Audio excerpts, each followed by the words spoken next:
Hello, everyone. Welcome to this Friday's Talking Movies. Myself and Dion are now joined with Graham, Erik, and Dimitri. Thank you guys for coming on. This is going to be a big one, isn't it? I think this is the one you've been looking forward to, Dion. I know that. Horror movies. We got like everyone hit, like Dimitri, Graham, and Erik, like horror guys. I mean, you people don't realise Erik's a horror guy, but the Asian movie enthusiast. But yeah, I have a playlist on my channel where I review horror movies and stuff. What was the name of that one that you told me? Tommy. I watched. What was it? Tommy Unlimited the other week. Oh yeah, a recommendation. Yeah, that was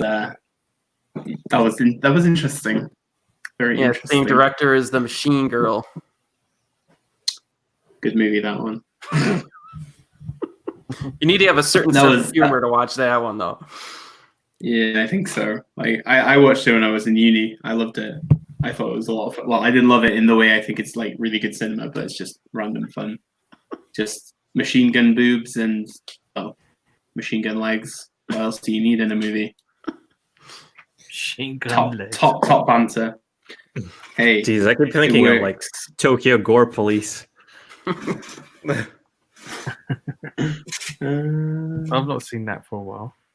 It holds up, Hus. Holds up. Yeah. Kung Fu thinks this stream is going to be a new record length, 5+ hours easy. We shall see. Potentially. I've got a catheter attached to myself just in case. Zodicon, hello streamers and chat. Hello, welcome back. Hello. What's everyone been watching this week? Shall we do this in order that way? Graham, Erik, Dimitri. Sure. I'm trying to think. Well, we can do that. I watched Throwdown. Throwdown. Johnny Cole. Yeah. I was kind of watching it. I loved it. I absolutely loved it. Yeah, I thought it was fantastic. I really liked all three of the characters. I liked the fact that there was no forced kind of love story, which I kept expecting there to be. The explanation of it was pretty good, and then at the end where the two guys join up and start training together, I just thought it was wonderful. I thought it was a terrific movie. Real surprise. Just so much fun. Yeah, it's a good movie. It's cool to see judo being used in like action movies. It's one of those you never see people doing judo in movies. Yeah. But I mean, Johnny Toe, he's awesome. Erik, you reviewed Mad Detective this week, didn't you? Yes. Yeah. I like Mad Detective. Yeah. But I still say Exiled is my favourite Johnny Toe movie. It's up there. Yeah. Well, I've been watching something Dion might be interested in if he hasn't seen it. A K-drama called Sky Castle. No. There's subways in there. It's good. It's about like this group of neighbors who are really, really wealthy, and it goes into how they try to manipulate the school system to get their kids into the elite colleges. Yeah. It's really good. I recommend it. It's on Netflix. Is it on Netflix? I watched it on Viki, but well, okay, it's on the list now. You'll enjoy it. Is subways in it? I'm sure I will. No. Well, that's disappointing, isn't it? Okay, Sky Castle's on my Netflix list now. Nice. Sounds wild. Like I said, I watched Hellcats. I loved Hellcats. Good Kim Min-hee movie. Nice. Absolutely. Not what I expected. It wasn't the rom-com that I thought it was going to be. It was a lot more than that. Yeah.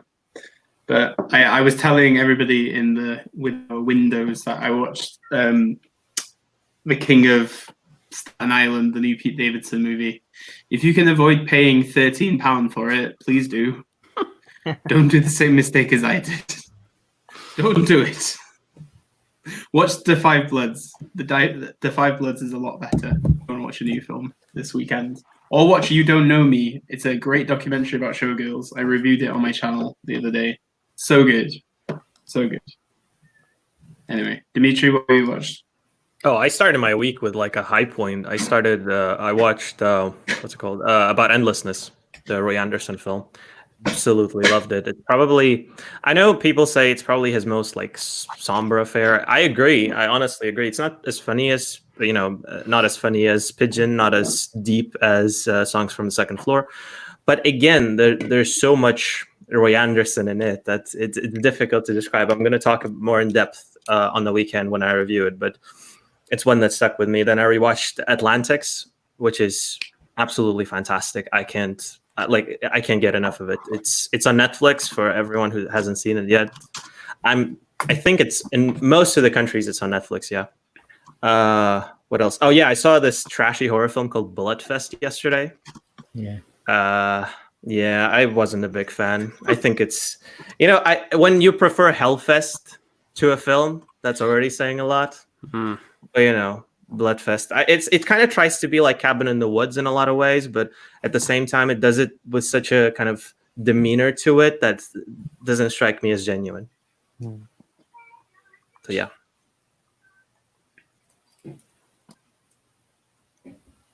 Sorry, also we got. Oh, Premium Blu-ray says You Don't Know Me. Goes on tonight, I think. Yes, it is. Andre, hello, Andre. How are you, my friend? How's Porto? Carlsberg is here also. Good evening, Carlsberg. Plenty of people coming inside. We got any weekend watching plans? Well, who? Anybody? Yeah, The Five Bloods. Yeah, The Five Bloods for me as well. Yeah, I'm gonna brave through King of Staten Island. What if it's good? I don't know. I mean, I kind of like Judd Apatow. I'm gonna be honest with you. Like most of the stuff I find tends to be pretty interesting. Like with the exception of like the few like This Is 40, most of them are pretty good. That was fucking awful. Yeah. God. Yeah. Oh man. I still can't believe I watched that for 2 hours and 20 minutes. Exactly. Like I don't know how his films are like over 2 hours constantly. Like it's a strategy at this point to make your viewer watch a 2-hour Judd Apatow movie. Mm.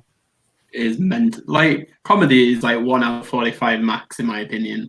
Which is super bad. 2 hours of super bad is fine. Yeah, but that's crazy. But then you have like a Roy Andersson movie that's like 1 hour and 15 minutes. And it talks about literally everything. In the brief kind of the brief Q&A before the film they included on the VOD, he basically says, my movie is 1 hour and 10 minutes, but it's almost about everything. How come? It's like, this may be my last movie, but I talked about everything I needed to talk about. So I'm a big fan of cutting the fat in runtimes in films myself, so it's just a personal thing for me. Yeah. Especially when it comes to horror. Yeah. Well, yeah, exactly. Horror is 90 minutes on nothing unless it has actual reason and a narrative. Just as one of the films I will be discussing tonight. 4-hour horror drama. God, no. Premium Blu-ray says Basic Instinct he's watching. Never seen it. Basic Instinct is fucking amazing. Damn. That ending. Paul Verhoeven for life. Gung Fu crazy that they are banning Faulty Tower episodes now. I think they've only banned, well, not banned, they've just taken one away. Is that the one with the when he was doing that? Which one was the one where he's pretending to be a Nazi? Was it when he was doing? I don't know. I'm not actually sure which one it is, but prepare for more things to disappear off the face of the planet in the next week. What else we got? Cal Hobday is in the chat. Hello, Cal Hobday. Kuckerberg, with the exception of anything with Seth Rogen. I'm assuming we talk about Judd Apatow there. Yeah, probably. We've got People's Movies saying Supernova, Isaac, Aurora tomorrow, then podcasting it on Sunday. Like I said, People Movies is a great review website. You should go over there and check it out. Go to their channel and you'll see everything there. And they're Scottish also. So, big up the Scots. The Celtic Alliance that's in this building right now. Renee, hello. Renee then says, we get the Fab 5 Day incredible cast of handsome lads. I wouldn't say I was handsome, but I would agree with the rest of the gentlemen within here. What else we got? 28 Takitani is a masterpiece and only 75 minutes long. Gung Fu, Basic Instinct is a masterpiece. Kuckerberg, it's the Don't Mention the War episode removed from Don't Mention the War episode has been removed. Oh yeah. My knowledge of Fawlty Towers begins and ends with one. I'm not episode. Same. Did you see what Warner Brothers are putting before their cartoons? They're going to say, we're not going to edit this, we're not removing this, but we want you to know that this was, it's more educating people that this is not obviously acceptable. But they said, by us removing it from our archives, we're erasing history. And I thought that was a really classy thing to say. It's like, that we know that this went on in the past. Let's educate ourselves why it was wrong, rather than just erasing it. I thought that was like quite classy from Warner Brothers. Well, yeah. Well, they had to say something, didn't they? That's the problem. So, of course. I mean, Tom and Jerry has been going on for ages now, and we have. I don't think they've ever acknowledged the depiction of of the person of color there. Yeah. I know. Premium Blu-rays is going to watch Underwater this weekend. Hell yeah! What a movie! Hell yeah! Yep. That was a lot of fun. Underwater horror is the future, in my opinion. Yeah, I mean, like the fact fun. that we never got a BioShock movie still messes me up. Like it was like 4 weeks before the production. I think they canceled it. Gung Fu, Don't Mention the War is the Nazi episode. I laughed so hard that I fell off my sofa when I saw it. Best episode. God. Kuckerberg, this was how racist Warner Brothers and Hollywood was in the past. I try not to tread into that at the moment. Ugly Enough to Be Wise, hello everyone, hello to you, welcome back. Folks moaning about the episode being removed, TV feed, don't know physical copies, TV or movies. Physical is the way forward, because you never know what will be removed off the internet anyway. Even the good films, you never know what's going to go. So think about Underwater. Underwater does not have a Blu-ray or a DVD coming out in the UK, so you have to import it from Germany. That was really bizarre, by the way. Like, how come Disney never released that? Like, I thought that was it flopped commercially, but still, it could have done pretty well on, like, home video. Yeah. It's perfect for home video. Hell yeah. I loved it. I think it's so much fun. Yeah. It's a blast, yeah. And the fact that they put the ending as, like, just a scroll of newspaper clips. Oh, God, yeah. That was a weird tie-in. Absolutely weird. We've also got Ugly Enough to Be Wise says, I'm a bit late as usual. Have you talked about the latest Wong Kar-wai developments? What Wong Kar-wai developments? So Nova Media have announced they're going to release 4K remasters of his films. So that's obviously. Was that on Twitter? No, that's on their Instagram and on their Facebook. It's gonna be that's gonna be so expensive though with Nova Media. Do you know what? They're gonna look beautiful. The packaging is gonna be stunning, but I think the discs are always gonna be bare bones. I mean, they released they're releasing Ho Xiao Shen remasters, and I mean they're just so bare bones. There's nothing on there, but they look beautiful. I mean, I'm holding out for the Criterion of Wong Kar-wai. I'm assuming it's the same remaster anyway. Yeah, it's going to be the same remaster, but obviously Criterion are going to add all the special features. Hopefully they've got the Quentin Tarantino introduction for Chungking Express. Oh god, I've got that on that Coors on Blu-ray. Same here. Nazrin Prod is here. Hello, Nazrin Prod. Welcome back. Cal Hobday just had the 4Ks from Blue Underground arrive from Zombie Flesh Eaters and Maniac. Time to traumatize my kids more. Ha ha ha ha ha ha ha. Maniac is good. Yeah, I just thought about it. I didn't put it on my list. Shit. Neither actually, neither the original nor the remake, which I think is quite good. I love the remake as well. So good. But yeah, what else have we got? Kierkegaard, Gone with the Wind, lol. Wet Movie was buying copies from Walmart, $5 and flipping them for 50. Of course. Told you, we knew it was coming up. We knew. Absolutely knew.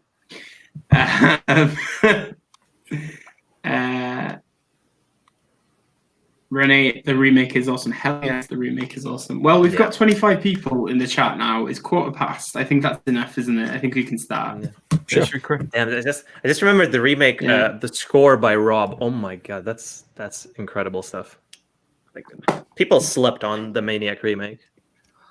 Yeah, they did. Hell yes. Right, so shall we do Hus, Graham, Erik, Dimitri, and then me, as we see in the windows? Sure. One, and then one each. Sorry, Graham, one each. Not all five at one go.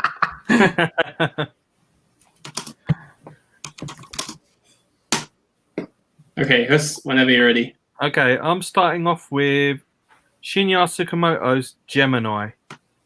Was that on your list, Erik? No, but it's an outstanding choice. Yeah, that movie is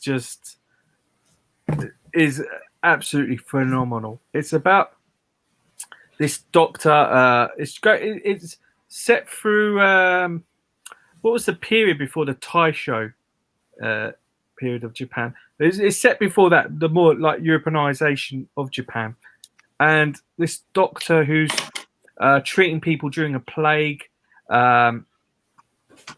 He's got his son like entering his practice, and they're really wealthy. I mean, they're like super wealthy, but they're quite snobbish.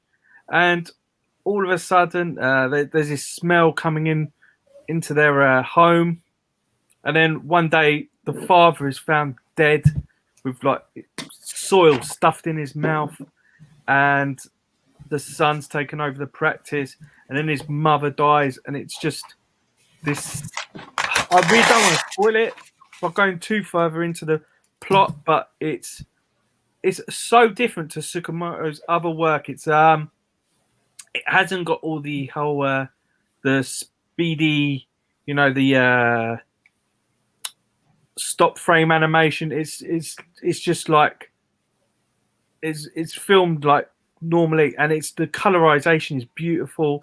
The cinematography is stunning. The way everything is just like beautiful colors, and it's just such a wonderful film, and it's very different to Tsukamoto's other work, and I really recommend this for anyone.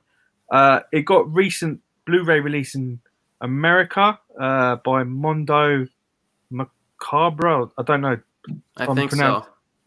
Pronouncing them correctly, but it sold out so quickly. I mean, I asked Third Window if they'd release this, and they said no, they won't work with Tohei. But yeah, it's such a great movie. Don't know if anyone else has seen it other than Erik. Nope. No, my Tsukamoto journey has except for Tetsuo, that's the only one I've seen so far. But I've got the set. That's not in the set, is it? No, Nope. It's not. Which is unfortunate. Such a great movie. Well, that me? How was that noise?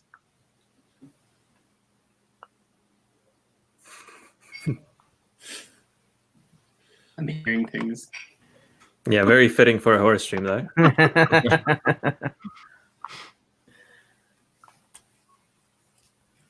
Okay. Well, we're here. Kuckerberg, lol, yeah, Gemini so good, slept on Tsukamoto. Well, if you can't buy it, then this is difficult.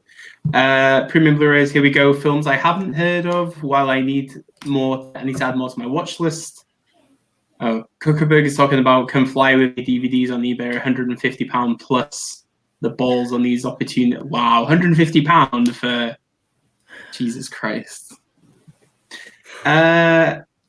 Apparently, the second print of the US release might be offered soon, says Ugly Enough to Be Wise. Renee, Gemini, sorry? I think if it comes out, like I'm gonna like spread the news on Facebook. So hopefully we can, maybe a few of us can do like a group buy or something and get a copy, because it's such a good movie. You could probably get a DVD, I would think. I'm not sure what the DVD is running at. Yeah. How one's the DVD? I get them all the time. I can't. Well, I try not to, but French cinema is a nightmare in the UK though, so sometimes I have to buy DVDs. Jesus. Yeah. Oh Jesus. Not even just in the UK. Like, you know, we discussed Beau Travail still doesn't have a Blu-ray anywhere. Kino Loba. They do Blu-rays. Renee, Gemini is a great film, very colourful. Kuckerberg thought it was Gemini Man. No, I think Premium Blu-ray is mentioned. Are you sure you don't mean Gemini Man, Hus? I've not seen that yet. Peter says, I watched a classic horror just before this. Let's see if anyone picked it. Okay. Ugly Enough to Be Wise says, checking this right now. The standard US edition is coming out in August. I'm pre-ordering that, definitely. Yeah. Successful news. Thank you so much, mate. Yeah, thanks for that info. Yes. Kuckerberg says, hey, host, glad you snagged a copy of Tokyo Tribe Eureka Blu-ray, buddy. I got that when it first dropped years ago, but it's gone out of print now. Great fun Sono movie. It is a great fun Sono movie, but it's not worth £40. No. That's way. Crazy. Absolutely wild. The price on that. Right then, Graham, what have you got first?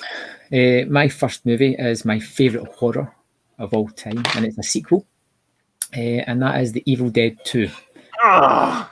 That's a good one. Thank goodness for that. This was long before like reboots and things like that were a fad. Sam Raimi pretty much remade The Evil Dead and fixed a lot of things, had more money, more fun with the gore, had extreme fun just torturing his lead character of Ash, Bruce Campbell, which is fantastic. In this movie, when it becomes just the Ash show, it is utterly wonderful. Part pratfalls comedy, part just disturbing horror. Look, it's just, you know, it actually gave me nightmares when I was younger. It's one of those movies that I've bought way too many times. Like, I must have bought it about 10, 12 times. I've actually got the board game sitting behind me as well. Just everything about that movie, Henrietta, the book, the disgusting blood, the laughing scene alone, is something that is somehow both funny and unsettling at the same time.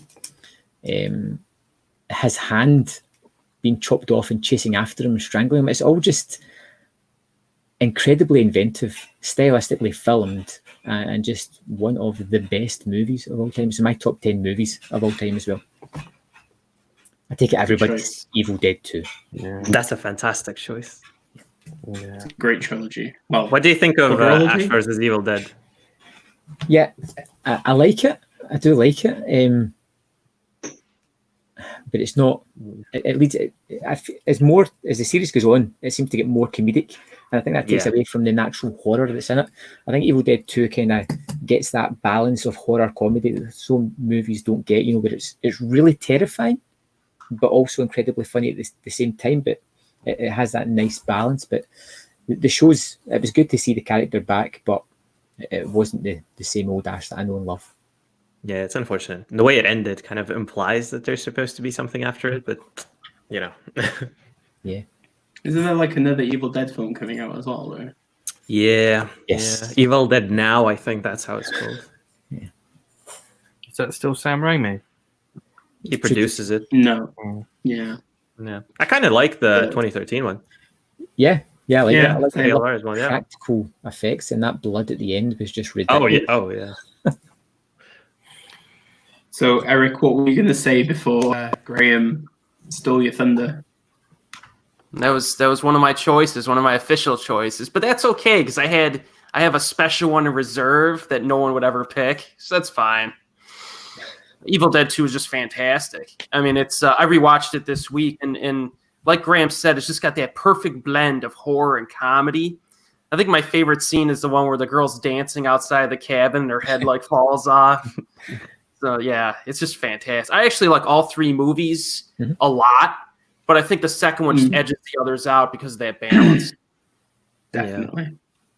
Good choice. Evil Dead 1 though, man, like that's some terrifying stuff too. Yeah. Well, yeah. Groundbreaking at the same time. It kind of really set up a tone of like indie filmmakers actually making horrors they wanted to make as well, isn't it? So yeah. Eric, are you gonna go see the first one at a drive-in this weekend? What was that? Are you gonna go see the first one at a drive-in? Because apparently it's screening at some drive-ins in America. Ooh. Well, I might have to look that up. You lucky son of a bitch. Kirkberg says, get a feeling most of you guys had Evil Dead on your lists. I love the trilogy. Premium Blu-rays. I still remember seeing Evil Dead and Evil Dead 2 in the cinema. Such a great memory. Peter says, I adore Evil Dead 2. Also bought it a hell of a lot of numerous copies. People's movies. I saw Evil Dead 2 when I was really young in Nightmares when the demon into the cabin. We're gonna get you. It still freaks me out. Yeah. Traumatizing childhoods for most people. Rico says the Evil Dead plays with your emotions. You laugh, you're scared, you're disturbed, then you laugh again. That's Joe Sam Raimi. Kickerberg Evil Dead 1 was proper nightmare fodder when you were a kid. Those special effects alone are so creepy. People's movie, Hole in the Ground director is making the new Evil Dead. Anybody seen Hole in the Ground? Yeah, I saw that one. It's all right. It's decent. It's I think it's Irish, if I remember correctly. It's very kind of it plays on that like lost kid kind of trope. Interesting. I dug the whole like the concept of the hole in the ground was kind of interesting there. Has anybody else seen it? Or? No. Not yet. Okay. Flag it. Evil Dead 2 is the first I've seen it. It was loads of fun. Then later I saw the first one and I was not ready for how much scarier it was and proper horror. Very true. Premium Blu-rays, I bet none of you are young enough to have seen it in the cinema in 81, 87. No, I was not. I picked up Evil Dead 2 4K last year. Not checked it out with the picture quality yet, though. Has anybody seen the new 4K of it? Yeah. I saw the 4K. Yeah. And thoughts? Good transfer? Or... Yeah, it's good. It's fine. Yeah. Lionsgate seemed to have like a pretty decent selection on Studio Canal. Ugly enough to be wise says in response to Premium Blu-rays. Sadly, no, Boomer. Top answer in the chat. Oh my goodness. Wow. That's some. Oof. Yeah. And then Rico says, has anyone seen The Innocents? If so, what are your thoughts? Anybody seen The Innocents? I remember it being really high quality in a good, solid horror film, but it's been so long since I've seen it, the details escape me. But I remember really enjoying it. Yeah. I'm a bit.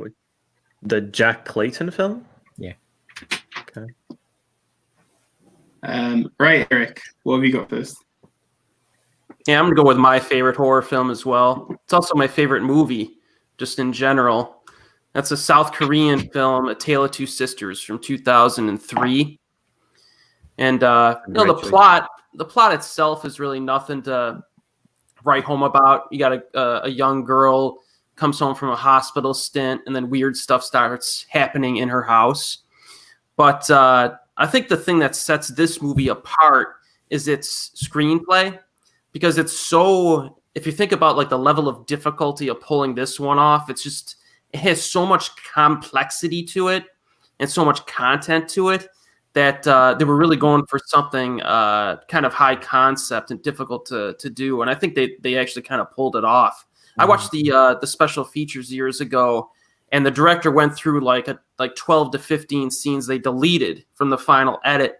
And like if you would have left any one of those scenes in, something wouldn't have flowed correctly or made sense. So I think you could tell they really spent a lot of time thinking this one through.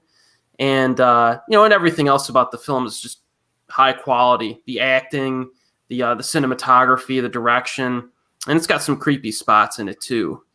This is one movie that, ironically, I always watch like the same time of year. It's got to be like late October when it's getting kind of chilly out. And it's got to be like on a Saturday morning or afternoon, because there's some scenes in the movie where it feels like a chilly Saturday morning to me. I don't know why, but that's when I usually watch it. So A Tale of Two Sisters is my first choice. Yeah, good choice. I think that's Kim Ji-woon's most beautiful film, and it is such an amazing film. And I always, that ending, you never see it coming. It just does not let off at any point in the film. I mean, I don't want to say what happens, but it's such a smart film. I mean, God, forget Kim Ji-woon, like how good of a director he is. Because I mean, his most recent film, that Arnie film he did, and his most recent one, the based on the manga one. Yeah. The Netflix one. Yeah. Oh, great. The Wolf Brigade, I think. Yeah. Right? Yeah, that was a clunky one.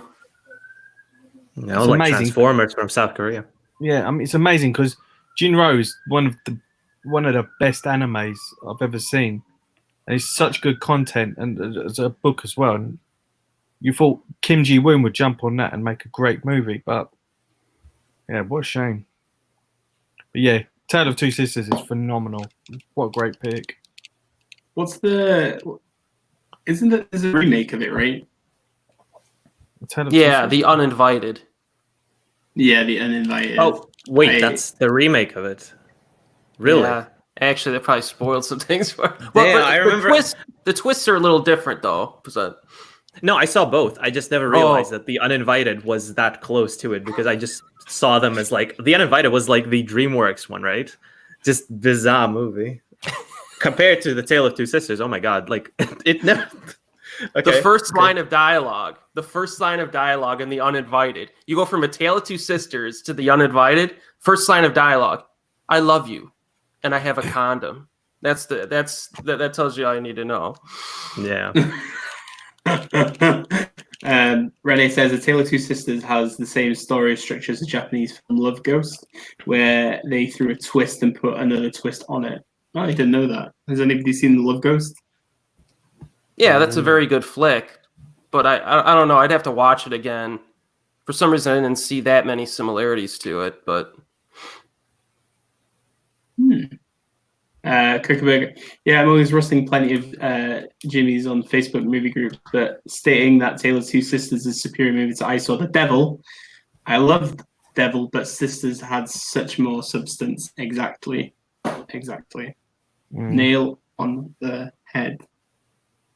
Right, Dimitri, what have you got first, my friend? Okay, if we're going with like classics, I'm gonna go with the Texas Chainsaw Massacre, probably my favorite out of all of these. Kind of a microcosm of Vietnam / Watergate era America, a film that was created purely as a response to violence on the streets and on the news and people being exposed to it. Tobe Hooper kind of created something that he now funnily wished to be rated PG, but was given an X for it, rightfully so. Absolutely terrifying stuff. I think most of us know the plot, but I'll repeat it. Like Sally and her brother Franklin and their friends go to their grandfather's house, and they encounter something that they probably never expected to see in the form of the Sawyer family and Leatherface, who is now a horror icon. Who, at the time of the film, of the release of the film, I would actually argue that the Sawyer family is much more terrifying than Leatherface, because Leatherface is merely a pawn of them. Mm-hmm. The scene at the dinner table haunted me. Like, I had nightmares about it as a kid. absolutely some of the most intense, menacing, just kind of hammering it down to your psyche kind of stuff. I never want to talk about it ever again. This is the kind of film that whenever I revisit it, and I watched it in 35mm like a couple of months ago, it still holds up, not purely for, you know, for the weak kind of gore you get here and there, which is nothing really, and kind of blood splashes that are just, I think there's like 3 moments when you ever see blood in that film. And yet it's the kind of film that 1974 probably felt like just the most abhorrent thing they would ever see. Really. And me watching it in, you know, 2019, it was the same. I would argue it's probably one of the scariest film on my list. One of the scariest films ever. Really. It's phenomenal. Yeah, that I knew that would be there. Is truly upsetting, disturbing. But I like the movie, and I think it does get, you know, it's more psychological than it is actual violence that you see on the screen. But totally, just in filmmaking standpoint, because it was kind of low budget, it doesn't use a lot of the tropes of horror movies like stingers and things like that. Like when you first discover Leatherface and he just comes out, whacks, and then slams the door, you're like, just what more do you need? You don't need a loud score to kind of punctuate that. That's already horrific. The set design, the hammer to the head, though, that's violence on screen, and it's something that we rarely see even nowadays, like twitching body. Jesus Christ. The set design, like when they go through that house and it's like all the bones and stuff, it's just great choice. Even the slower moments are good. Like it's been a little while since I've seen it, but isn't there a scene early on where they're in a van where they pick up the person on the side? Yes. Even that scene, you could feel that like there's something wrong, man, and it like freaks me out. It's a great. When he film. does the photo, oh my god, that's just yuck. Really, yeah. I'm done with this. I think Hooper though, like what's really good about him, he just uses like threatening imagery at times, but he also blends really good sound with it. You know, when you hear like the flashes and then go, it builds tension, you know, and makes it a lot more eerie. But that's the thing. Every time I hear that music or that noise now, it actually still freaks me out. And that's the joy of Tobe Hooper. He's just one of those horror directors that just really understood the craft of creating a good horror film. But so I'm going to do a quick round on this because I'm dying to know. Right, what's your favorite Tobe Hooper film? That's not TCM. Saying the Poltergeist is cheating, right? Not really. Like it's a Spielberg film. Anybody else with a? I might. I'd have to look at his filmography, but the one that kind of sticks out, that kind of impacted me when I was a kid, was the Invaders from Mars remake. Yep. Whoa. When the little kid, they're drilling holes in the back of the teachers' necks and like controlling the bodies and stuff. I kind of like that movie. I'm quite partial to Life Force. Life Force, nice. Yep. Oh yeah, I'm gonna go. That's a good Naked one too. Vampire Women. Yep. I'm gonna go ahead and say Texas Chainsaw Massacre 2. Ooh, that's a good choice too. Is that the one with? That's the with the Leatherface dance. Oh man, I have you ever seen Funhouse from him? Long time ago. Yes, I quite like Funhouse. Eli Roth was actually meant to remake that, but I quite like that. And obviously Salem's Lot is another one. I think he produced a movie that was supposed to be the remake of Funhouse called Haunt recently. Oh yeah, that movie was pretty good. Yeah, I liked it. Yeah, I wasn't a big fan, but I see where, you know, I preferred Hellfest to that, to be honest with you. Just in terms of how trashy that film was. So the build up from that then, what's your favorite, except for Texas Chainsaw Massacre 1 and 2, what is your favorite Texas Chainsaw Massacre film? The remake. I haven't seen 2003, 2003. Or the beginning. Kind of interchangeable, to be honest with you. The beginning isn't bad, is it? Yeah, the beginning isn't bad. Yeah, the third one, the third of the remakes. I really like that, yeah. Wait, the latest one, you mean? No. Oh, okay. Yeah. No, Leatherface. Texas Chainsaw. The third one's just called Leatherface. Yeah. That's where the confusion begins. Where like Texas Chainsaw Massacre 3 Yeah. or the 2017 film. Yeah, it's all weird, isn't it? I like the remake. Yeah. That the remake. I think the remake is great. Where he's chasing that girl, and it's all the bed sheets. Yes. I thought that looks so cool. It's brilliant. I mean, like that's probably the Really good best remake. of the Platinum Dune slot remakes, I would say, actually. Oh yeah, because Friday the 13th came out. They made It later. That was it? 2009, I think. Right. Yeah, that was 2009. Yeah. Damn. But like the got a ending lot for the of- remake yeah. is pretty good. The ending for the remake where they go down. Yeah. It's all stylized. Oh it's yeah, like the old footage. footage. Yeah. Yeah. And he uses He was never the same caught. kind of. Yeah, that was kind of creepy actually. You know, it gets a Yeah. lot of shit, but I think it's decent. It freaked Yeah. me out. That's how I got Yeah. introduced to Texas Chainsaw Massacre. yeah, me too. Yeah, same. So, we got Renee saying Texas Chainsaw Massacre is my favorite horror movie of all time, a true masterpiece. Yeah, same. Going through Texas Chainsaw Massacre. The original was more scary when I watched it when I was young, and they said it was based on a true story, though it's only based on Ed recent Gein, film. like the whole Guy- story. yeah. Yeah. Ed Gein, that's the one. Yeah. Cookbook Texas Chainsaw Massacre was banned for so long in the UK, just as many other good films.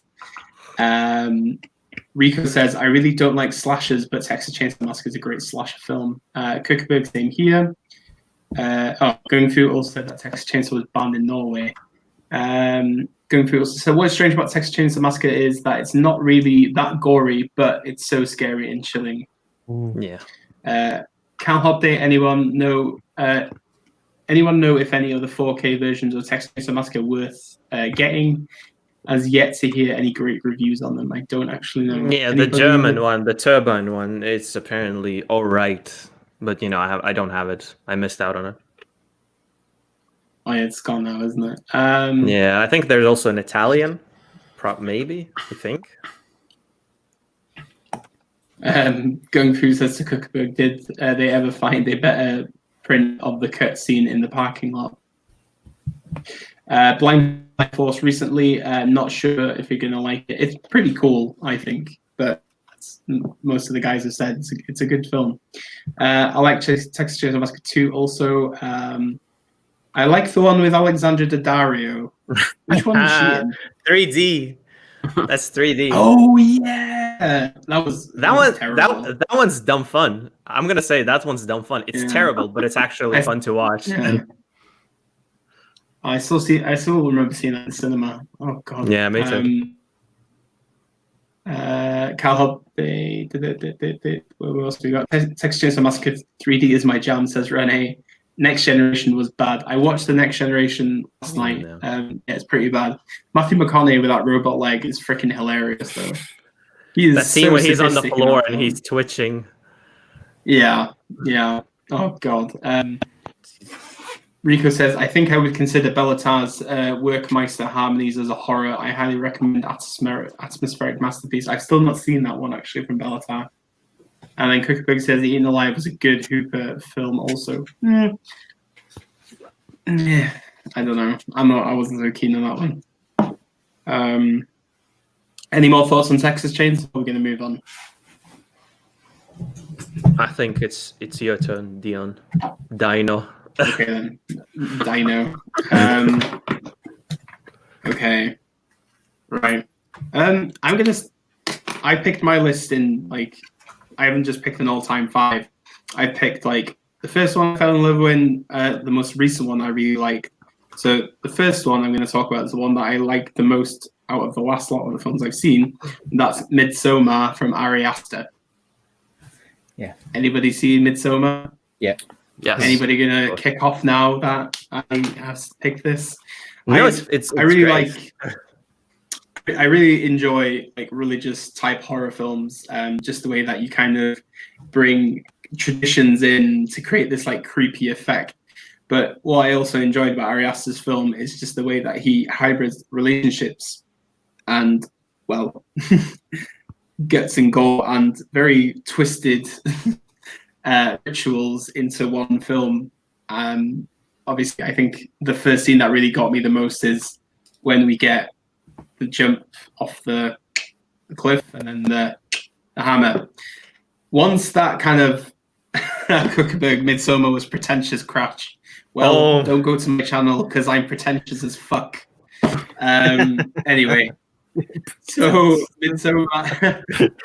Basically, I think once you've kind of got rid of the first hour of the film, you kind of understand where everything's going. You get the development of the characters.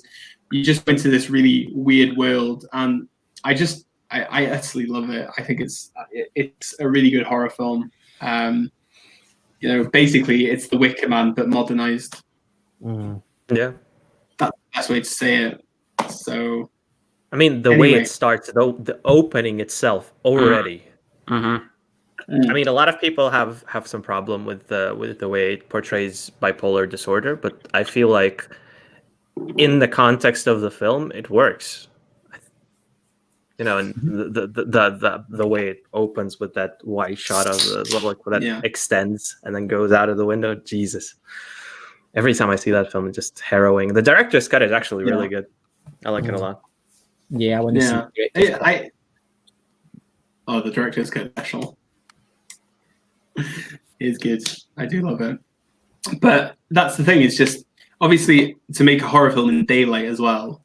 Yeah, you don't normally see horror within daylight. It just makes it a lot more different then. And I really do think it's a really good performance from Florence Pugh. She just carries the whole film herself. Her reactions alone, I think once you get like a close-up on her face when you see these things happening or the things that she sees, it's just pure amazement of a reaction. And I just cannot wait to see what Ari Aster makes next, really. Nightmare, 4-hour nightmare comedy, as he said. Yeah, it's good. Yeah. This is the director I'm definitely looking out for as well. Definitely. It's like, did you see his? What's the name of that short film he made? The dick exploding short. Because that's the one I saw. The something's wrong. Strange thing about the Johnsons, right? Yeah, the strange thing about the Johnsons. Yeah, is that about that's really good. It's a really good short, and it's got a good twist at the end. So, would recommend. Right, what we got here? It's probably his most twisted thing. Yeah, definitely. The short, yeah. Yeah.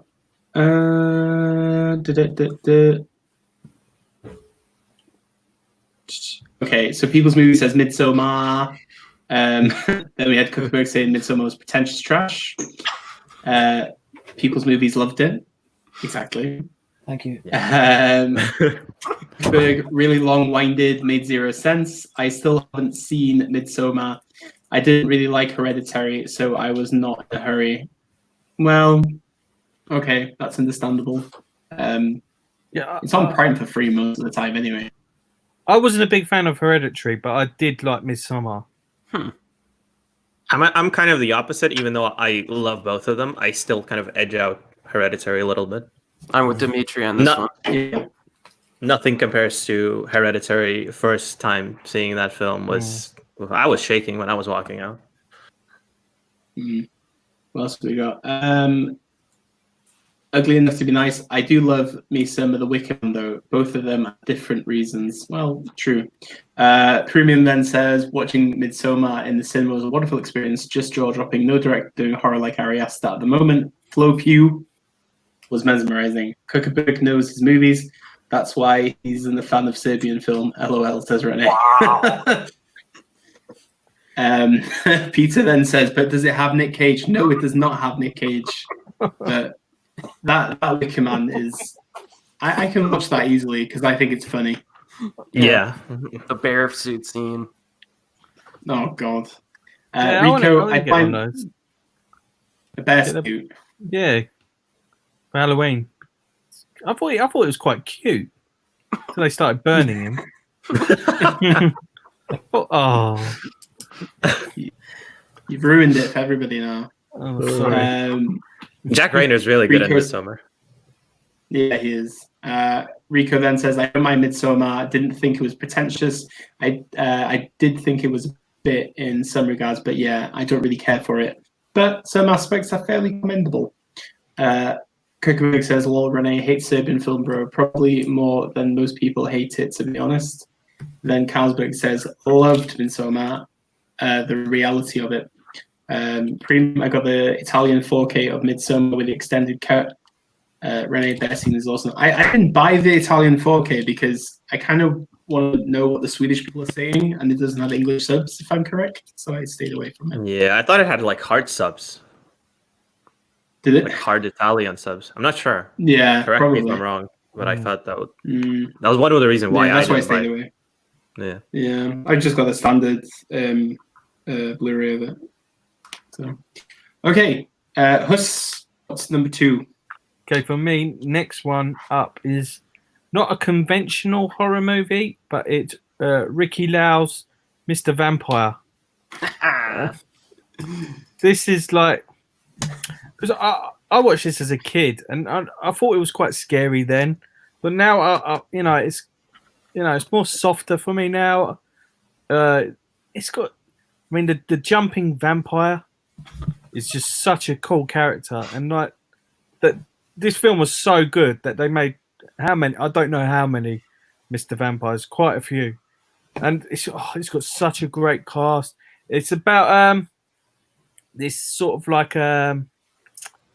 this shaman who runs a funeral parlor, and they do like sort of like a black magic on these bodies, making sure they don't rise from the dead. But this really wealthy like businessman, he's starting to have a few problems with his dad's body. I think someone put a curse on where it was buried, and it's led to this body rising. And you've also got like a witch. Well, not a witch, like a ghost female. So much going on in this film. It's absolutely entertaining, and it's like ghost, vampires, zombies. It's brilliant. I don't know if anyone else has seen Mr. Vampire. No, I've pre-ordered it. It's coming out soon. Yeah, I've heard of it. Really entertaining Hong Kong movie. Yeah, what do you think of it, Eric?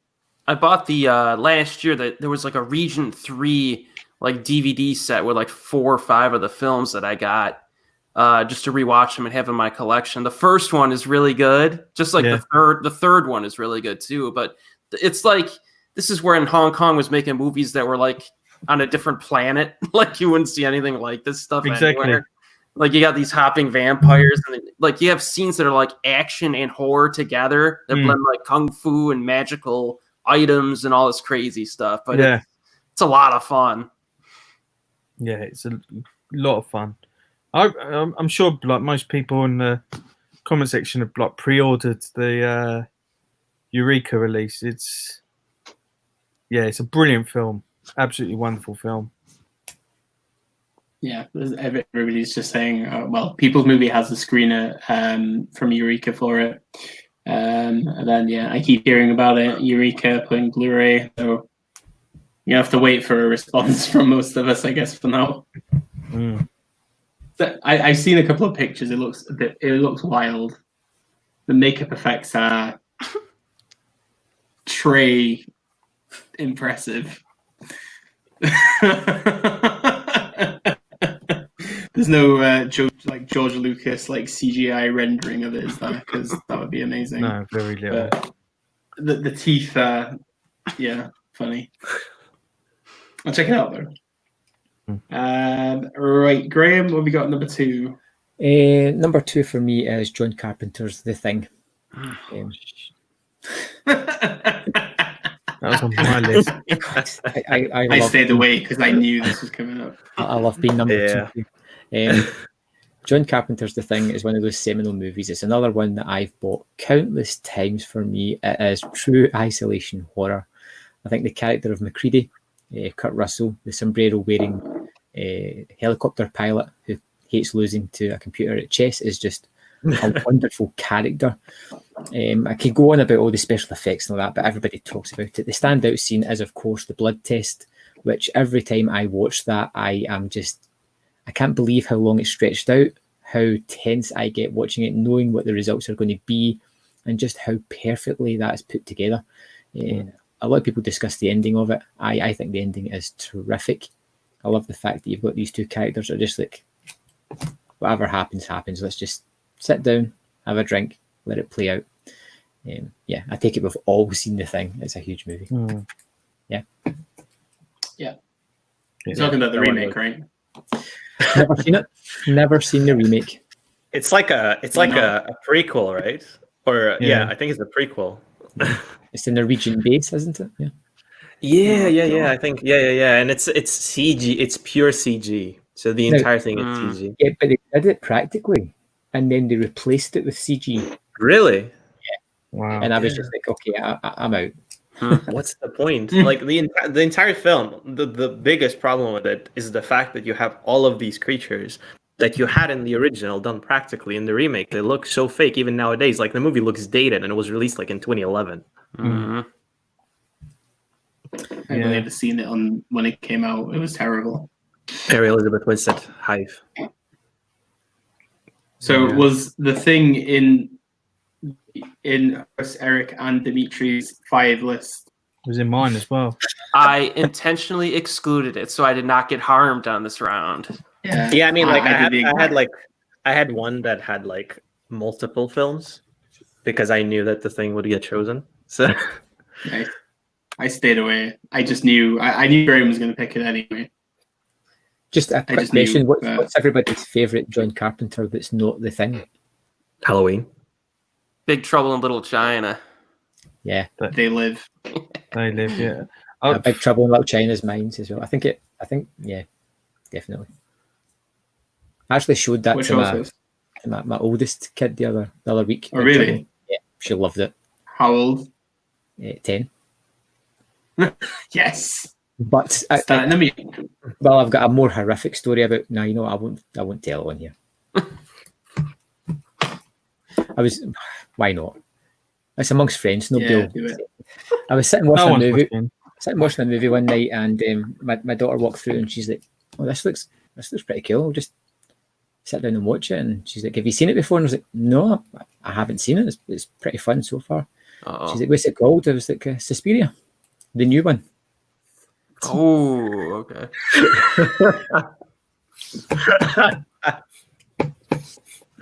That's very good.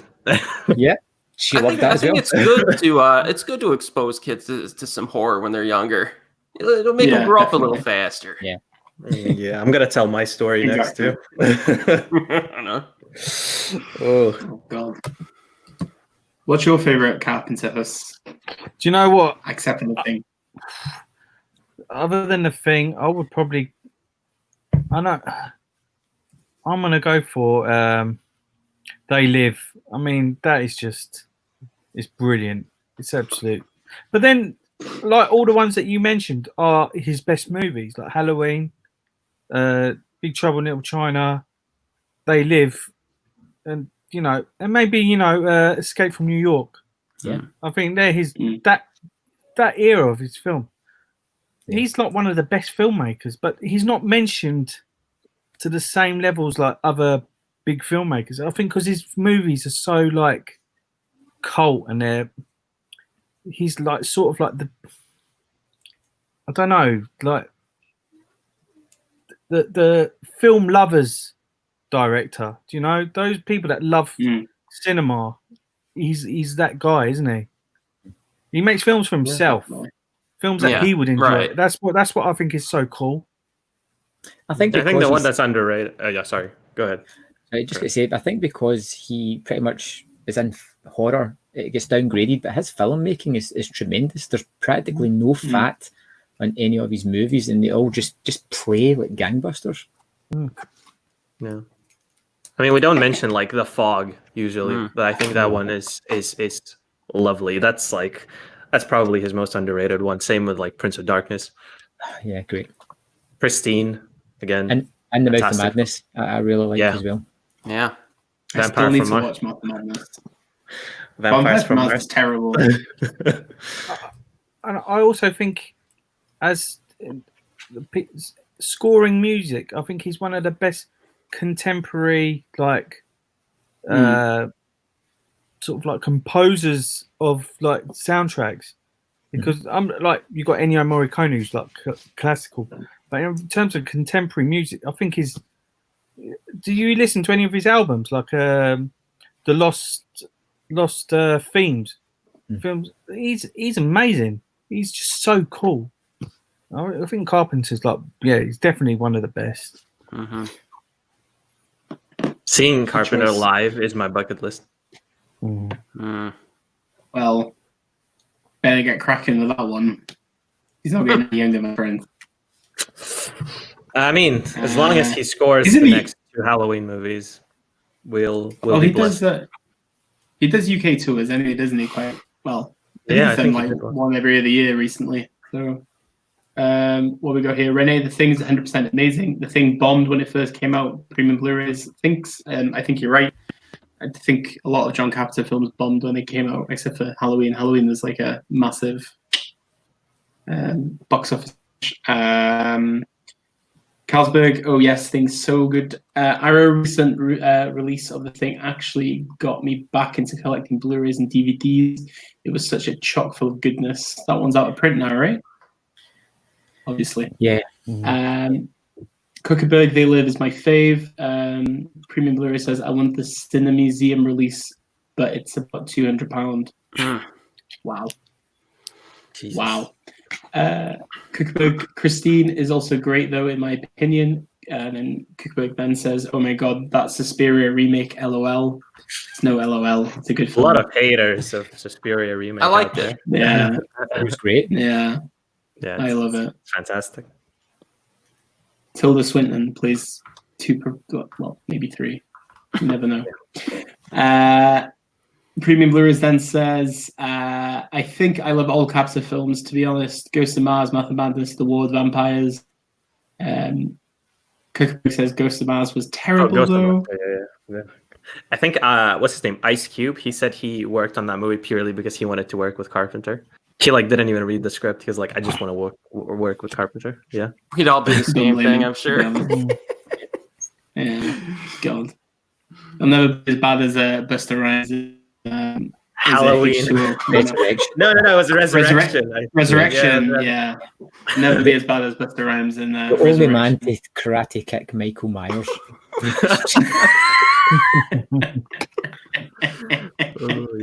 What a scene. That's cinema. Nobody's mentioned Assault on Precinct 13. Yeah, that's another good one. That's another one, yeah. How many times has that movie been remade?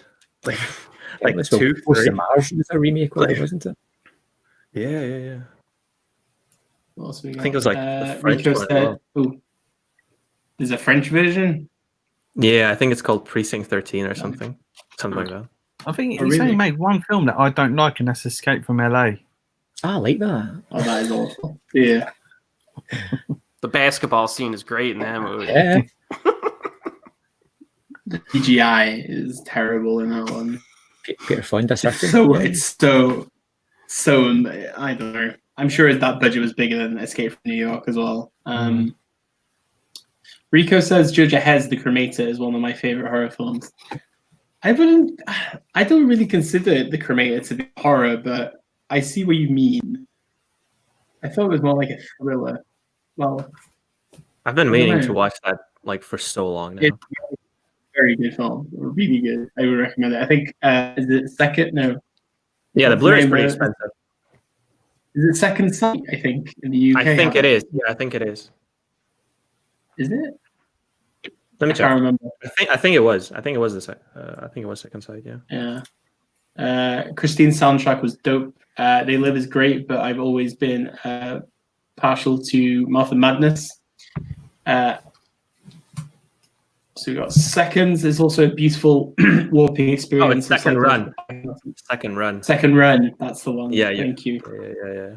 Oh, Marvel Fan 45 is here. Welcome back. Congratulations on your 50 plus subscribers now. You're doing well. Keep going. Nice. I got I got to go, but my favorite horror film is Starry Eyes, Dracula 1992, and Antichrist.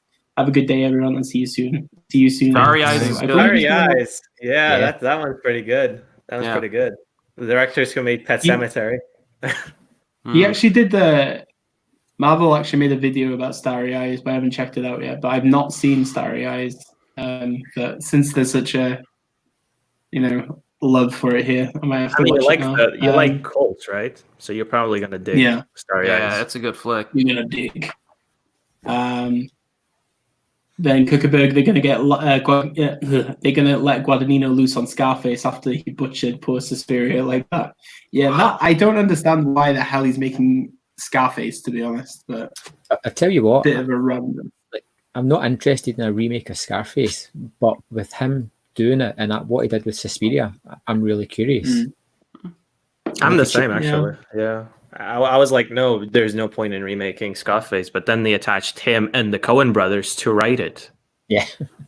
Yeah. No brainer. Then we got talking about. I think no one even talked about The Ward. The Carpenter's The Ward. With Amber Heard. God. Then we've got, speaking of chilling thrillers, has anyone seen Mr. Frost with Jeff Goldblum? A lovely film, but sadly not well known. Goldblum is amazing in it. I have never heard of Mr. Frost with Jeff Goldblum. Is this a pun? No. Because it reads like a serial killer movie. This is. Oh, really? Is it? Yeah, I'm sure. It's been a long It's not while Jack since- Frost. Oh, look at that hair. Okay, I need to check that out. That looks wild. He also did a version of Sleepy Hollow where he was Ichabod Crane, I think. That was pretty good. Yeah. Damn. Seconds is also a beautiful warping experience. Anybody seen Seconds? Yeah, it's the John Frankenheimer movie Hmm. from the 60s. Is it Rock Hudson? Yeah, that's a good one. Okay. I heard about that this one, Taboo. No. The real horror is Windows Update. I was into it. Oh god. I keep delaying mine. I've had enough. That Taboo episode of Masters of Horror was good. I think he might have done 2 episodes, to be honest. I've never seen that actually. Is that that's not the Eli Roth one, right? Oh, that's the Kermode one. Is it? Yeah. Isn't it? The Masters of Horror is a series, right? Yeah. Yeah. And it's just like, it's interviewing directors. No, it's okay. like 45 to an hour short movies type things done by famous horror directors. Yeah, and I actually never seen this. I It only was saw two- the two Eli seasons, Roth one. Yeah. I think John Carpenter did one. I think it was Cigarette Burns. Worth checking out. Okay. Thanks for the Right, recommendation. so- That looks interesting. Eric is next. Yep. Go. Well, if our viewers were hoping we'd hit a lot of highbrow classics, I'm going to end that expectation with this one. I had to include an Italian film. But I didn't want to pick the obvious one, so I picked a different kind of obvious one, and that's The Beyond, 1981, from Lucio Fulci. Not exactly the most amazing script in the world, but I don't care in this case. You have this woman who inherits a hotel, and it's built over the gate of hell, and some crazy stuff happens in this movie. And one thing I like about this one is that sometimes with horror films, you could kind of classify them like, oh, this is a supernatural creepy film, or this is a gore film. But this one kind of mashes those together, and I really like that. There's some zombie entities that come up in this film, and I'm getting really tired of the biological origins of zombies that they keep doing. It's we were experimenting with this biological thing, and a technician dropped a vial in a lab and zombies came out. I'm getting kind of sick of that. So this film, the zombies are just from hell. They're just hellish zombies. So I really like that. Way more interesting than this biological crap. Great gore effects.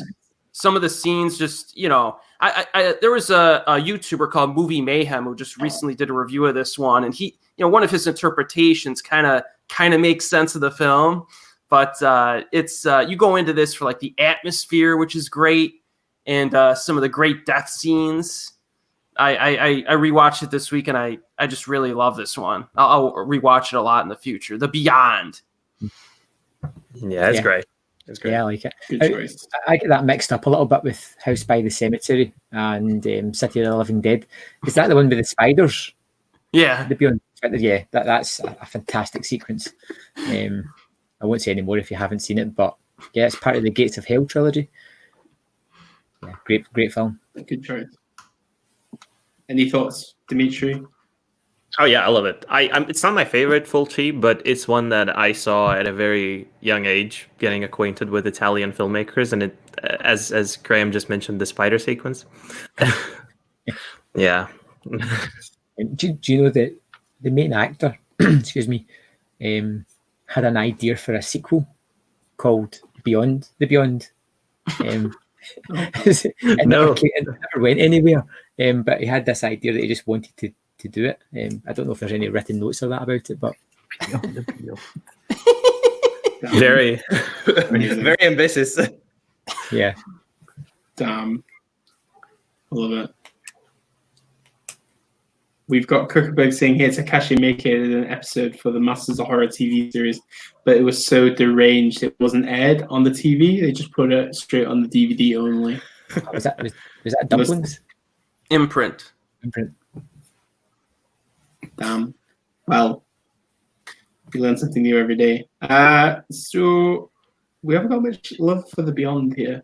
Premium Blu-rays, my Letterboxd watch list is getting busy tonight. That's why we do this, to make the lists even longer. Dimitri, what have you got next? I mean, I mentioned that like there are films that we all start like our horror journeys on. Like every horror fan has a film that kind of kickstarts their horror journey. And for me, I grew up at the time when Saw was the most popular franchise. And coincidentally, the original Saw is one of my favorite horror films. It's essentially, I mean, I think you've all seen Saw at this point. It's not like, it's definitely not the best horror film, but it's one that I have the fondest memories of. The way kind of James Wan and Lee Whannell created this compact, like close quarters thriller within the confines of like a warehouse for $1 million. I think that alone is commendable, but add to that the way kind of Lee Whannell created the entire thing with, you know, cheesy one-liners being thrown in while they're both sitting chained up in that bathroom. I can rewatch that film as many times as I want, and I will never get bored of it. The finale, without spoiling it to anybody who hasn't seen it, probably one of the best twist endings ever, one of the most ridiculous ones, definitely. And, you know, the fact that you have Tobin Bell right now being put, you know, in the highest ranks of horror villains already says a lot. You know, we can all argue about the sequels, how they kind of tarnish the franchise, blah, blah, blah, blah, blah. But, you know, the original in and of itself stands the test of time. I think the fact that you have these two characters in the same room, you know, a lot of people said it's very similar to Cube, which I kind of see. They, you know, James Wan and Lee Whannell probably saw that film, but they created something original out of an idea so ridiculous and deranged at first that, you know, it actually kind of works. And, you know, to think that that film started a franchise, to me, it just, I don't know, I rewatch it and I think of a singular entity rather than, you know, a reaction to an era when the so-called torture porn was a fad. But really, you know, it kind of in the post 9/11 world where, you know, you had, you know, Iraq tortures and things happening out there in the world that people were exposed to. We could compare this to things like the Texas Chainsaw Massacre, really. The reason for the popularity of this is very much ingrained in the time that it was made in. Yeah. That was number 4 in my list. Ooh. So, sorry.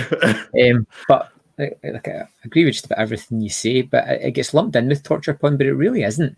I mean, the sequels definitely go into that. It's definitely a mystery box at heart. You know, what's going on, who's behind all this, why are they behind all that? That seems the most important element of it. And it's actually, although it's set majority in the one room. It has characters like doing all sorts of things all over the place. You know, Danny Glover's character. You've got the guy from Lost, whose name I can't remember, is the janitor kind of character as well. Yeah, Zep. Yeah. You've got all these different things going on as well. And that, like, every time I watch it, it's got a great score that kicks off in when Charlie Glauser, the bit at the end when everything comes together. You're just like, wow, it's great. It's an awesome movie. Yeah, the philosophy of the villain is just really interesting. I really like his like philosophy and why he's doing this stuff. It's cool. Yeah. Good choice. Great choice. We've got what else we got here now? Premium Blu-rays is asking, has anybody seen The Lodge? Yes. Yeah. Love The Lodge. Not yet. It's on my watch list. That's the one about the jacket, isn't it? It's about a jacket. One, sorry? About the guy with the jacket. No. That's Deerskin. Deerskin. Yeah. The Lodge is about Riley Keough stuck at a lodge with 2 kids. That's all I'm gonna say. Shit goes down. Yeah. Me and Dimitri went to a Q&A with the directors of the movie. It was an interesting discussion, wasn't it, Dimitri? Absolutely. It's a Hammer movie as well. Yeah, bizarrely enough, like it doesn't feel like a Hammer movie. Yeah, it's actually weird. Going through trying to get somebody to say asses. So I said asses. Thank you, going through. The comment is, the horror film from Finland, Asses, is worth checking out. The asses. You need to have like do you have like a mood board like on your computer, so like every time somebody has a banter you just press banter and there's like some kind of like flashy light coming up or something. Or like Alan Partridge coming to him, banter. Just anything like that. I think the only Finnish horror movie I've ever seen was Rare Exports. Oh, fantastic. Yeah, that's a good one. We've got Kuckerberg. I heard that The Devil's Honey by Fulci was originally intended to be a sequel to The Beyond. It's mentioned on the extras on the 88 film Blu-ray from Stephen Thrower. Anybody know that? The Devil's Honey. I don't see how that could be anyway related to The Beyond. We're talking about that. Yeah, because it's primarily like softcore porn with 3 deplorable characters doing deplorable actions. Just to get their rocks off. No spiders at all. Because that's what you sign up for. God. Renee says, "Saw's great. I didn't know Dimitri is such a young pup. How I feel so old." Well, it was Dimitri's birthday the other day, so he's not that old anymore. Well, he's still pretty young, but we 22.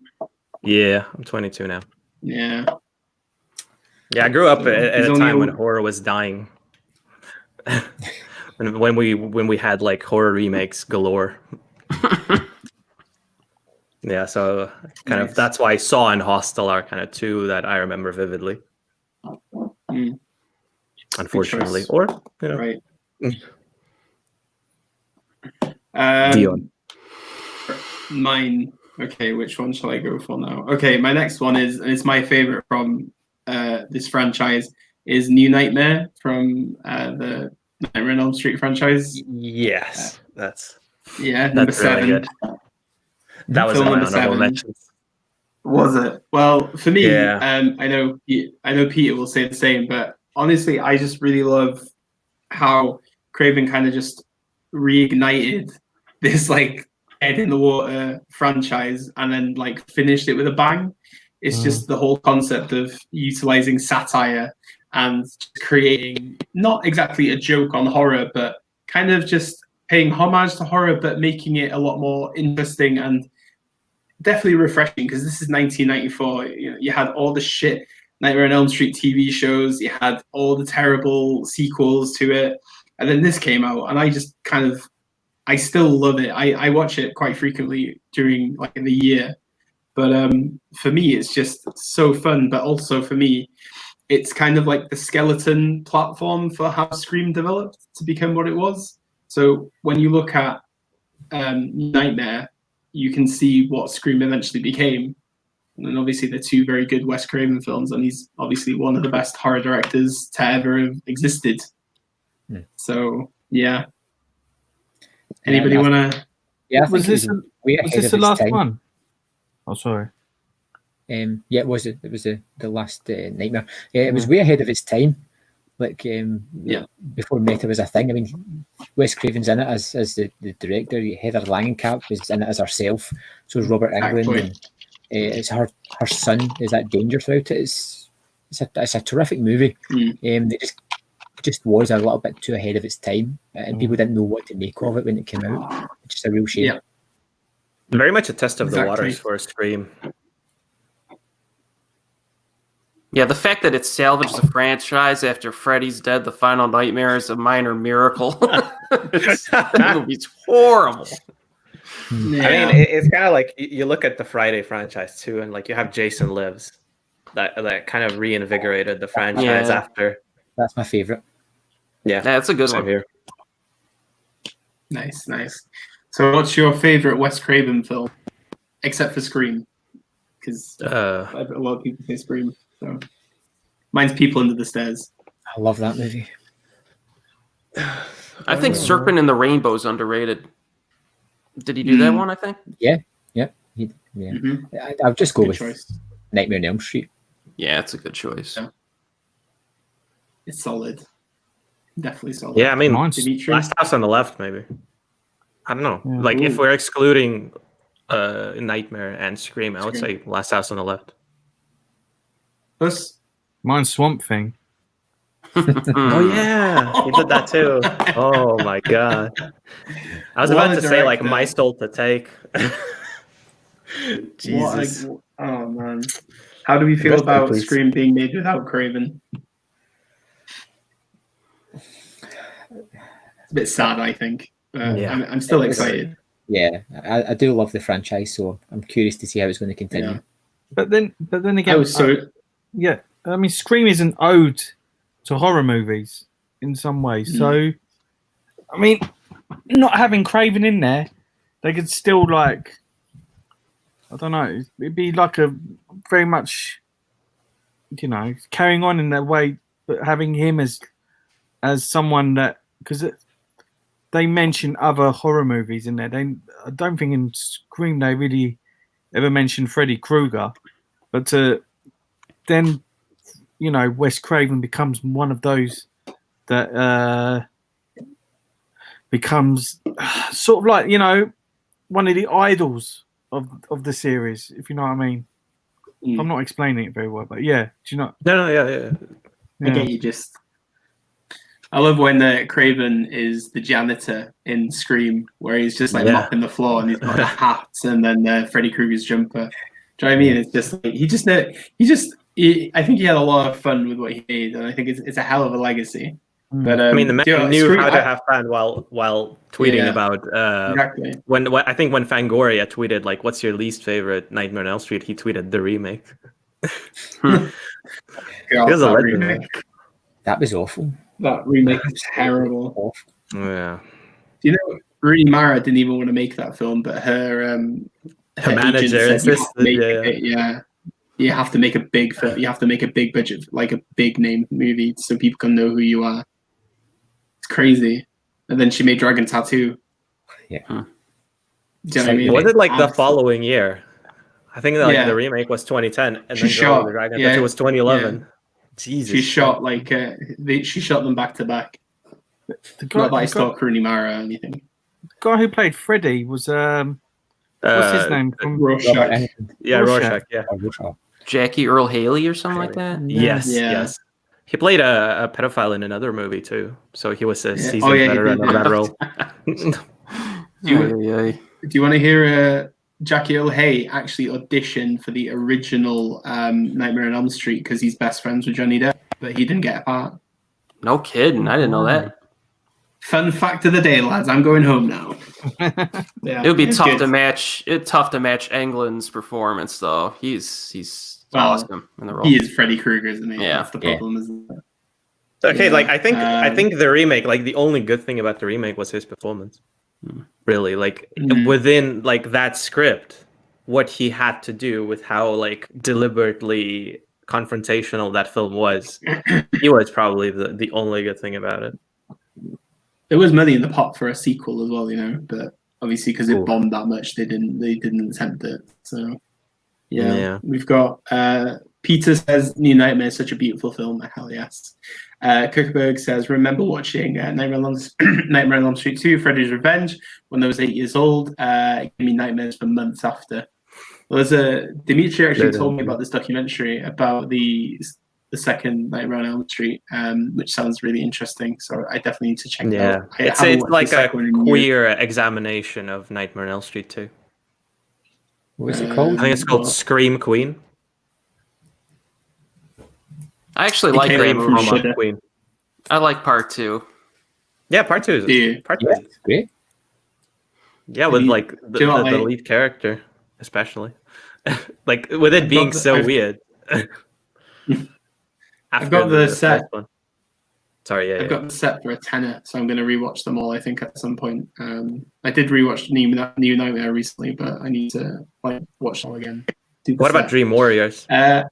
Amazing. Dream Warriors is fucking. it's fun. I think it's great. I think it's like the best kill in the series with the marionette death.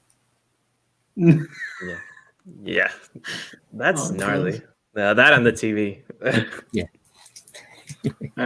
Kuckerberg says Hills, Last House on the Left, Hills Have Eyes was epic too, though.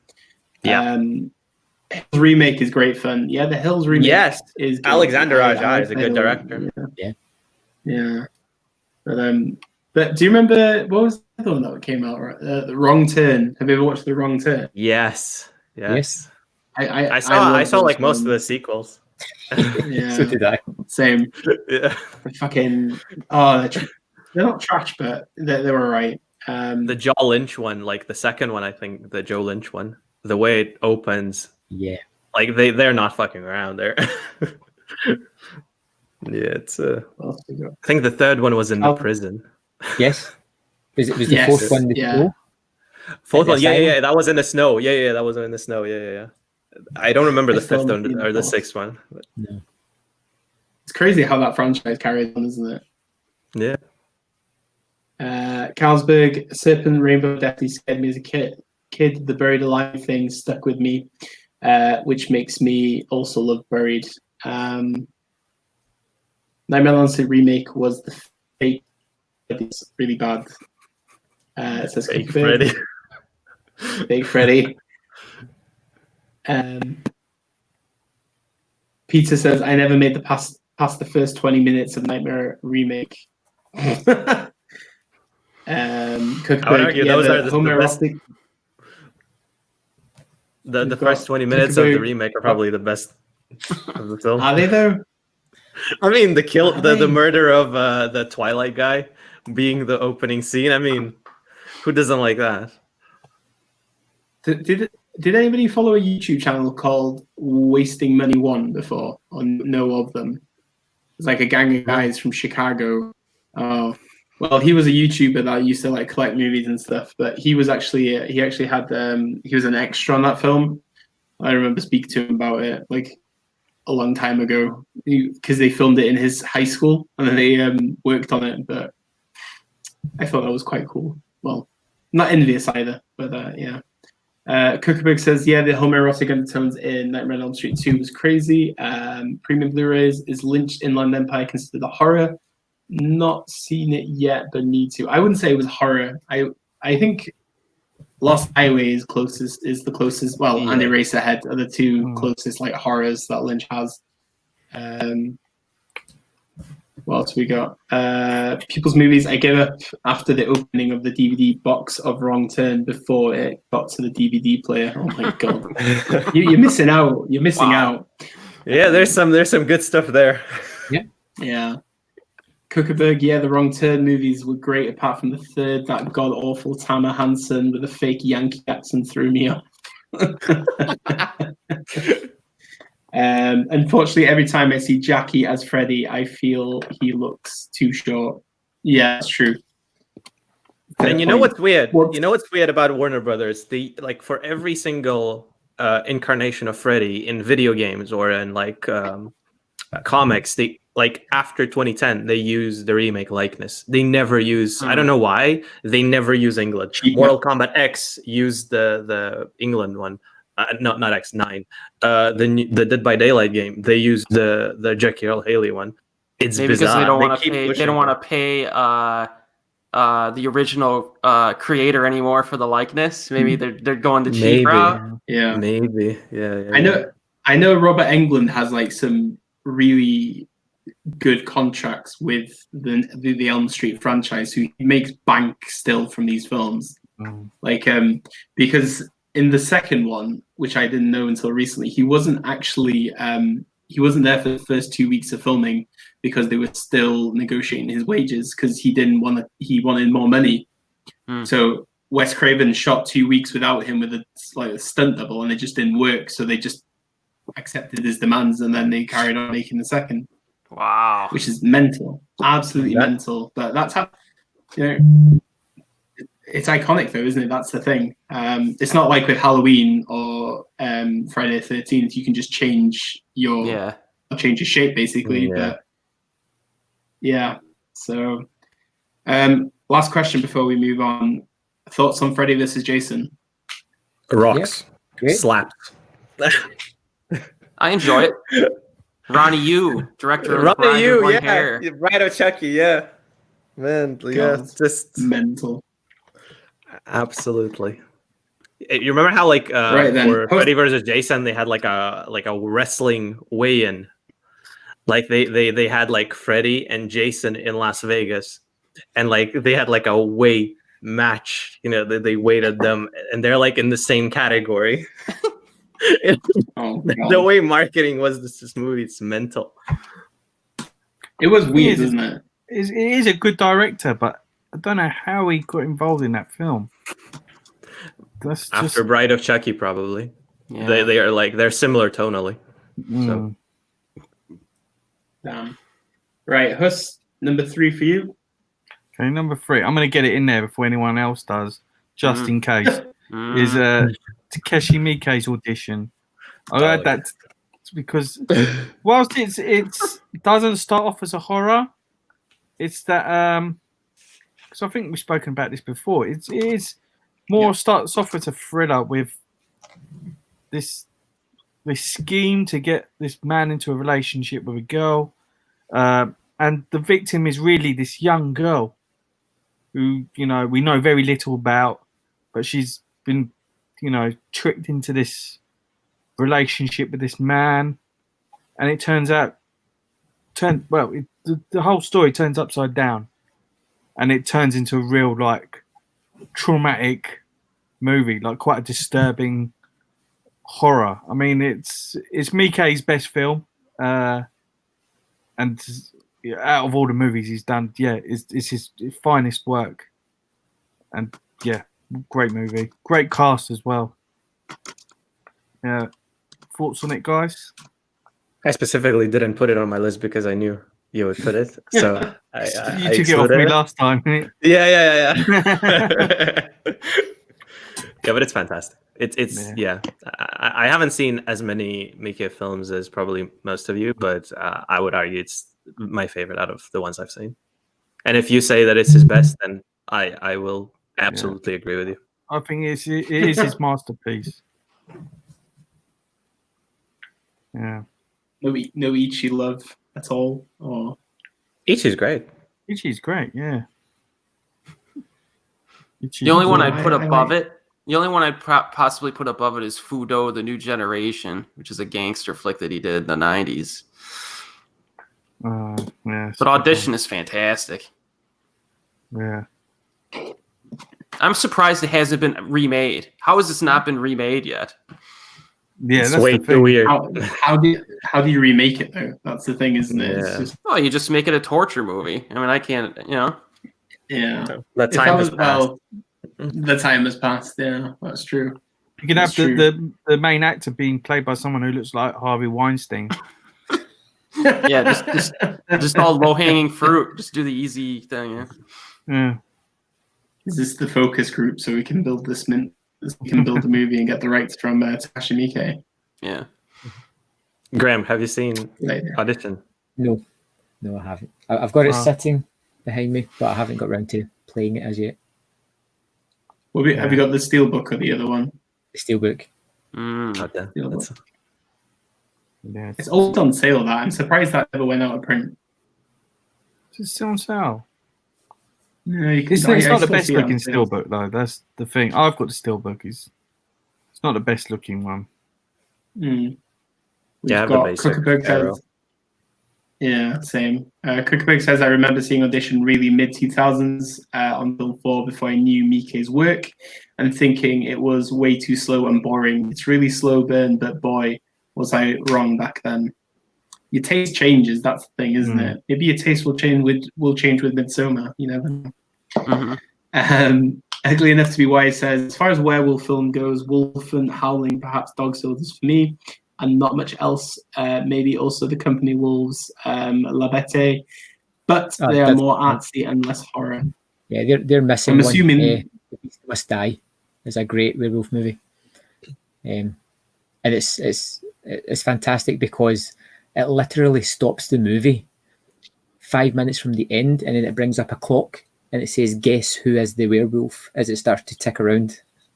That's really? hilarious. Yeah, it's coming out from Indicator in a few weeks. I can't wait to get my hands on the Blu-ray. That sounds amazing. It's coming out on Indicator, isn't it? Oh, yeah. Nice. I'll have a look. I think Dog Soldiers is the only one that, like, out of these. What was that in reference to, by the way? When did we speak about werewolf films? I don't know. Does anybody have a werewolf film in their lists? No. No. It was just a question from Ugly Enough to Be Wise. Unless we count Van Helsing. When I think of werewolves now, I think of What We Do in the Shadows now. Oh yeah, We're werewolves, not swearwolves. Yeah, yeah, definitely. Dog Soldiers, I loved it. It's definitely one of my favorite werewolf films. I do like Howling quite a bit as well. And then obviously American Werewolf in London. Bad Moon was pretty good too. Bad Moon. With the dog. Yes. Isn't it? Is Ginger? I don't remember that is one. it Ginger Snaps? Is it? Ginger Snaps. Yeah, Ginger Snaps. Yeah. That one's great. American Werewolf in London. Hell yeah. The one in Paris is terrible. That was the one recently called, I think, Where. Like 7 years ago or something. There's a UK one called Howl. Yes, Howl. I remember that one. Yeah. God, I haven't thought about that one in a while either. I think anybody see Howling 2? Yes, Christopher Lee. And I don't remember it. No. It's rubbish. It's good rubbish, but it's rubbish. So it's like proper trash. Yeah, the pop song. The pop song in it is awful. Like there's a song called "Howling" inside the film. It is fucking awful. I have that Arrow theory of it purely because I think it's just trash. It's called the Werewolf Bitch. It's seriously, man. It's How is this the first time I'm hearing of this? I'm surprised. It's really so bad. I enjoy it. Okay, so Leprechaun in the Hood versus this. Leprechaun in the Hood. Leprechaun in the Hood would win all the Oscars.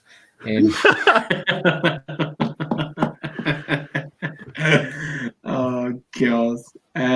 We got Renee saying top favorite Takashi Miike films are Ichi the Killer, Audition, and Lesson of the Evil. Pre-Blu-rays, I would cost an arm and a leg to remake Audition. Peter says Audition remake starring Tom Hanks. Yes, exactly. That would be brilliant. Cookerberg thinks his chat is broken on his end. It won't refresh the comments. We're seeing his comments. Mine is fine. Yeah, we're seeing your comments. Carlsberg, I know it's not a film, but thoughts on MPD Psycho from Miike? Really interesting brain teaser miniseries. It'll make you think. It's about a serial killer who transfers to different people and kills, and a detective who tries to stop him. Yeah, so Good. Okay. That sounds great. Yeah, I think I heard of it, but I've never seen it. How long is it?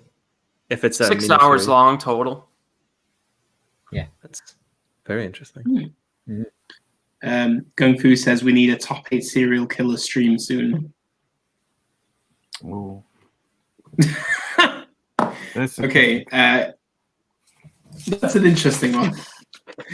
Graham, the 3? Scream. Wes Craven's Scream.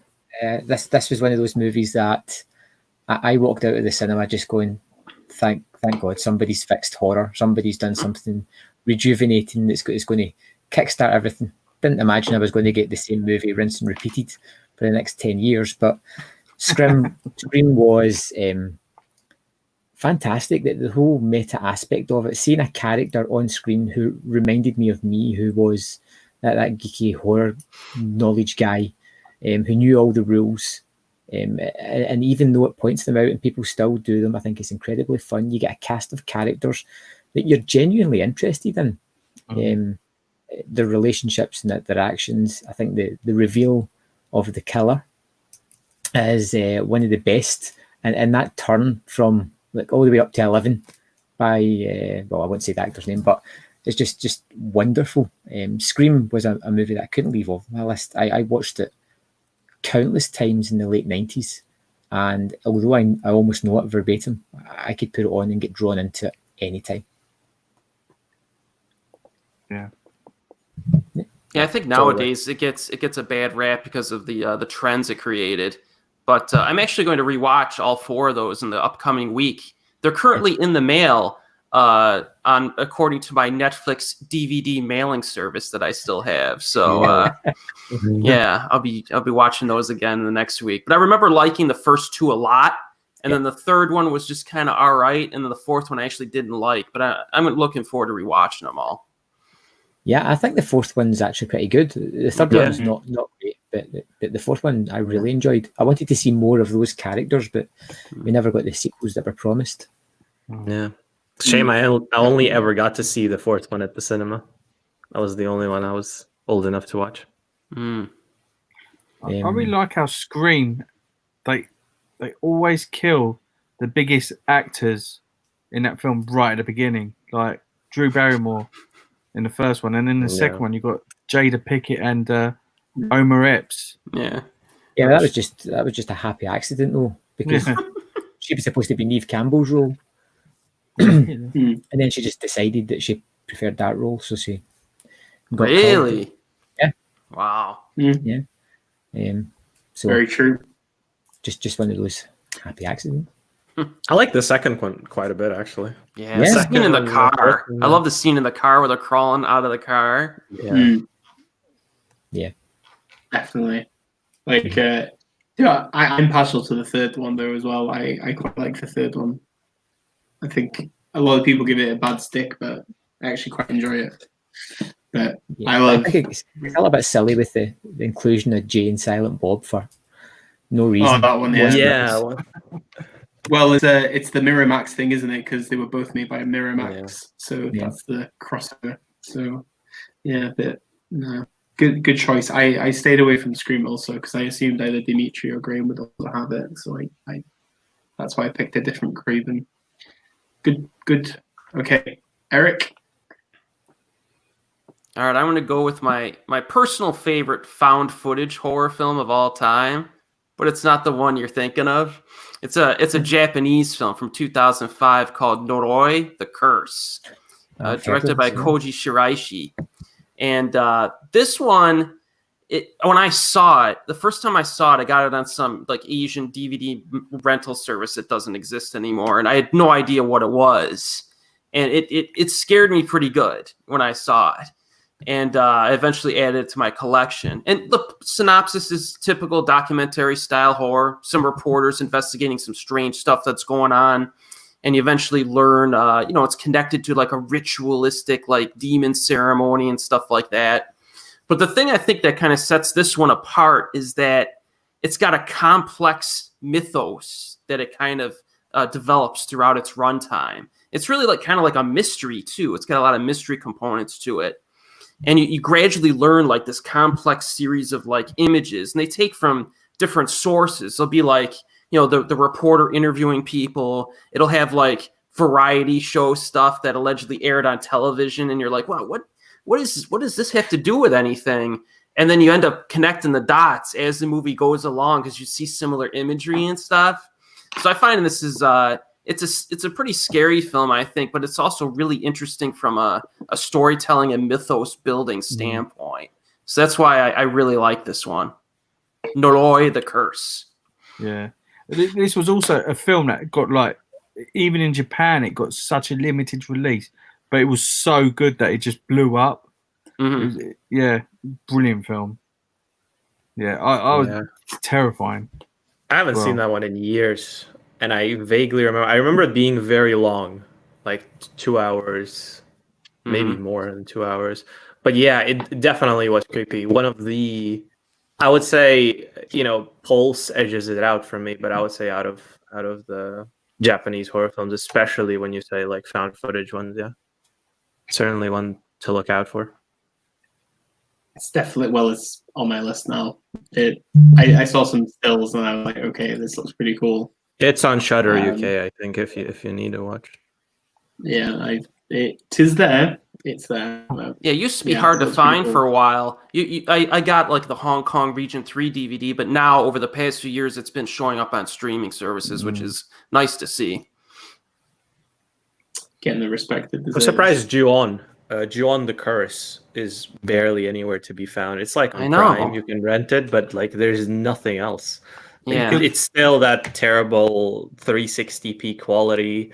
Yeah, it looks like a VHS. I mean, it adds to the atmosphere, but I love Ju-on the Curse, and I want to see that done. Like, I want to see done justice to it. Like, yeah, see something good at. The Curse was part of that whole era of Japanese straight to video. Yeah, it never got a cinematic release. In fact, only the first The two Grudge.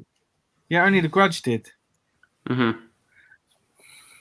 But Ju-on the Curse 2 is basically Ju-on the Curse 1 plus a little bit of extra. So yeah.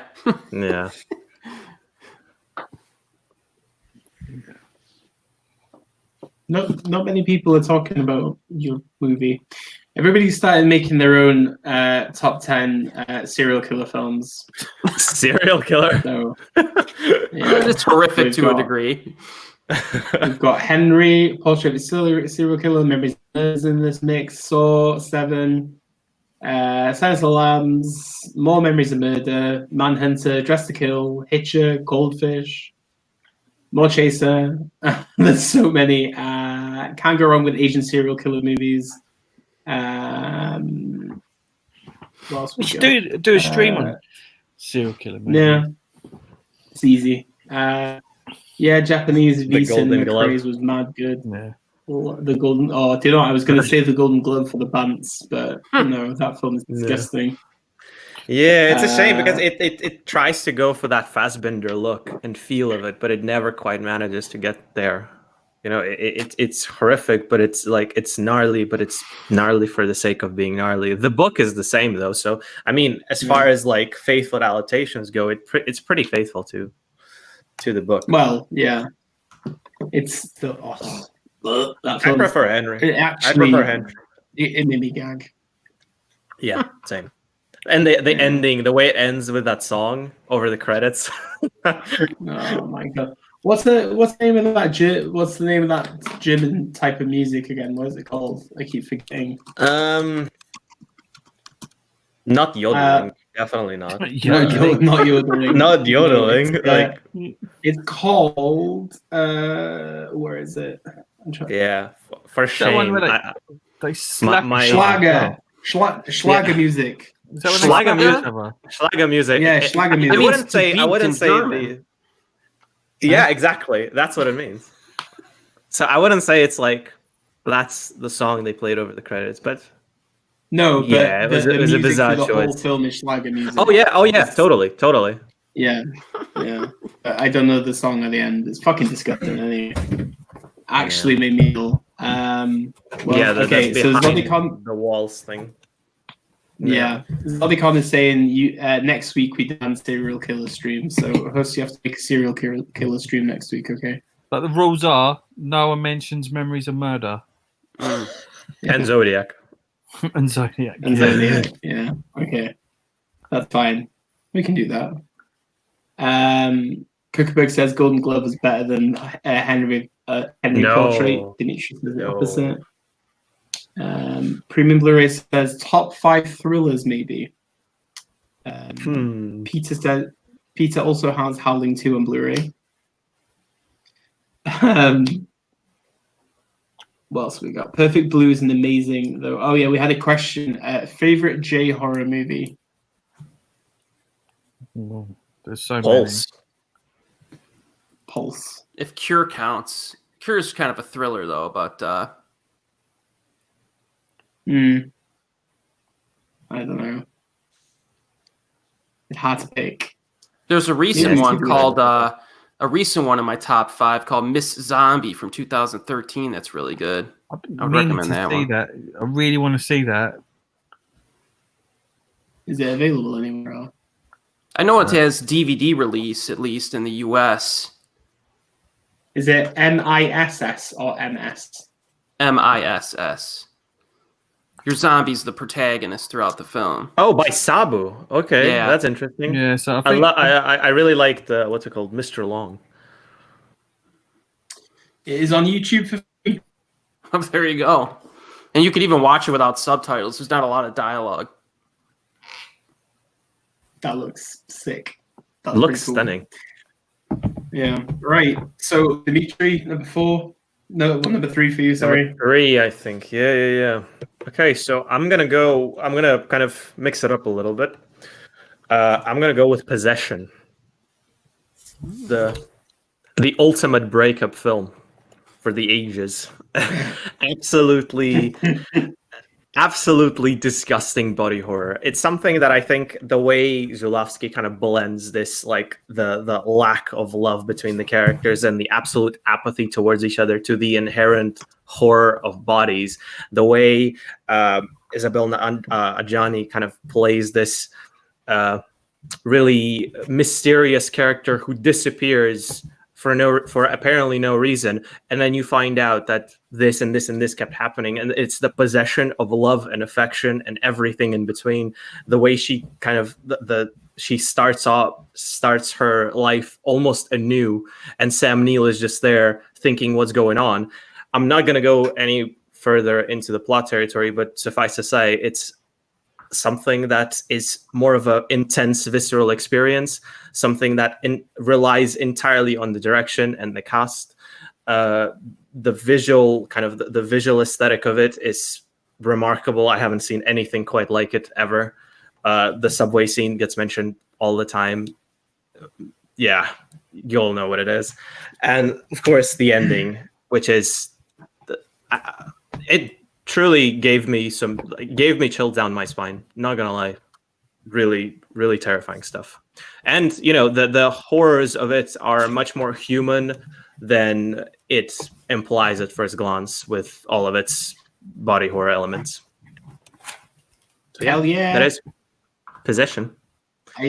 I use the subway scene in my classes quite often because I think it's one of the best sequences in film in general. Yeah, it's just it's so raw and there's so much energy. It's absolutely deranged. Ajani is amazing in it. Like, she is phenomenal. Even Sam Neill, who's not always like this. Prior to seeing Possession, I didn't think of Sam Neill as this kind of actor, but here he truly gives it all as this kind of broken husband who then realizes what's happening. I love it. Love it. Anybody else seen Possession? I have not, but I am definitely going to put it high on my priority list. Oh man! Now there's two versions though. There's an edited 97-minute and an original cut of over 2 hours. Which one do I watch? Original. Okay. Original every time. Yeah, Dion knows the end. Like, the ending is mental. like honestly, Eric, it suits your taste very well. Yeah, I think so too. Yeah. Yeah, It's very much. Yeah, it's really good. And it's actually quite cheap to buy in the UK on Blu-ray most of the time. You can get it for like $5. Yeah, it's the second sight Blu-ray. Yeah. A really good Blu-ray too. Yeah, it is. I think there's got actually quite a lot in it, isn't it? Yeah, there's packed full of extras on it. But good. Yeah, recommended. Have you seen it, Graham? No, have not. But I've added it to my list. I knew Dimitri was going to add it to his list, so I stayed away from it. But yeah, it's honestly, it's really good. It's 81, isn't it? Yeah, I think it's psychological torture at its finest. It's something that combines, like, it blends both visual horror and psychological horror in a way that's so just it's so European at its core, but also it has all of the staples of possession films that you come to expect. Definitely, is really good. Okay, I'm going for this now because I really love this film. House of a Thousand Corpses, Rob Zombie. Oh my god! Are you serious right now? Okay. Oh no, it was on your list. Okay, was it on your list? Was it? You'll hear my fourth pick. No, my fourth pick. You'll hear what I have. Okay. Yeah, I have another one. Wow. Okay. Yeah. So for me, House of a Thousand Corpses is just like, it was like a big entry point to me into like really obscure cinema. It really got me into like watching more like Sid Haig films and everything like that. But I just really love the concept of it. 4 people on a road trip. You end up with this fucking deranged clown that sells you fried chicken. Then you go through a fun house, and then you basically end up in like a Texas Chainsaw Massacre house. But then you go into fucking hell with this movie. It's a massive like homage to like 70s horror, amazing colors. Somebody's telling me to turn my volume down. Is it that bad? Yeah, I think it's for me. I think I might be a bit loud because I'm using a new mic. No, everybody's fine. Is mine okay? Okay. Anyway, so just the whole journey of this film, it just really, I think it's just really deranged and utterly bonkers. And really for American cinema in 2003, where it's kind of stuck to the same kind of, horror pastiche, it kind of really opened up a bigger world to me. And then obviously Devil's Rejects then came out, and then I loved that. But then The Three from Hell was a bit meh. But yeah, House of a Thousand Corpses. Genuinely surprised. Anybody want to pick up? Why? I love this film. I love it. I think it's great. I think the fact that Rob Zombie went through hell or high water to make it and then release it. It was on the shelf for like 3 years because Universal refused to release it. It was ready for 2000s. The trailers were attached to, I think, Bride of Chucky back in whenever that was. And they had everything ready. And then Universal pulled the plug because they deemed it too violent. And then Lionsgate picked it up 3 years later, only to release it in 2003. I'm going to go ahead and say that Rob Zombie is the most inventive filmmaker of the 2000s in terms of horror. I honestly believe that there was nothing really that quite captured that Americana of horror in 2000s as much as Rob Zombie did. I'm gonna have to go back and rewatch this one along with Devil's Rejects, because when I first saw House of a Thousand Corpses, I went into it expecting a really stupid, campy movie, just based on, I don't know what it was. I don't know if it was the cover art or something. So it kind of threw me off. Like the mean spirit just threw me off a little bit. So I think I need to go back to it, and I bet you I'll like it if I go back to it again. Graham? When I first saw House of a Thousand Corpses, I hated it. When I went back the second time, I thought it was fine. Yeah. I prefer Devil's Rejects. Just purely, I think it's my preferable one. That's about it. I just wasn't a fan to start off with. Maybe next time round I'll get to the point of actually really enjoying it. But I've only seen it twice, and like I said, first time I saw it when it came out, just wasn't for me. But my tastes have changed quite a bit, and I do quite like a lot of exploitation cinema, which I think this leans into heavily. Actually, I think my favorite Rob Zombie film is Lords of Salem. Actually, I like that one quite a bit. That's a great one. I like that one. That one's sweet, but yeah, I actually kind of dig what's it called? His weird, 31. I mean, I thought it was trashy, and it gave me a very tough time at the cinema because of the way it was filmed. But at the same time, that's his aesthetic. Yeah, I need to read it. Yeah. The only one I haven't seen is the Super Beasto one, the animated one. I still haven't seen that one. That ain't bad. I don't mind it. The only one I haven't seen is Halloween 2. Oh, okay. Here's the thing. Halloween 2, I like it a lot. I know there's the whole like it's a genius film kind of takes on it. I've yet to rewatch it since I first saw it like 4 years ago. Maybe it is, but from my first watch, I really liked it. I know a lot of people hate it. Like it's not very much a Halloween film. It's not a Michael Myers film, really. Yeah, but that's fine. Look, we've seen enough Michael Myers movies. You want something to kind of shake it up a little bit. I've heard, and if you get a movie where you get opposing opinions of people really loving it and really hating it, that's a great sign. Yeah, absolutely. I'm curious about that one. I think a lot of people did the same with like Bliss last year. I love that. Some people hated Bliss. I love Bliss. Yeah. Like I didn't even realize what movie it was until the end. Yes. This blindsided me, and then when I figured out what it was, I was like, wow. What's his name? Joe Bigas. He said what you're trying to say right now, which is a spoiler. He said that in the Q&A at Fright Fest before the film. Like he introduced the film, and he said that, and I went in knowing what it was. But if I didn't know, I think I would have had the same reaction. Yeah, great film. Yeah. We got Renee saying "Brew from Hell's Rubbish." House of the Thousand Corpses is 20% on Rotten Tomatoes. LOL. That's each to their own is what we call this. That doesn't mean much of anything. Yeah. No, Rotten Tomatoes is especially when it comes to horror. Mm-hmm. Well, yeah, true. Like House of Wax 2005 isn't great. has like very low score, but it's a pretty decent. I think most are quite low. Like 2000s especially. I think we had like most of the horror films like that we now quite like were rated really poorly. Even though Devil's Rejects had like 3 out of 4 from Roger Ebert, he was like one of the people who rated it very high. Renee also agrees Lords of Salem is fantastic. Kuckerberg, I love Devil's Rejects and House of a Thousand Corpses, but the latest 3 from Hell was a huge letdown. I think we can all accept that. Yeah. It was good to see them back, and Sid Haig. Yeah, of course. And Gung Fu is trying to get me to say more nasty things, so I'm not going to say that one.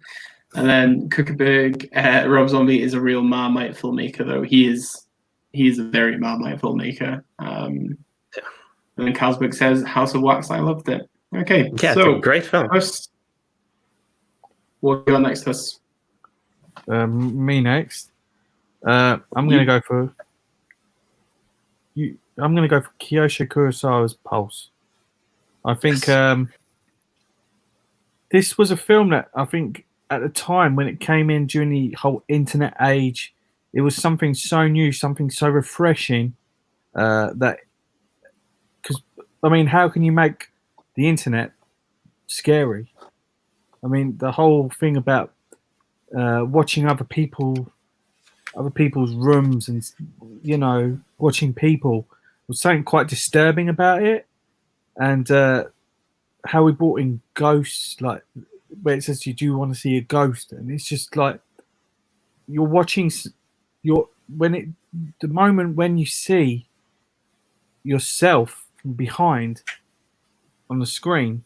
I think that was just something so simple but so terrifying at the same time, and I think it was just so new, and it was brilliant. I mean, I think it's one of his best movies. I mean, obviously you got The Cure, but this is just, Pulse is just phenomenal.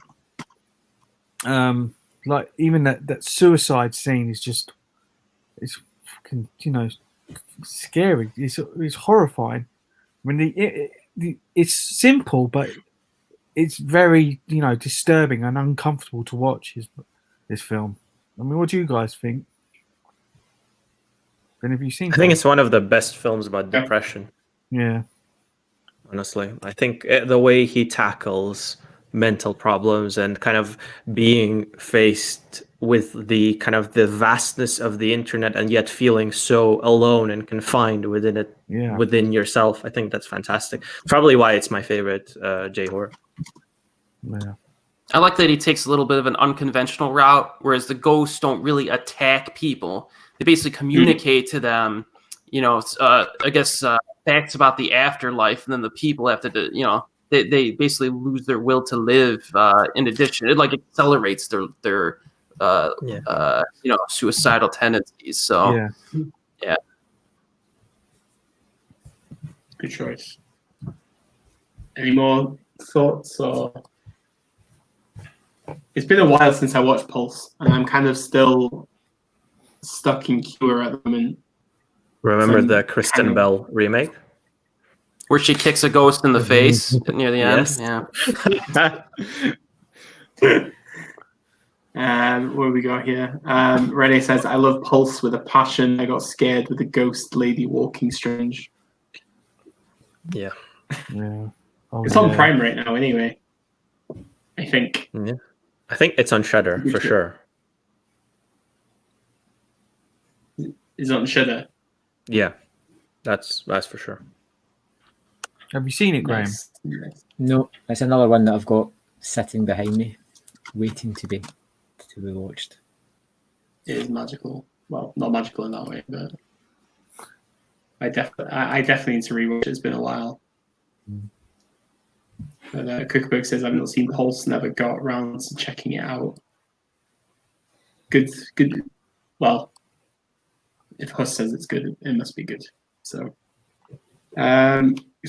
Graham, what have we got next?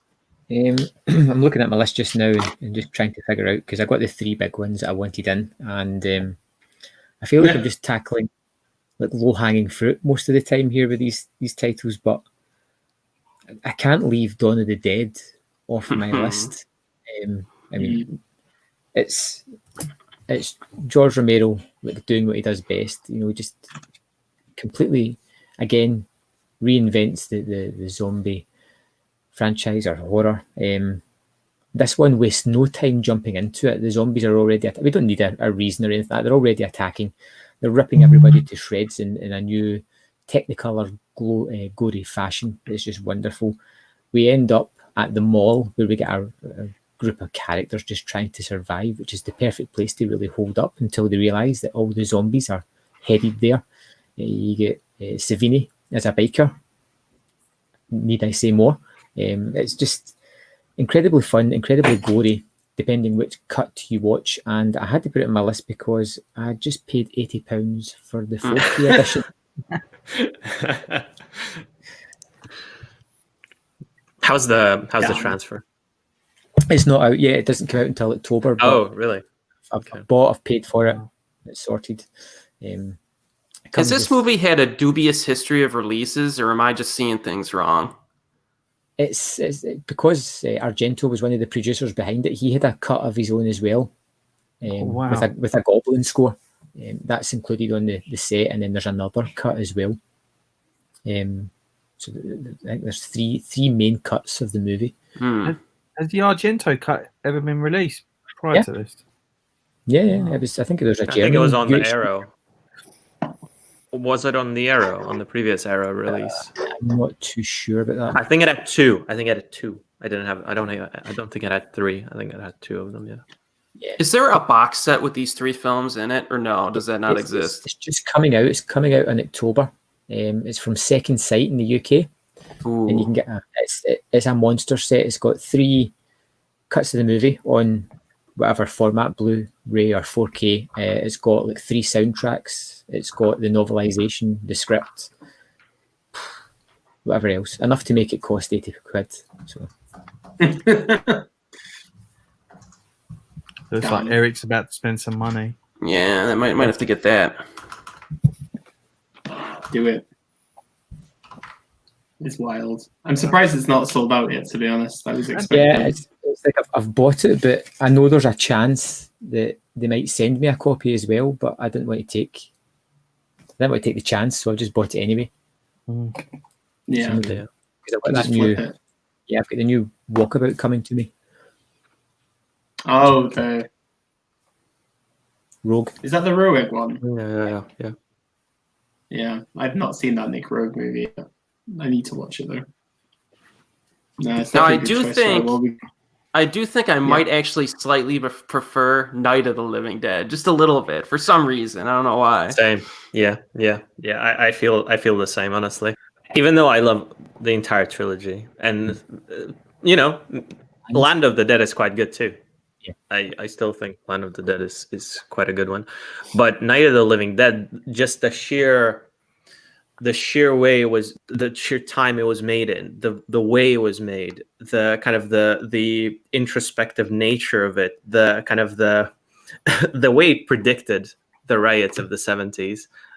Even it's historically very significant, and one that I slightly edge out, just very, very slightly. Mm-hmm. But Dawn of the Dead is fantastic. I love Dawn of the Dead. Even the remake is good. I really like the remake. Yeah, I like the remake as well. Yeah, me too. That scene when they're sniping people from the roof. It's a fun movie. Yeah. The remake is a fun movie. It's probably like the closest to like a Dead Rising movie we'll ever get. There's a video game series called Dead Rising. Yeah. It's pretty similar to that. Why would you even talk about that? Oh, why not? It's a trashy, fun video game. Renee says Dawn of the Dead, awesome, my favorite zombie film, hooray. One Cut of the Dead, best recent zombie film, I think. Well, I think most of us agree One Cut of the Dead is probably the way that film came out from nowhere and it's become a mainstream. I mean, I think 2 years ago, people that are into Asian films were talking about it between ourselves. We're saying this film is amazing, and then it just became mainstream. It's like, whoa, it's phenomenal, and it's amazing to see. Once people started spamming POM, I knew this was a big deal. Like I knew this is going to be big. Yeah, it's a great film. So apparently the director did a lockdown version. Is that right? Anybody seen that? Like he got the actors. Really? So I've heard. I've not seen it. Just like a 30-minute thing. Sounds wonderful. Yeah. No. Never knew about this. Could be talking that rubbish, but I'm sure I heard it. Dimitri, find out. Sounds feasible based on the first 40 minutes of the One Cut of the Dead. It sounds feasible. We've got Kuckerberg saying director's cut is the really only way to watch Dawn of the Dead, to be fair.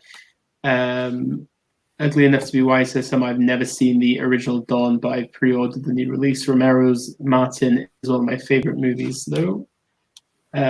One Cut is fantastic. The old out of print Arrow Blue has all 3 cuts of Dawn.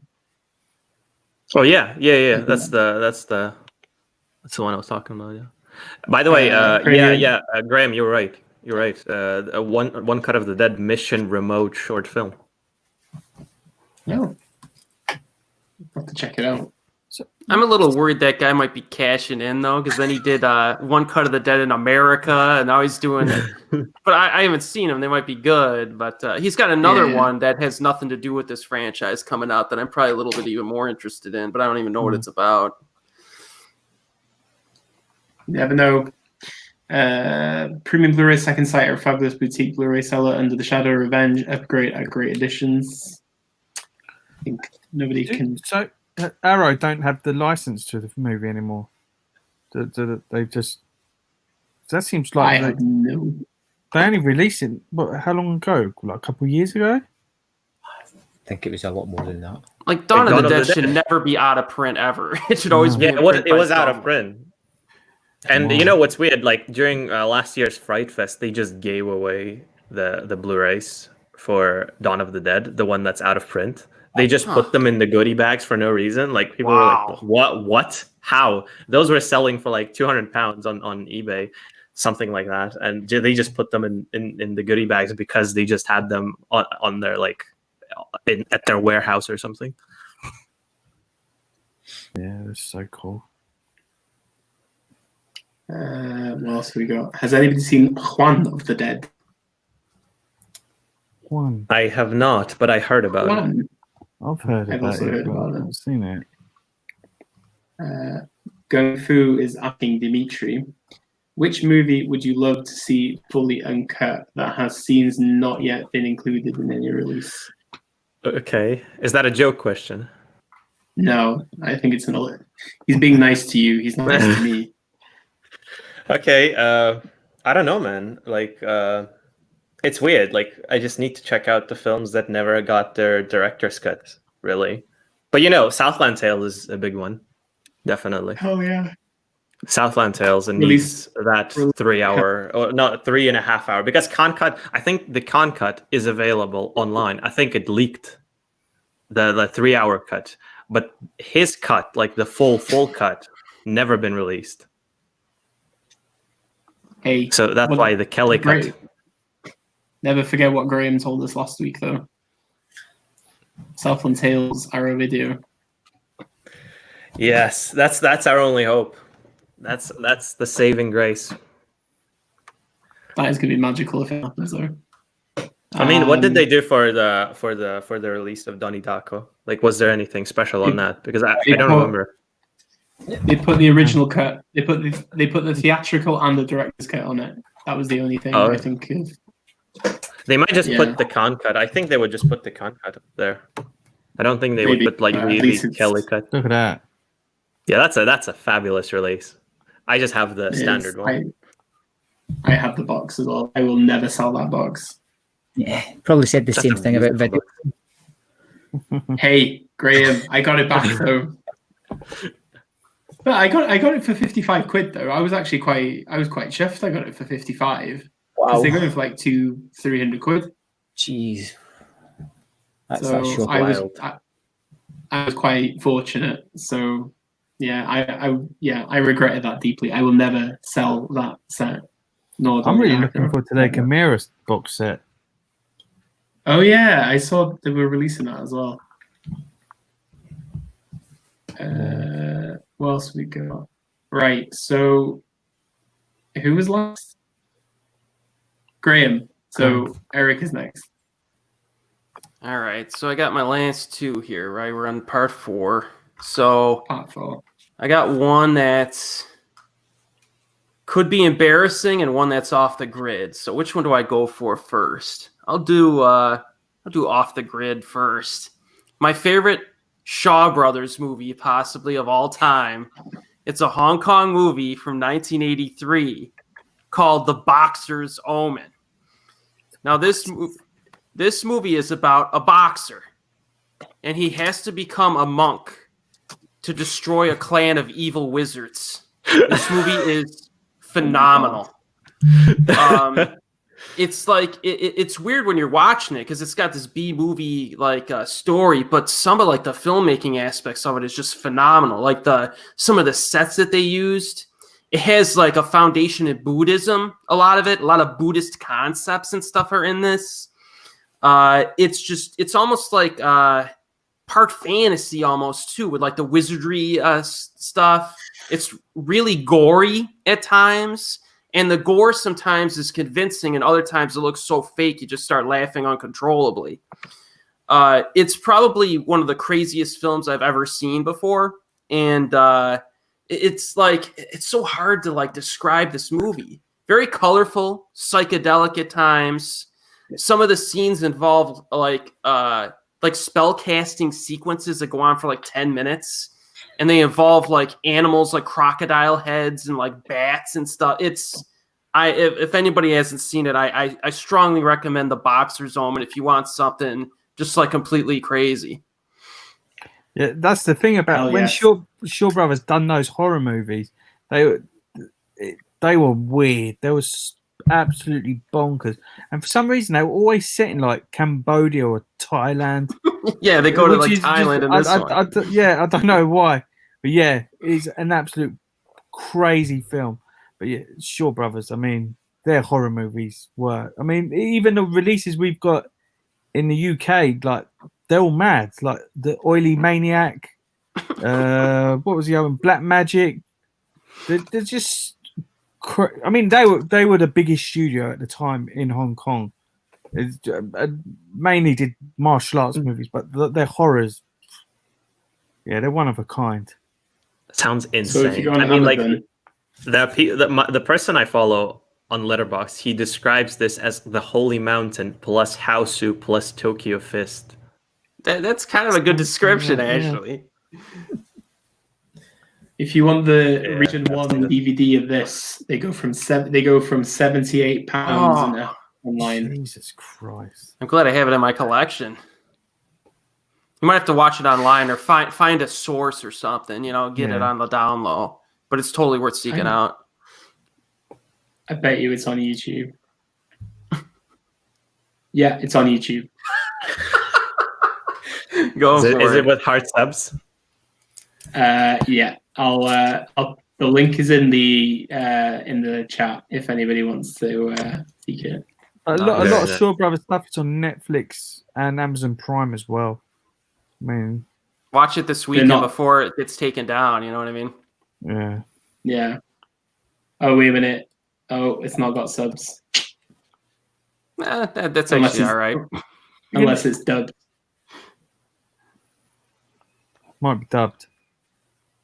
Maybe. Yeah. My volume's off, but yeah. Do you know, watching Shaw Brothers movies are the only time I would prefer to have it with a dub. It's just because that's how I originally watched them back in the day. I mean, I prefer obviously to see movies with subtitles, but yeah, Shaw Brothers is the only time I'll see dub. You talk amongst yourselves and into the toilet. Oh, all right.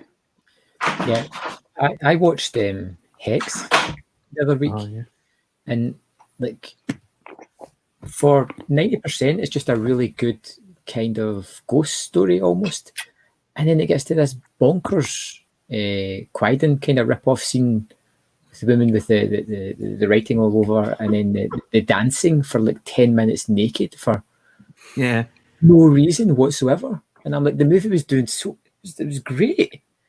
Yeah. Now, I still appreciated the dancing just in a different way, but it just kind of knocked the movie off its stride a little bit. Yeah. And I'm unfortunately not familiar with the Shaw Brothers, so I will need to get there. I watched the 2 Black Magic movies as well.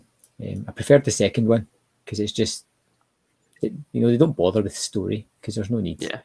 Yeah. So I think the Boxer Zone just blows all those out of the water. It just doesn't waste any time, and it just keeps moving.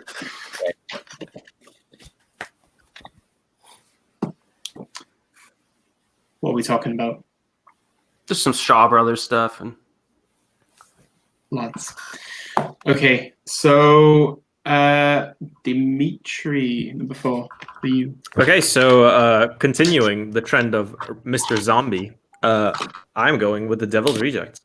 I adore The Devil's Rejects. Much akin to the Texas Chainsaw Massacre, it is as much of a time capsule as it is kind of a reverent take on the 70s America and 70s exploitation rather than America, really. It's a satire on Americana. It takes violence and amplifies it to an abhorrent level, but it's a film where violence feels tangible, almost kind of realistic at times, while keeping the characters charismatic, which is a completely bizarre sentence, I know. The America of the late 70s, where political incompetence goes hand in hand with suburban violence, really what you get is this kind of eternal search for freedom, quote unquote freedom, from these 3 characters, Otis, Baby, and Captain Spaulding. But really, it's as much of a tale of America we know as it is a horror film, really. It's it's the kind of film I feel like a lot of people, they're disgusted by it purely on the visual level. But I would argue that it's one of the most interesting portrayals of the 70s America in cinema. Really, it's I don't know. It's The Devil's Rejects. Again, Zombie has this way of portraying his country and his people in such a way that feels real and almost sympathetic. You're almost like, the ending is phenomenal. The ending to The Devil's Rejects, when Freebird is playing, it's not really like emotional manipulation, because you're not really feeling as terrible for the characters as much. You're just experiencing this happen on screen. It's the really almost the death of the American dream in their perverted fashion. So yeah, The Devil's Rejects. Really, I honestly think one of the most interesting horror films of the 2000s. Yeah, I've never seen it. No, I really like The Devil's Rejects. I think it's probably Zombie's best movie, I think. Until you've seen Halloween 2, obviously. I think Halloween 2, I think The Devil's Rejects, Lords of Salem is really good. Halloween 2, like his Halloween movies, I don't mind. Honestly, I need to rewatch them. I haven't seen them in such a long time, but I don't mind. Yeah, it's been a while. Yeah, but like the ending to The Devil's Rejects, man, like it's the kind of ending the film needed. And then 3 from Hell happens, and you're like, why? How? Yeah. What's the point? It's the perfect ending. It's like this is what needed to happen in The Devil's Rejects. This is the ending that these characters need, and what they stand for. This is what the message that he's trying to imply. This is what it needs. The reform. See, what I wanted to see, I haven't even seen 3 from Hell yet, but what I wanted to see was a supernatural horror film where they come back from hell. Yes, and that's what I wanted to see from it. I was actually thinking that he would like revive them using some like voodoo or like cultism. And then it's just like, oh, they just survived and now they're in prison and now they're gonna break out. What? Yeah, it's weird. It's weird, man. But like The Devil's Rejects, I still stand by that. It's probably one of the highlights of the 2000s. I know it's like, again, like very much love it or hate it thing. And like the dialogue, Rob Zombie's dialogue is not for everyone. But it's an interesting one. It's an interesting farewell to that era, I would say. So I love the shootout at the end. It's not really a shootout. It's not a shootout. It's just like it's just straight up. It's like Massacre. one-sided shootout. It's it is Massacre, and that's the way it should end. That's the perfect ending. We've got epic ending. I wanted those 3 dead, said Renee. Cookerbird says, I did love some Sherry Moon in 3 from Hell, though. Am I right? She's such a cutie. Cute but scary. Very scary lady. Yeah, she's great as Baby. I really like her in that role. Like everything else she's done. Going for another question. Yeah. Going for another question for you, Dimitri. He's asking you, since horror is your speciality, why do you love these genres so much? It's weird. I think partially because I was exposed to it at such a young age, and I think I really was never really into like Star Wars or I was briefly into Star Trek, but horror was always my thing. I would always. It's funny how I always liked French cinema and horror films. That's just been there all my life. So yeah, it's something that I think. Horror at its core is a very progressive genre and one that I think tackles as many topics and interesting ideas as your art house cinema or like European cinema or whatever you want. Really, and it's highlighted these days with the likes of something I'm going to mention later and Get Out and films that really push the boundaries of socio-political commentary. I think another. Yeah, sorry. Go ahead. Another great thing about horror is that you can experience horrific things with no risk to your own self. You can just watch them, you know, through entertainment. Yeah. It's kind of cathartic or therapeutic for me. Yeah. I think to add on to that, it's interesting to see how real world events are reflected through horror, really like violent events reflected. Like Hostel, for example, one film that was very much a product of its time. I don't think films like Hostel would be made now. Films just pure torture. And that's, you know, obviously inspired by the violence people were subjected to on the news about, you know, Al-Qaeda, everything that was going on at the time with the American military. So yeah, it's a very interesting genre. Very. Well, true. Well, you think about even like Night of the Living Dead, 1968. It's a massive film about racial tension, really, isn't it? And riots. Revolutionary and, for that time. Essentially predicted that era. Yeah. Gung Fu also asks, Graham, what is your favorite genre? Horror. Yeah. It's definitely the most accessible, isn't it? And because it's so widely available, horror film is like the most widely available like genre of film out there, I think, isn't it? Yeah, I think even horror fans are some of the most accepting. You know, we'll take a crap movie and we'll champion it because it has like a small glimmer of something in it. It's the only kind of genre I can think of where, you know, quite often sequels are better than the originals, and they add upon it. You know, I think it's, well, everything Dimitri said was pretty much succinct and to the point and delivered it all. And I'll throw in breasts. You get lots of breasts in horrors. Yeah, I feel like even with a bad horror film, sometimes it's just entertaining to watch anyways. You know what I mean? Like where if it's a bad drama is just a bad film. You know what I mean? A bad horror film, you can get something out of it. Yeah, absolutely. Definitely. Okay. Because they tend to gain that cult status.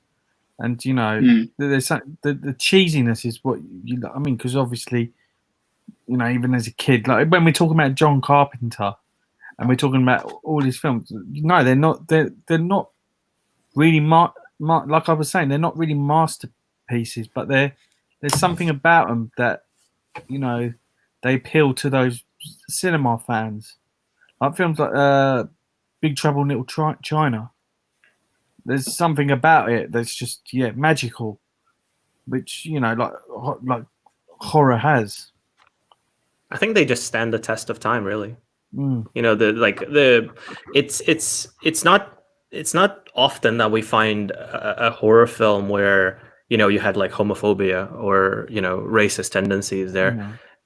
That's why I would honestly always champion horror as the most kind of interesting genre when you're trying to comment on something.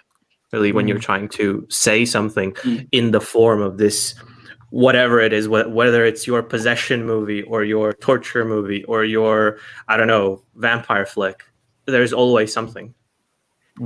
Something beneath it, something that you want to uncover. Or it's just a really fun vampire film, you know? Well, sure. Gung Fu is also asking you, Graham, what is in it for you? Is it the emotion of being afraid or something you can relate to that you can only get in horror? I just feel it's something that was always prevalent when I was growing up. I grew up in the age of the video shop, so horror was constantly there. It was something that was a family event. You know, we would get the new Nightmare on Elm Street movie. My mum tells me a story that I don't remember, that the first video that we had was Texas Chainsaw Massacre, and I watched it repeatedly. And apparently I was like 2 or 3. So it's something that's always been there. It's always connected me with friends. It's something that you can have a deeper resonant moment within, or it can just be pure entertainment. I'm quite happy to watch The Babadook and get something more out of it, or throw on The Evil Dead 2 and just revel in the maniacal nature of how over the top bonkers it is.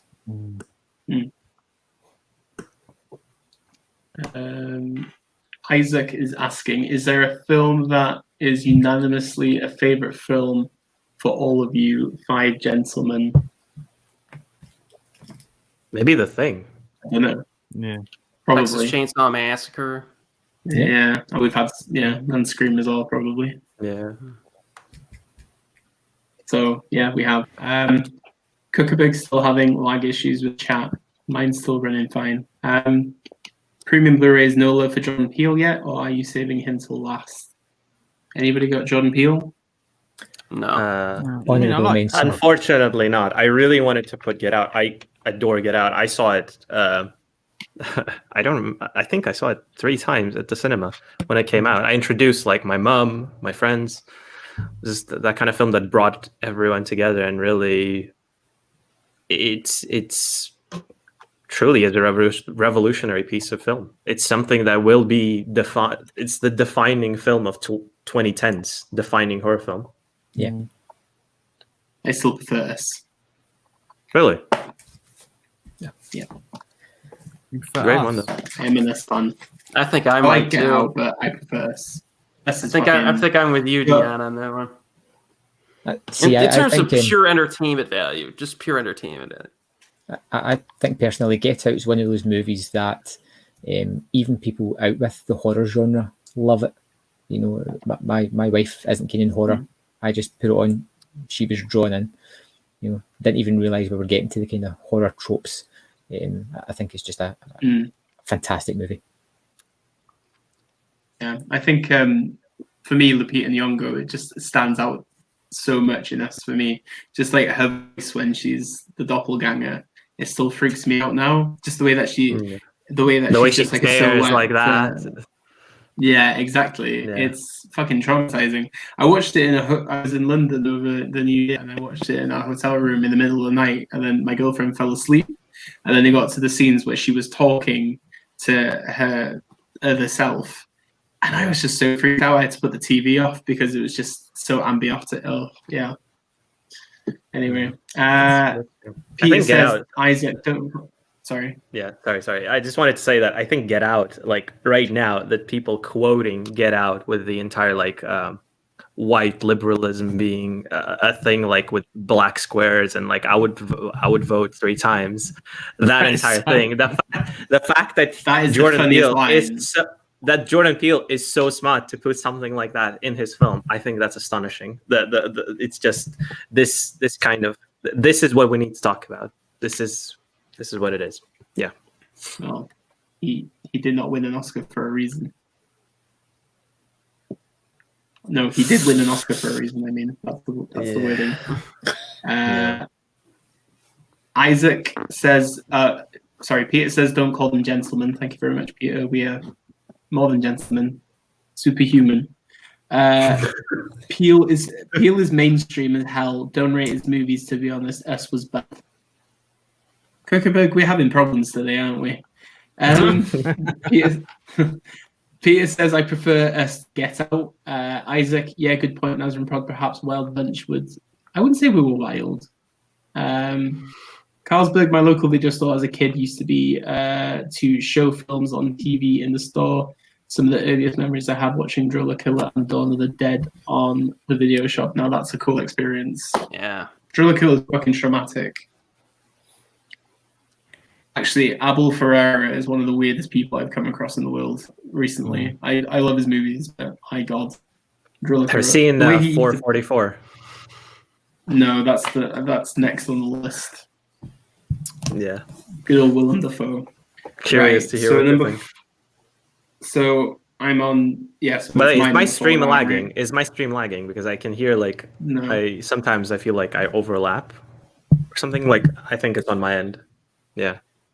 Sometimes I start like talking and it comes later. Too many gadgets you have. Okay. Yeah. Probably just the time messing with me. Right. Number 4. Right. This was a recent find for me, but I really liked it because I think it's just general fun and it's really rewatchable. But Terrifier by Damien Leone. Anybody seen Terrifier? Yeah. Yeah. So it's a sequel to a film called, is it Hallows Eve? Is it, Dimitri? All Hallows Eve. All Hallows Eve, right? Yeah. So basically, the premise is it's just a fucking terrifying clown that stalks these two girls, and basically it's a really simple plot, but my god, it is one of the goriest like American horror films I've watched in a very long time. It's just pure enjoyment. The clown is so sadistic and utterly twisted, but there's really weird comedic moments in it as well. Yeah. It is a bag of fun. I love it. I think it's such a good like gory horror film, and it's perfect for Halloween. I think it fits in really well. So yeah, terrifying. Yeah, I saw this. Eric, do you think the same? I liked it, man. I only seen it one time. I was out of town for work in my hotel room when I was watching it, and even I got a little creeped out by that freaking guy, man. It's freaky, isn't it? The gore is really impressive too. I like the violence in it. Damn, I like the clown, man. Yeah, I'm surprised to hear this honestly in like a top 5, because I saw it. I remember seeing it. It's not a ranked. It's not a list of like, oh, these are the fucking best. It's just. Oh like, yeah, of course not. Of course mean? not. No. It's just not because of that. The reason why I'm surprised is because I remember watching it, and the thing with it, it's comedic to a point, but the violence. Oh my god, Jesus Christ! That film is just like that film holds no punches. That's probably one of the goriest films I've seen lately, and it's like the fact that it's getting a sequel. I mean, I'm not sure what else there. I mean, I'm not sure what else is there to show, but. We'll see. It's an have you seen the short from the All Hallows Eve? Yeah. Yeah, that one. It's pretty messed up too. Yeah. Good. Interesting choice. You actually watched it on Sky, Hus? Yeah. It just looked really interesting, and then that one kill scene towards the end of the film with like the upside down. Oh yeah. Yeah. Oh, love that stuff. Yeah, definitely. Graham, have you seen it? Oh no. No, I've got it, a copy, just waiting to watch, but I'm just getting All Hallows Eve first because I want to see. All Hallows Eve is like an anthology that's a little uneven, but the Art the Clown stuff in that is actually pretty good, especially the ending. I like the ending in All Hallows Eve. Yeah. Do you know that they comprise it out of Vimeo clips? They comprise it, like All Hallows Eve is comprised out of Vimeo shorts that they had done previously, and they just compiled them in one movie. So it's not even the first time they showed those movies, those short films. It's just a compilation of them. Amazing. No, it is well worth watching. I think it's pure good horror. But Renee mentioned Stitches, and I agree. Stitches is hilarious. It's the one with the clown who goes mad at a children's party, like at a birthday party, and he goes mad and he just becomes a violent, murderous clown. I think it's British too. It is British, yeah. It's got, I can't remember what the name of the comedian is now in it, but yeah, it's pretty good. This Premium Blu-ray had a good little pun here. Terrifier is definitely better than it. Wow. Which one? The question. I'm assuming he's talking about the new first one, isn't he? I don't know. I like the first one. I like the first one a lot. Yeah, I liked it. The first one was great. I really liked that. Seeing it at an empty IMAX theater was the highlight. Honestly, was the highlight of 2017 for me. It was just absolutely. I was the only person sitting there watching that film. There was one time I saw a movie. It was some like Spanish horror movie called The Abandoned or something. It really wasn't all that great, but I was alone in the wintertime in a theater, alone in the theater, and I had my coat next to me on the seat. And I was just like, yeah, this movie's all right, whatever. And then I got like, I don't know if I was dazing off or whatever, but I got this feeling like someone was sitting next to me, and I realized it was my coat. It's amazing. Amazing.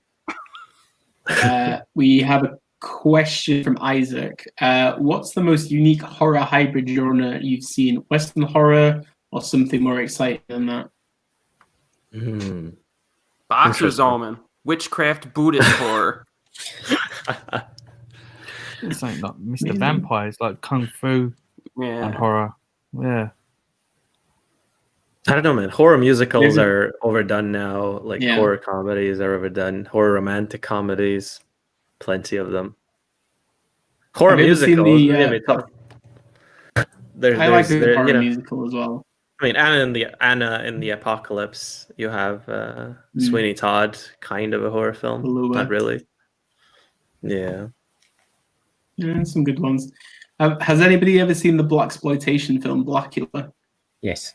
I only saw it through. I was introduced to it through Horror Noir, the documentary on Shudder. I haven't seen the whole thing. Yeah. I just saw the clips, and the clips look amazing. Yeah, it's good. And the sequel, Scream.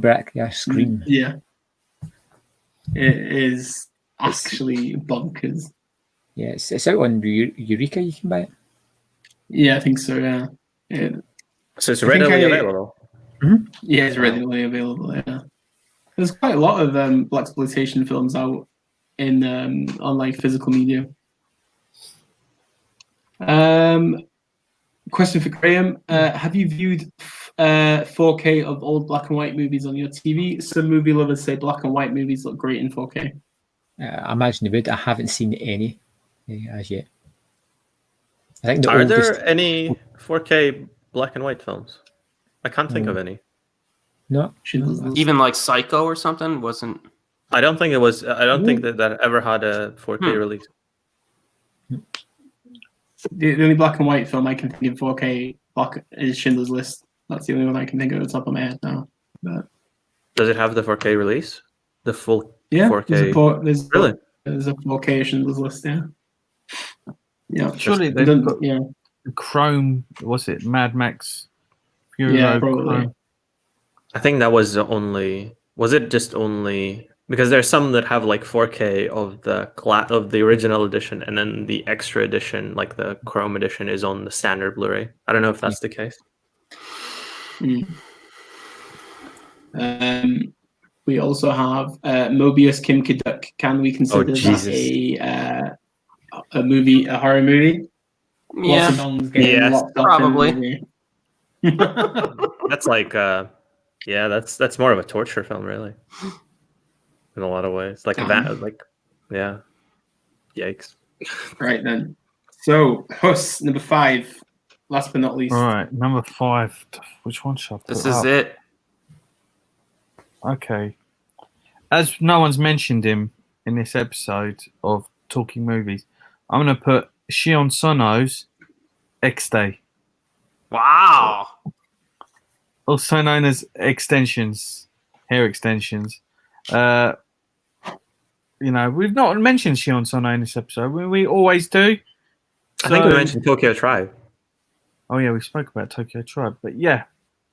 So this film really starts with these bodies being that have been found in a cargo hold, but the bodies are just covered in hair, and as soon as they get into the morgue, the mortician has just got this obsession with these bodies' hair, and he starts shaving the hair off one of them, and he realizes that her hair is just keeps growing and growing, and to the point where it's like growing out of her mouth, her eye, through like injuries, like her cuts, and it's just the hair is just constantly growing. And then he starts chopping the hair and selling it as hair extensions to beauty salons, and this hair starts coming alive and killing people. It sounds absolutely ridiculous, but it's actually a really good film. I absolutely enjoyed it. I watched this recently, and I was just, having a whale of a time watching it. It's classic Shion Sono. Like, how he pushes the boundaries, and this film is just mental. I don't know if obviously Eric's definitely watched this. I don't know if any of you guys have. No, unfortunately. I'm trying to find it at the moment. Sounds like a really good follow-up to or I would say predecessor to like In Fabric and Deer Skin, and Yeah, you know, it's in the same.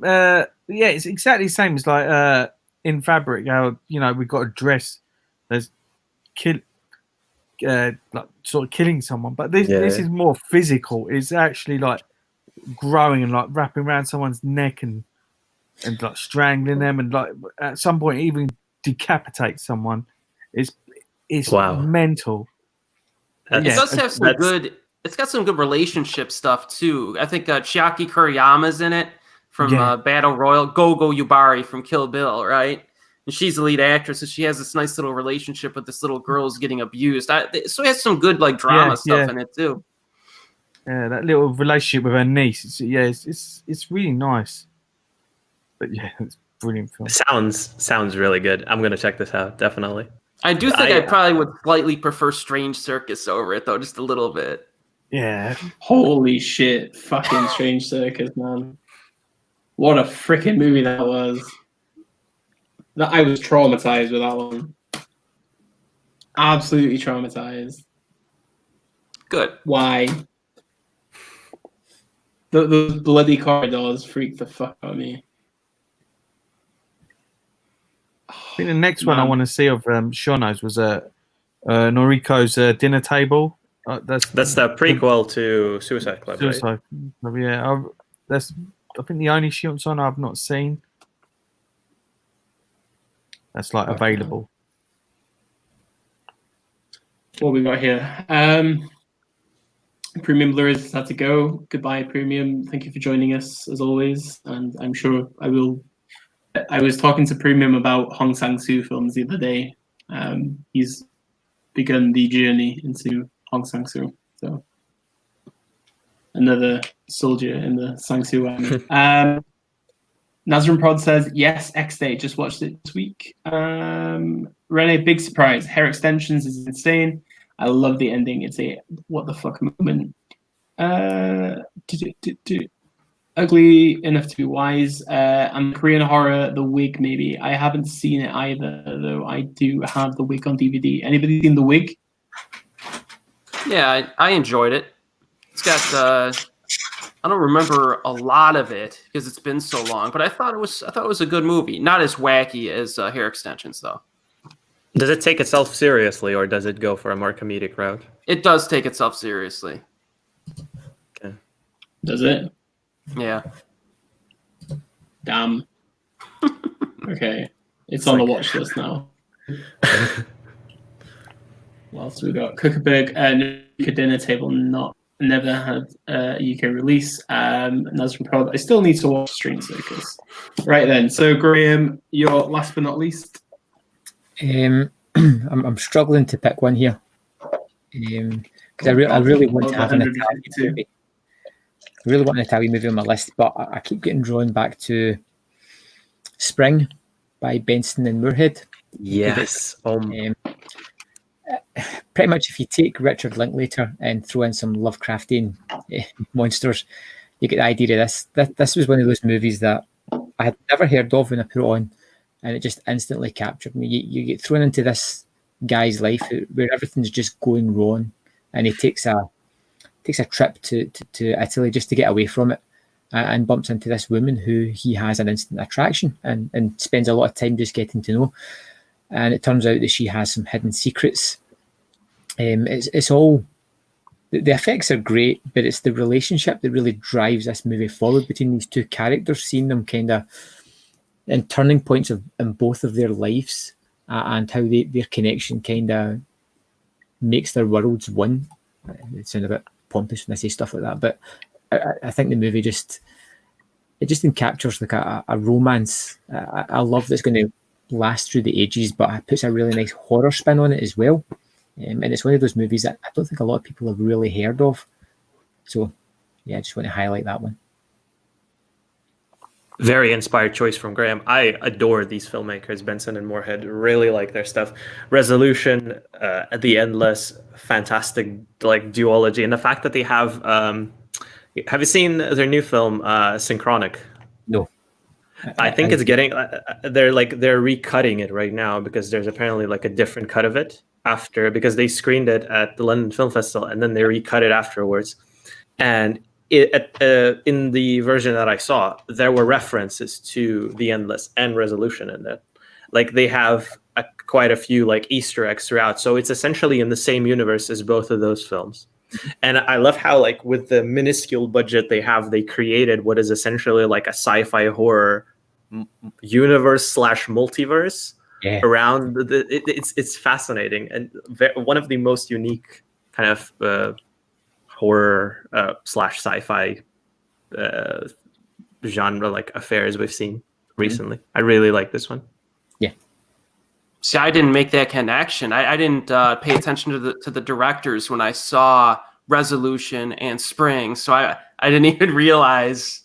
So it's good. I need to watch The Endless then, because I haven't seen that one. That's probably my favorite from them. Yeah, I gotta check that out then, because Spring and Resolution were both solid.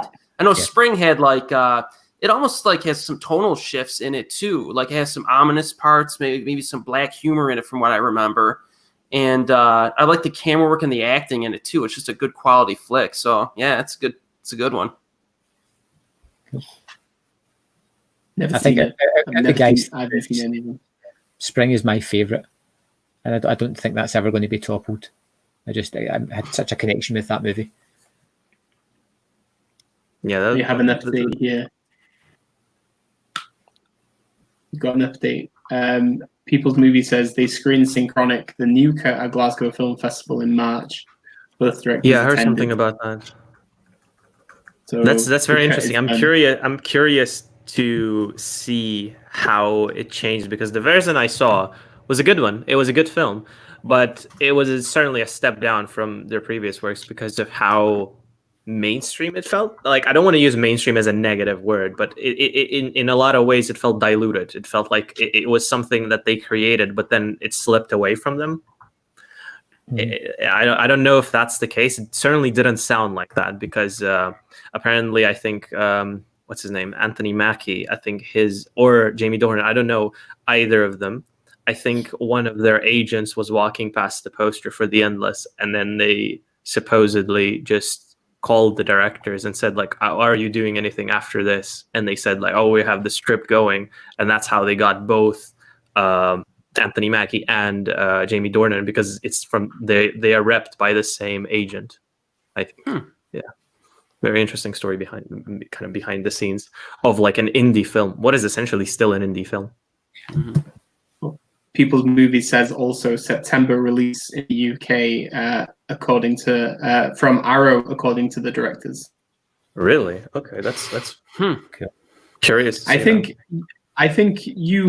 when at London you said that it was maybe June, wasn't it? I think originally last year.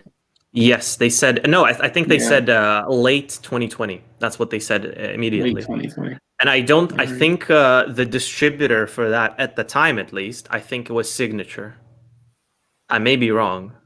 Maybe Arrow got it now, but I think Signature got the rights for the movie before the London Film Festival. So we'll see. Maybe it's a collab. Yeah. Maybe. Right. Eric, Spring is very interesting. Your last. Highly recommend that. Is it my turn? Yeah. Oh man, I'm a little scared to put this one up there, because I could get laughed right off the stream with this one. But I got to do it. It's a movie I've seen like a million times ever since I was a little kid, and it's a Ridley Scott film, Legend, from 1985, with Tom Cruise, Mia Sara, and Tim Curry as Darkness. Wow. Yeah. And I don't know, there's just something about the atmosphere of this freaking film, like just the fantasy atmosphere. Like I could sit through this movie probably 100 times more than the Lord of the Rings trilogy. I just enjoy the atmosphere more in Legend as like a fantasy, like, and it is a horror film in my opinion, but it's got like a weird like fairy tale type aesthetic to it. And Tim Curry's just phenomenal as the bad guy in this movie. He's just unbelievable. I I think it's just the rewatchability of this and the fact that I watch it like 3 or 4 times a year, no matter what's going on. Yeah, that's my pick. Yeah. Wow. Do you know what? I've only ever seen it once or twice. But yeah, I didn't expect that at all. This is I think this is the one I haven't seen. No, I think I only know about the devil in it. I think it has something to do with the devil. Yeah, it's like probably Tim Curry's character in the film.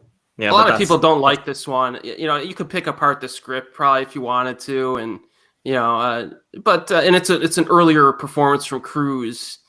But I don't know. This one just does it for me. I mean, who cares as long as it's fun, right? Yeah. Like, It's you a know, good movie. The sets in the movie are just unreal. Wow. Has anybody seen this? Legend. Yeah. I've seen it. Okay. What do you think? Am I crazy? It's been a long while since I've seen it, so I'm not confident in commenting on it. But I do have the Blu-ray, so that I must say something. There's a Blu-ray of it. Oh my god!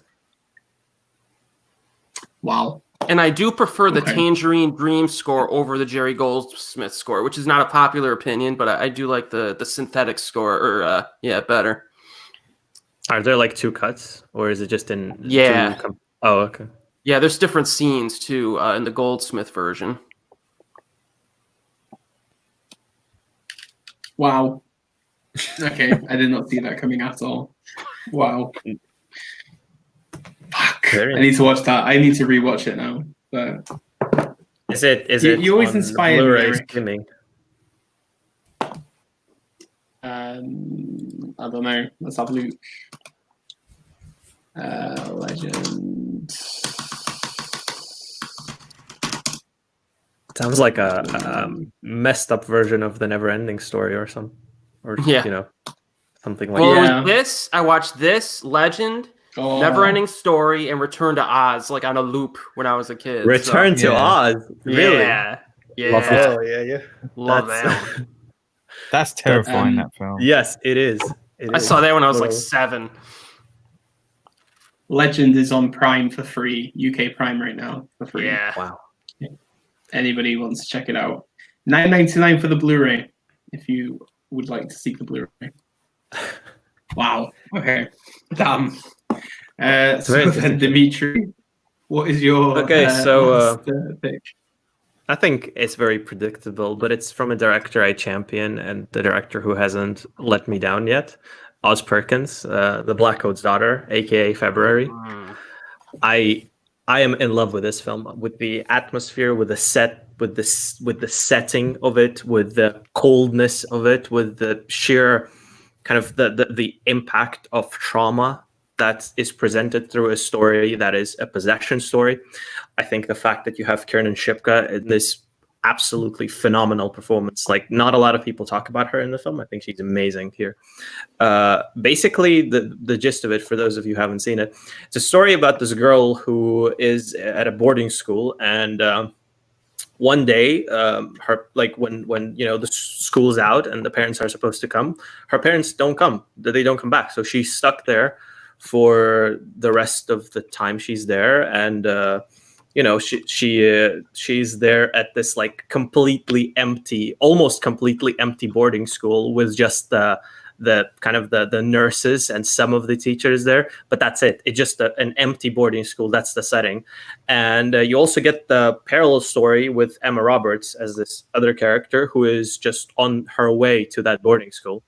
And the film kind of unravels throughout. And even though some of the aspects of it may be a bit, you know, some derivative or, you know, inspired by a lot of other horror films, I think the way Perkins kind of frames this entire scenario of this character being completely alone and her only way of connecting to something is through cultism and through, you know, through being connected to the devil. What is this? You know, essentially the devil. I think it's one of the most devastating horror films I've seen in years. The score by Oz Perkins' brother Elvis Perkins is I still listen to it. It's in my playlist, some like special playlist there. The finale of it is traumatizing. I think it's really some like out of the recent kind of modern horror films, this is the one I think is probably my favorite one. Even it kind of the more I think about it, the more I like it more than The Witch or Hagazusa, which were my favorite horror films prior to that. So yeah, I really, really like this one. It's a personal favorite. I know it's not really not a very popular one, but this is the one I somehow connected to, and its depiction of child being a child being abandoned and being forced to connect to some other entity for pure genuine connection. I think it's a very interesting take. So yeah, Black Coat's Daughter, aka February. It was available on UK Netflix up until recently, I think. I'm not sure if it's still there, but yeah. Very, very interesting. I agree with this choice. I very much enjoyed it. It's more of it's a slow burn flick, but it's really gripping. And I like the depiction of violence in the movie. It's very like just matter of fact. It doesn't like stylize it or anything. And in this type of film, it makes it more impactful. So yeah, I agree. This is a very impressive film. I think there's only like 2 instances of on-screen violence, and the rest is just either implied or post factum. Like you get to see like the remains, and that's it. Yeah. And this is another film that goes to show that's why another reason why I really like horror films is like even if the genre is like getting criticized or some countries might get hot or some industries might get hot and fall off, there's always an interesting horror film being made somewhere all the time. This is another example. Absolutely. And it came out of nowhere. Like A24 buried it. It was released on DirecTV in the US, I think. And in the UK, it just and in the UK, it just went straight to streaming, and it was released by Paramount of all distributors. So yeah, it's the one that I think kind of a lot of people missed out on, and a lot of people when they mention like A24 horror films distributed by A24, they never mention this one. So yeah, I really like his later works too, like I'm the Pretty Thing That Lives in a House, which is on Netflix. Big slow burn, like glacial pace, just the slowest of slow burns, but it's a ghost story in the vein of like classic ghost stories that feel so desperately tragic and just so alone. This character, I mean, the character who narrates the entire thing. Yeah, and Gretel and Hansel, of course, like probably his most kind of the recent one.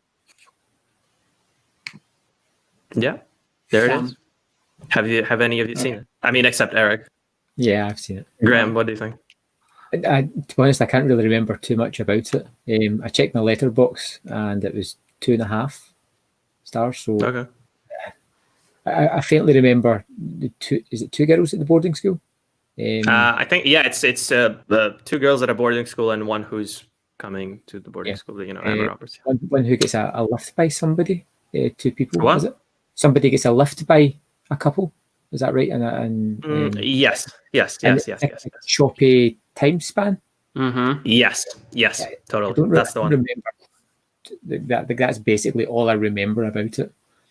Yeah, it's not. I understand how it's a very divisive one, but it's just the one I felt like out of the recent horror films that we've got was probably the most unique possession film.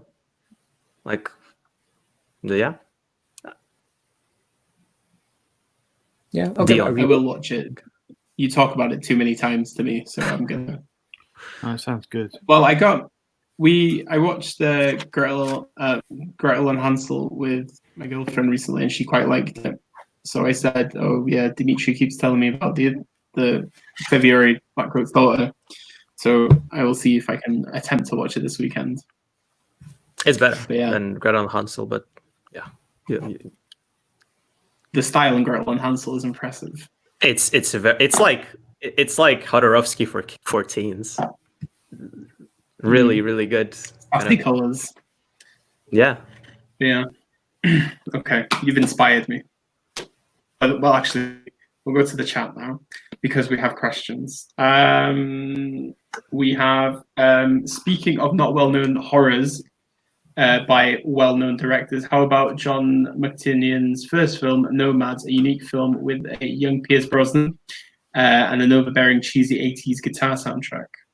Anybody seen Nomads? Never heard of it. I've been looking for it for a few years, and I've been having trouble finding it. I don't know, maybe if I'm not looking at the right place. That poster is amazing. Well, the poster on Letterboxd is impressive. Like, this is we've got Ugly Enough to Be Wise says, I didn't like February either. Peter's bought February on streaming. He said, but then Ugly Enough to Be Wise says, it starts off well, but it felt that it was ruined by the end, although I don't remember it in detail. The scene in the boiler room was pretty disturbing, however. Then we have a question if Ari Aster was mentioned. Yes, Midsommar was my first choice. Could you consider Visitor Q as a horror Kuckerberg? I think it's more of a demented drama comedy about a dysfunctional family instead of horror, really. Gozu also? Yeah, that's a horror movie.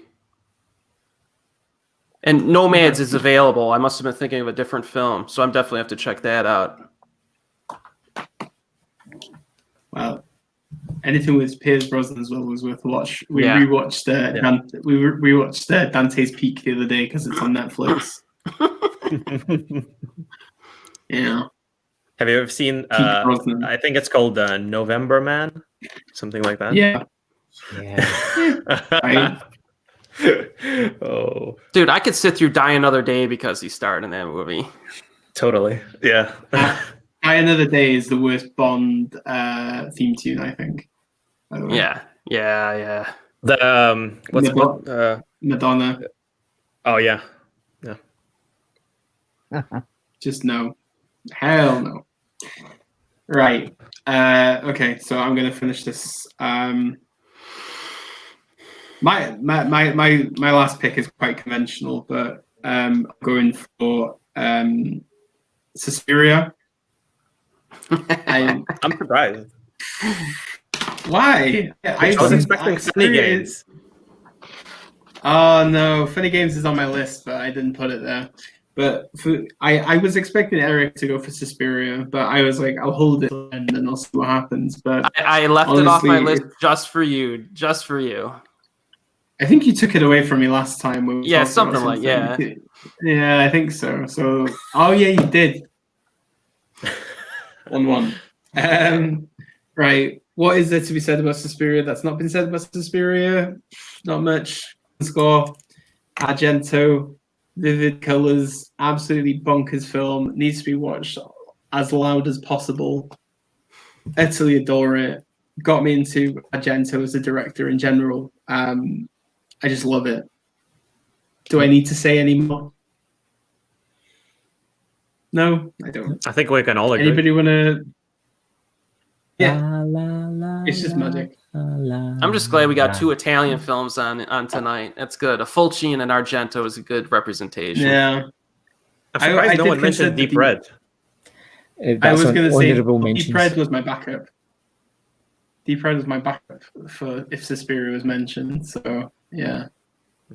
Deep Red, the score for Deep Red is probably my favorite from Goblin. Yeah. I remember when that turned up in Pearson. Wow. Yeah. That was so bizarre. Yeah. Such a good choice. The theme. Yeah. So minus Deep Red and Suspiria, what's everybody's favorite Argento? Tenebra. Wait, I need to check because I may be mistaken who the director is. Deep Red. Graham? Deep Red. Yeah. Okay, so Suspiria and Deep Red then. Hang on, I've got a list on Letterboxd. Don't Torture Duckling, that's Fulci, right? Yeah. Right. Yeah. Yeah, so yeah. So that's not the one.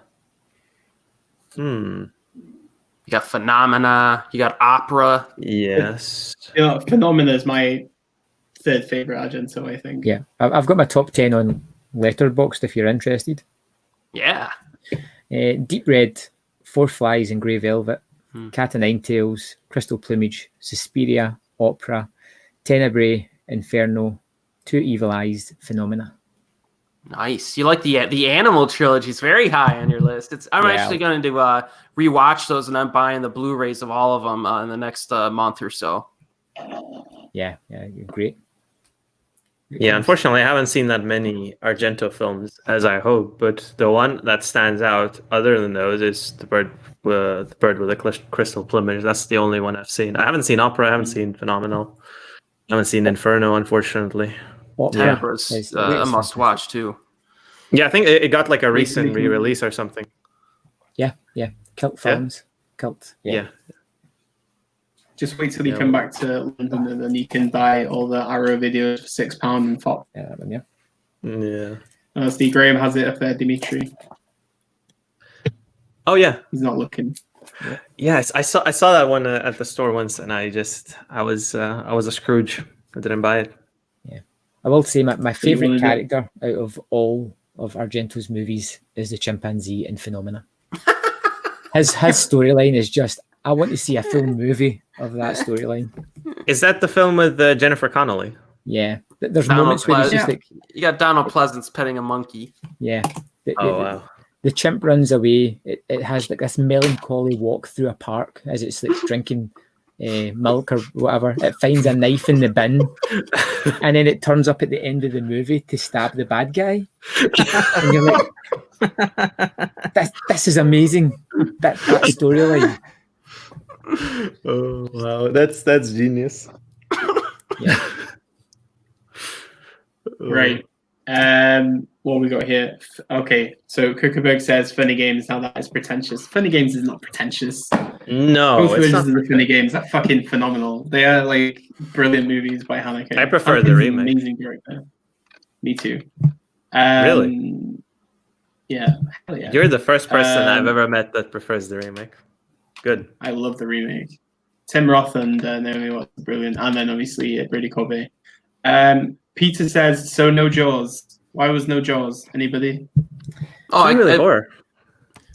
I would classify it as a horror. I just felt somebody else would put it on their list, so I put it on mine. I just don't consider it horror anymore. I don't know. Yeah, it's like an adventure. But then when you lads on tour on a boat. Yeah. Just lads on the Um, boat having a great time. It's a fishing Exactly. Yeah.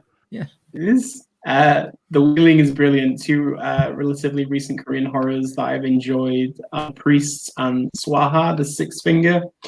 Same director for both, not anywhere near as good as Wheeling, but fun.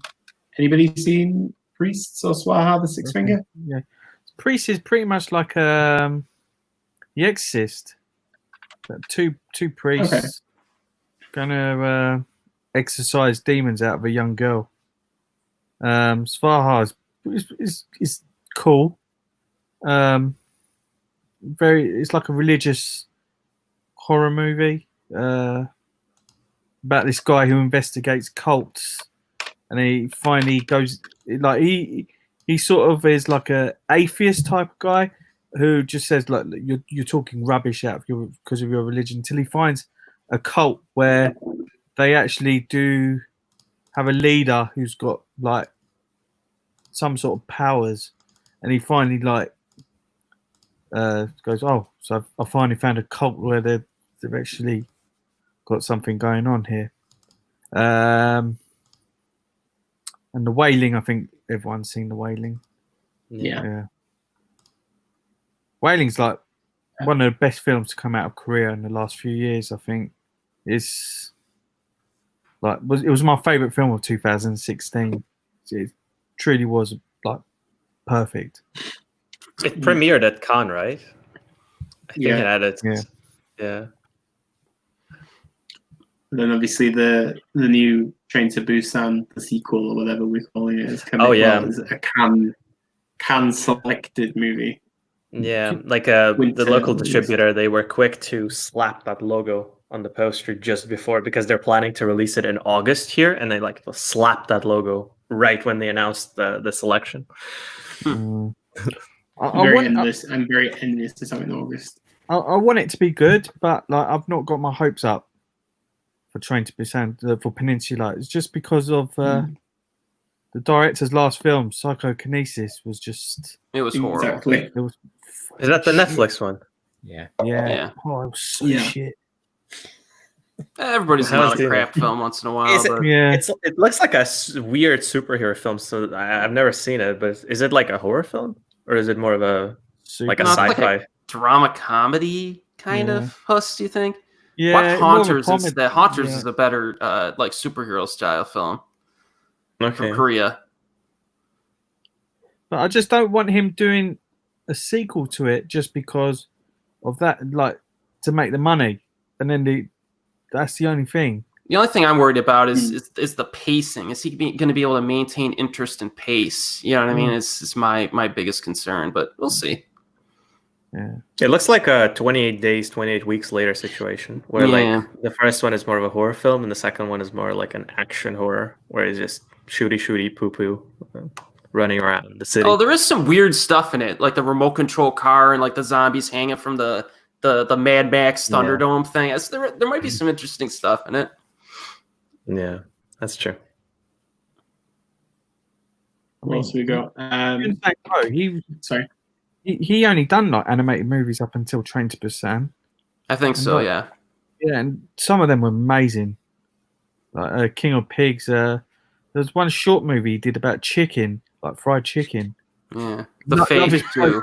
Yeah, Love is Protein. Yeah, really weird. Amazing. Absolutely amazing. Some more Argento picks: Deep Red and Crystal Plumage, favorites of Zuckerberg. Pete says he saw Jaws in 4K before the stream. People's movie Inferno is his favorite. Nazarene Prod Inferno is my favorite Argento. Zuckerberg needs Spirit 4K. How about Polanski's The Tenet? I might be more of a thriller. Yeah, it's more of a thriller, I would say. But I really like Tenet. I bought I pre-ordered the Blu-ray from Shout Factory in the States. Never had that on Blu-ray before. This is a good question from Renee. What are your favorite classic Universal monster films? Wolfman. Invisible Man. I've only seen a few. Frankenstein would be my favorite right now, but I did buy the 30 movie box set last year. I'm going to rewatch, or I'm going to watch all of them this October for my Halloween challenge. So I'll let you know later. Good. Nice. I think I'm with Eric. I haven't seen them in such a long time. It's difficult to even remember most of them. But yeah, Bride of Frankenstein is amazing. Creature from the Black Lagoon. That's my favorite. I really like. Personally, I really liked Wolfman as a kid. I'm not sure if it still holds up. Yeah.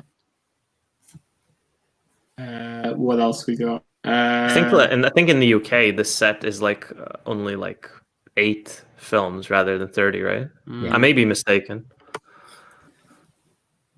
Zuckerberg is trying to fight with us all night tonight. Man, he's really throwing punches tonight.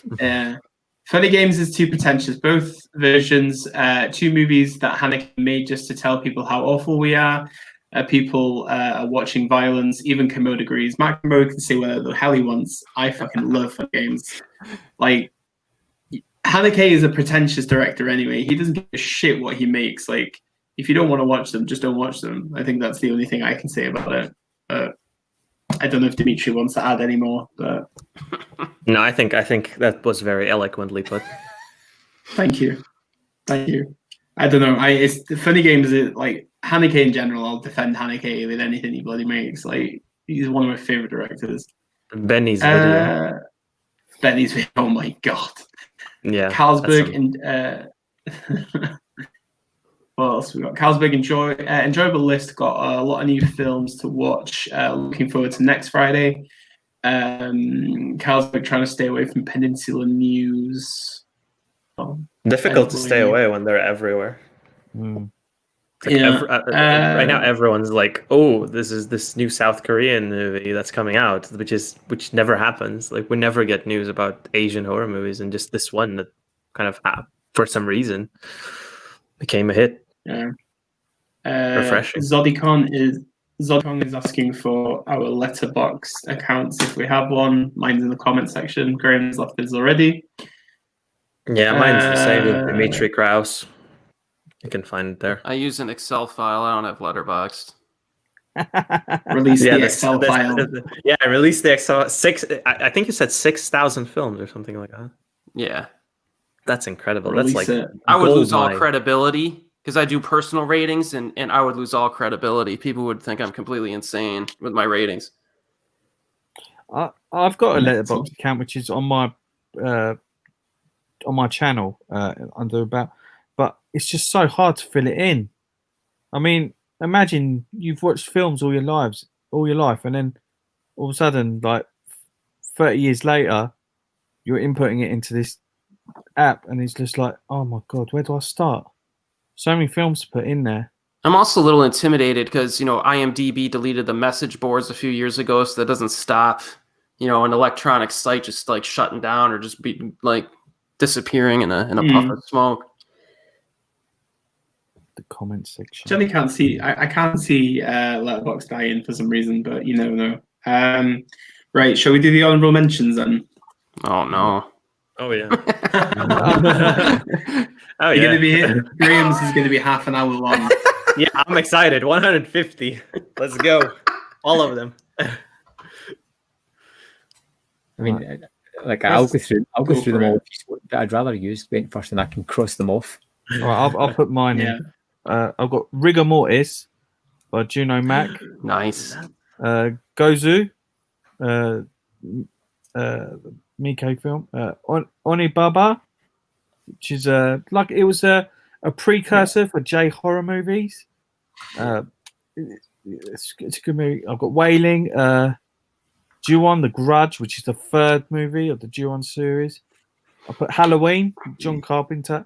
I put Alien because I consider that a horror movie more than a sci-fi movie.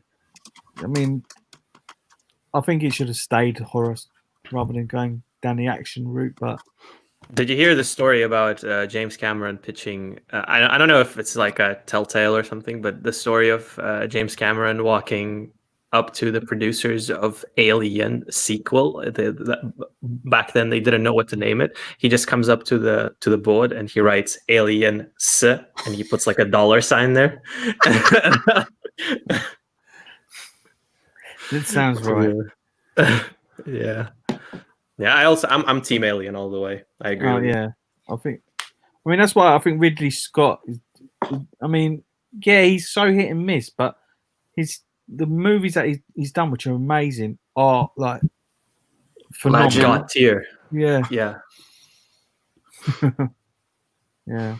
But yeah. There are a few of my honorable mentions. Go on, Graham. Want to skip? Oh, okay. Or whoever. Go on, Graham. You go last then. Yeah. Okay, I could go and then Graham could keep crossing them off if he has them. I got Miss Zombie 2013, Spider Force from 2004, The Blair Witch Project, The Shining, Oh yeah, Jaws, Halloween, Night of the Living Dead, Psycho, A Nightmare on Elm Street, Invasion of the Body Snatchers 1978 version, Nice, Black Christmas 1974, Brain Dead 1992, and Gremlins. That's great. it's good. Quite a few of yours true. were on mine. I honestly feel like I'm playing bingo. bingo. Yeah, I have pretty much the same. Okay, I'm just gonna mention the ones that I haven't mentioned yet. Hagazusa, It Follows, Trick or Treat, Wolf Creek, Ju-on the Curse, Martyrs, The Mist, House of Wax 2005, Candyman. Not sure if Hao Su was mentioned, but it's here. Ringu / The Ring, Trouble Every Day, The House of the Devil, and You're Next, and VHS too.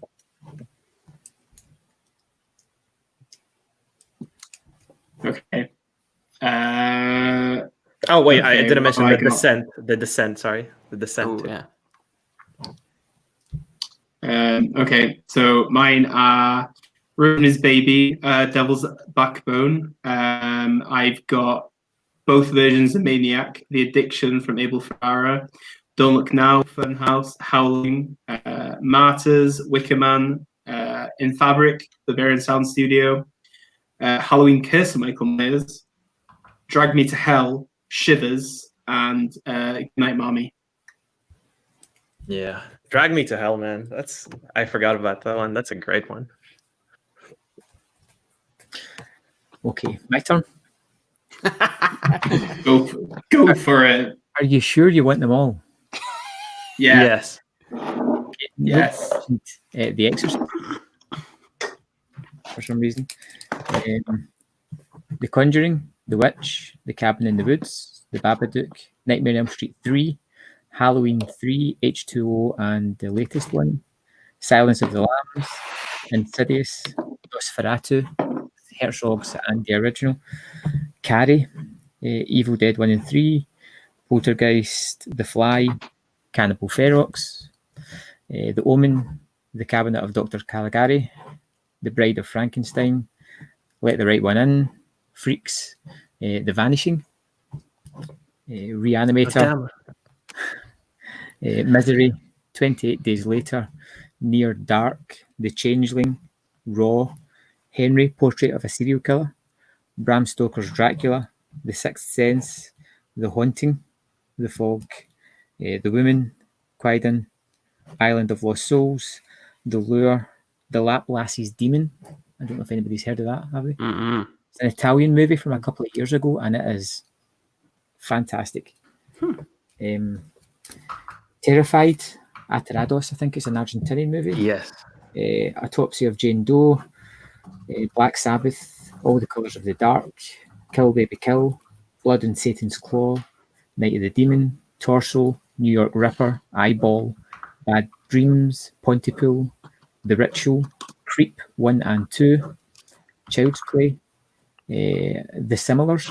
Has anybody seen that? No. No, that's a wonderful Twilight Zone-ish movie where a guy goes to a bus stop at night and it's a storm and stuff goes weird. Oh, that's a pretty recent one, right? That's Yeah. like 2013, 20... Yeah. I heard about that one. I think it's on Shudder too, or Netflix.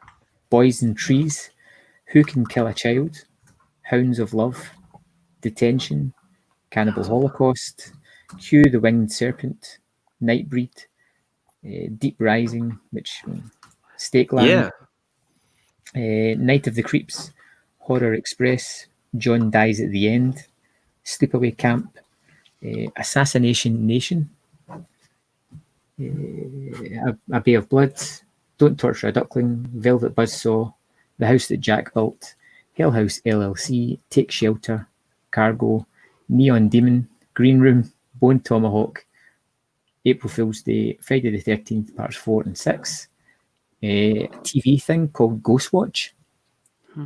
Has anybody seen that? Mm-mm. No, that was a wonderful thing. If you can find it somewhere, it came out and I think it was 90 or something, and it had all like TV presenters of the time doing a investigation of paranormal activity. Where Yes, I heard about that one. Yes. that's wonderful. Creepshow, Blood and Black Lace, Dr. Sleep, Bliss, Knife and Heart, Cat and Nine Tails, Homicidal, City of the Living Dead, Harlequin, Cure, Triangle, and Night of the Eagle, otherwise known as Burn, Witch Burn. And that's me. Wow. I agree with almost every single one of these. Triangle was cool. This is- That was a good Triangle. Yes, Triangle. The time loop, the loop one. one. Yeah. Yeah, I rewatched it like quite recently. It was on TV, and it continues to impress me with how the ending is so bleak, so bleak. It's difficult to imagine like a worse outcome for this character. Wow. Yeah, I was quite gutted that I didn't put Neon Demon on my list. I completely forgot. Well, not forgot, but I understand it's a horror film, but I don't know why I didn't think about it because it's one of my favorite films. So, see, when you've got a list of 50 titles, you kind of get everything. Yeah, you covered a lot. Let's just say that definitely. But yeah, is there any horror films is anybody looking forward to seeing in the next 12 months? Anything that's kind of Spiral picked up? Spiral, yes, that was my most anticipated film of the year. Halloween. Halloween. I will suggest this one. Like me and Dimitri have seen it already. It's called Saint Maud. Very good horror film. That was incredible. The final, the split second in the end when you get to see something. Oof, that's perfection. There's one I'm looking forward to. It's coming out next month from IFC Midnight called Relic. Everyone keeps talking about it out of film festivals. It's very interesting. Just quickly while I remember, if I could urge everybody to check out the Laplace's Demon. That is a terrific movie. It's a black and white Italian movie, and it's basically a group of people, scientists, go to this house. This house is on an island for an experiment, and things go strange. But there is this fantastic chase sequence that is taking place in a model house with chess pieces. That is terrifying, exciting, unusual. What's it called again? The Laplace's Demon. Okay. That's Laplace, I believe. I wonder if that has to do with that. It's like a mathematical thing, isn't it? Like deterministic mathematical. That's who Laplace was, right? That's the big thing about the plot. All right. It's all about is your future predetermined or not? Oh, okay. And it's a movie that I hear nobody talking about. So, I've only got two. I only have two people that I've looked at. You're one, and then there's somebody else I know. Yeah. So. Yeah. Last year, I really liked Daniel Isn't Real. I really liked Daniel Isn't Real. That was one. Yes. It felt like the ending was the only thing I was kind of iffy on, but the rest of the film was. I really enjoyed it. Very interesting director. He's making like a superhero film with John Manganiello right now, I think. Curious to see how that pans out. Yeah. Damn.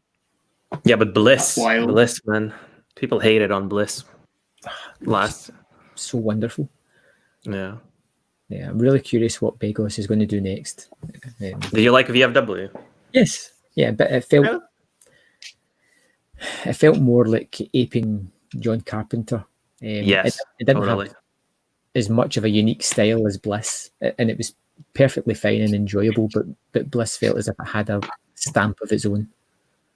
Yeah, that's true. I think as someone mentioned, we didn't mention any French horrors. That's true. I was like, there's Livid, there's Martyrs, there's High Tension. Completely skipped. We mentioned them in our. Mentioned them in our. Yeah. We just mentioned Martyrs, I think. Yeah. I took you said Trouble Every Day, but I said Trouble Every Day last week, so I intentionally didn't put it on this list this week. Otherwise, it would be repetitive. I mean, I kind of mentioned honorable mentions, Knife and Tart. Yeah, Knifeless Heart is fab. Really, quite a beautiful film. Good. Gung Fu is saying, Hus, in the next stream, we need to have every participant drinking heavily. That would make it a fun stream. I'd have to go to the restroom 7 times. Yeah. What else we got? Then Cookberg says, anybody like the movies of Marian Dura, Engels Melancholy was fucked up, and Cannibal Carcinoma? Grim stuff. Never heard. Floyd 75 Dillon is the message just got pulled out. It said top 5 British films. Is that British horror or British films? British horror films. Horror films. Wow. Yeah. And that's kind of like the first. I think the top 3 are gonna be pretty easy, but the rest, I don't know. Yeah. What do you think? Peeping Tom. It was a movie called Black Death in 2010. I liked With Sean Bean. Yeah, Yeah, I remember that one. Ooh, this is hard. I would say man. Peeping Tom, Kill List from Ben Wheatley. I love. 28 Days. Wicker Man, probably. Hellraiser. I don't know. You got Hellraiser is another good one. Don't Look Now. The Innocents. The Descent. The Descent, of course. The Descent, yeah. Dog Soldiers. Shining is technically British because it was made in the UK. So. Well, Alien is partially a British production too, right? Yeah. Yeah. Has anybody ever seen a 2008 film called Mum and Dad? 2008. Yeah. I heard about it. It's apparently like a really fucked up it film. Is fucking it is utter garbage, but it is so gory. It came up on my list now, on my Google, and it's just like shit. Wow, I haven't seen that movie in a long time. For my British list, I would have to include Horror of Dracula and Frankenstein Must Be Destroyed from the Hammer era. Damn. We've got also there was a mention about Raw, the best cannibal film. Raw is a very good film. I don't know if I would push it on, but I don't know if it's like full horror though. It's like on. I feel like it's cusp. Do you know what I mean? Yeah. That's why I didn't put it on the list. That's why I think it's the same with like Revenge and Hounds of Love. I wanted to put them in horror, but I don't think they are. Like they're kind of on the verge. I would say Hounds of Love is horrifying, and especially the final moments is you're gripping the seat. It's terrifying.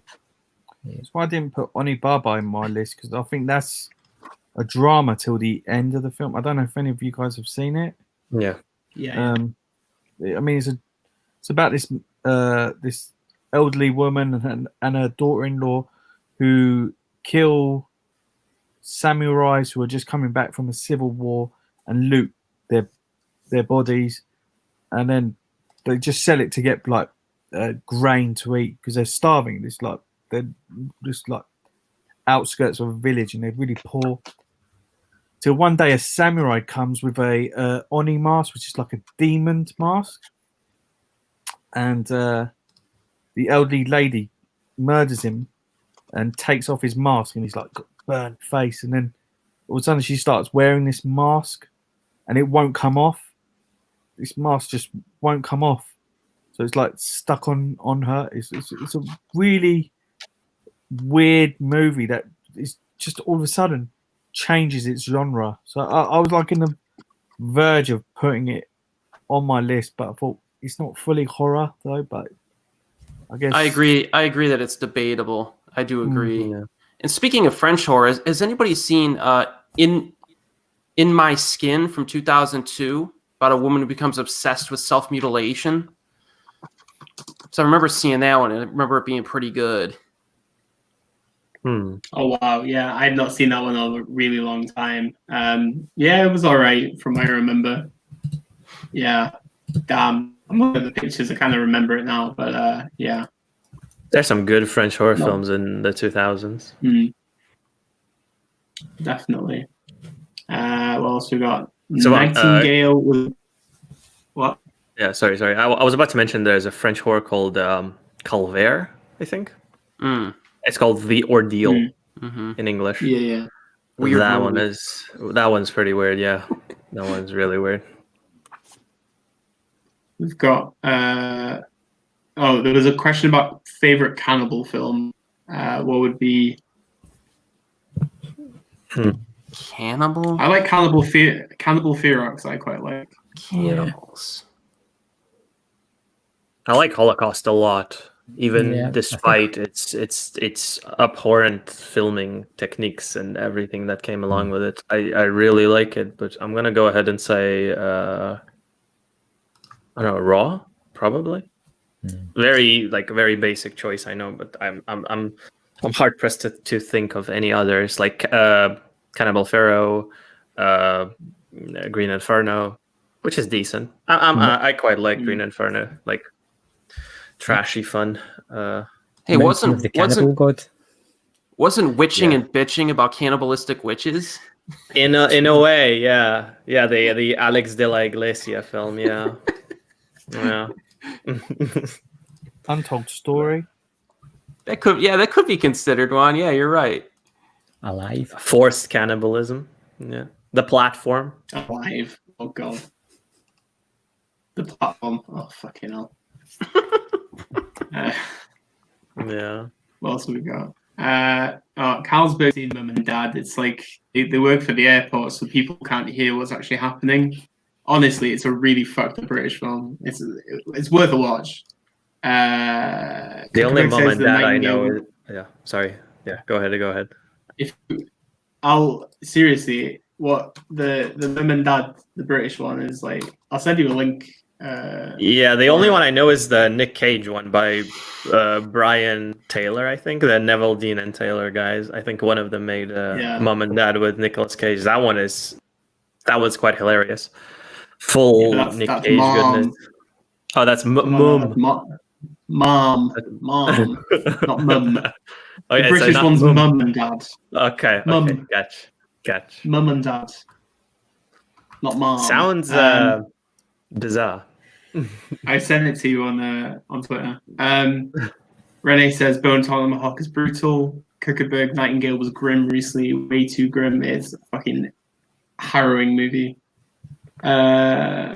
Mom and Dad, Barry Benson was in Benidorm. Oh god, I haven't watched Benidorm in a long time. Nazrin Prod says Witchfinder General and Reeves are the film The Sorcerers are both great British horror films. Kuckerberg, I kind of like the Anatomy of Hell. Floyd says French horror are sometimes okay, but they are no patch on decline. That's very true. Gung Fu, not a joke. I heard rumors about a Japanese film called Suicide Emotions, which is really frightening to watch. Anyone seen it, and is it really that horrifying? Never. Get the Excel spreadsheet out. No, I've never heard of this one. I need to look into that one. Kuckerberg says favorite cannibal film, Cannibal Holocaust. Nazrin Prod, Ravenous from the late 90s is a good fun horror comedy. Floyd, Man from Deep River was good. Has anyone seen a German film called The Child I Never Was? It's based on a true story about a child serial killer. No. Nope. The only German horror movie I can recommend, and I can highly recommend this one, it got an Arrow release last month. It's called Hagazusa. It's absolutely the slowest of slow-paced horror films you'll see. It's about a German village and this woman who has been exiled from the village for being a witch. And that's all I'm going to say about that film because it's very impressive. It apparently was the director's graduate work at film school. And it's sublime. I really, really like this. I don't prefer it to The Witch, but I would say it's practically on the same level as The Witch for me. Very Euro horror, kind of, in a lot of ways. What else we got? Looking forward to the release. Jimmy Box Chopsticks. Ugly enough. As for horror comedies, High Rising and Dead Heat are two treats. High Rising I watched not too long ago. Yeah. Or was it Dead Heat? No, I think it's not Dead Heat. It was pretty good. Any other comedy horrors anybody is a fan of? Shaun of the Dead. Yeah, that's the ultimate one. House, good. House 2. House 2, yeah. How soon? Oh, Brain Dead. Yeah. Mhm. Who mentioned Brain Dead? Yeah. Yes. Honorable mention. Eric, honorable mention. Brain Dead. Nice. Have you ever seen what's the name of that weird puppet Sesame Street film that he made, Peter Jackson? Meet the Feebles or something like that. Yep. Oh my It was god. good. I've seen it looks crazy. I still not watched it, but wow. Like he's a weird for a guy that made such very obscure horror-based films to go on then to make one of the biggest trilogies of all time. I like his older stuff more, to be honest with you. I just find it more interesting. He didn't win an Oscar though for Meet the Feebles. He's done nothing since the Hobbit films, has he? He produced Mortal Engines. If that makes you feel any better. Good for him. I really like what's it called? I really liked his earlier like short film efforts that he kind of briefly mentioned, and he showcased them I think on this festival, and it was just bizarre gore horror in the vein of Brain Dead or Dead Alive, whatever you prefer. What a lad. Cookabug says we need a good movie about roof Koreans. What with all the recent kerfuffle going on at the moment, Hollywood need this movie now. Does he mean North Koreans? I'm assuming so. You never know. Black Sheep and Teeth. Teeth is a good horror comedy. Black Sheep, yes, I love Black Sheep. The New Zealand, that's a fun one. Is Teeth the one about the woman with the vagina teeth? Jesus. Yeah. I think when she takes the guy to the waterfall, and then you have the shot between her legs, and then the guy's dick falls off. Well, from inside her, it's freaking brilliant. That scene is stuck. Yeah, that and Excision, two weird genital horror films. Yeah. Black Sheep, man. Like now that I'm reminded of Black Sheep, that's a good. I think ILM worked on the special effects or something on that. The gore effects on that are brilliant. I really quite like Tucker and Dale versus Evil. Yes. Yeah. Oh wow! I like that one a lot. I like Behind the Mask too. Yeah. That's a really good one. Yeah. Cabin Fever. I thought that was quite funny. Yeah, totally. I never thought of that as like a horror comedy, but now that it is a horror comedy, but I never struck me as such. But yeah. Eli Roth, man, Pancakes. That's just pinnacle of Eli Roth comedy. Anyone seen Detention? Yes. Yeah. The bizarre Josh Hutcherson, really in your face movie. Yeah. It's quite fun. Yeah, I love that film. Yeah. Bonkers. Yeah, it is. It's a shame that it never really got like any sort of release after South by Southwest. I think it premiered at South by Southwest and then straight to VOD or something. Yeah. It's a proper like cult film, I think, at this point. Mm-hmm. Definitely. Piranha 3D always makes me laugh as well. Yeah. Yes. Piranha 3D, man. Yeah. That's a. And then obviously Piranha 3 Double D. Oh my god! I just remembered that Piranha 3 Double D is the guy who made Feast. Yeah. Oh yeah, that's the Piranha 3 Double D. That's a shit sequel if I ever heard of one. Did you see the sequels to Feast? I know the baby scene. That's the extent to which I have seen the sequels. Yeah, it really goes toe on toe on those two. They're connected as well. They just follow right on. Really? Yeah. So like after the first one, straight up. Well, after the second one, it goes straight into the third one. Oh, okay. But they're bonkers. But I like them. I prefer them to the first one. Really? Yeah. I just saw the first one like a couple of months ago, I think, and I quite enjoy that one. Yeah. Need to watch the sequel. Are they made by the same guy? Mm-hmm. Yeah. Okay. Good to hear. He has an interesting sense of humor. It really comes out in the next two. Like the baby scene, for instance, is that's that's fun. One of my favorite horror comedies is Night of the Creeps. I don't know if anyone's seen that. Oh, yes. Yeah. That's wonderful. Yeah. Army of Darkness, of course. Yeah. Oh yeah. Yeah. Yeah. I'm looking at like a list of horror comedies right now, and like recently, I really like Tragedy Girls. A couple of years back, really like that one. What else? Happy Death Day is all right. I prefer the sequel. I'm not keen in the sequel. Really, I think that like the sci-fi element kind of dilutes it to the point where it becomes a parody of itself, which is a good thing. I think it tries too hard to be Back to the Future too. Yeah, and I mean, it actually references it several times, and that just put me off. Plus, I'm a slasher guy, so I wanted more. Like, I agree. That's why the first one disappointed me, because it was PG-13. I was like, God damn! Like you have the perfect opportunity to do like a death montage here, like Final Destination death montage. So, yeah. What We Do in the Shadows. Yeah. Oh yeah. Yeah, that's a great one. Has anybody seen the show? I've just started it. I've watched the first episode. It's really good. Yeah, I mean, there's that. It's no spoiler, but there's an episode with Blade. Wesley Snipes playing Blade in it, which is so funny. Yeah, Seriously.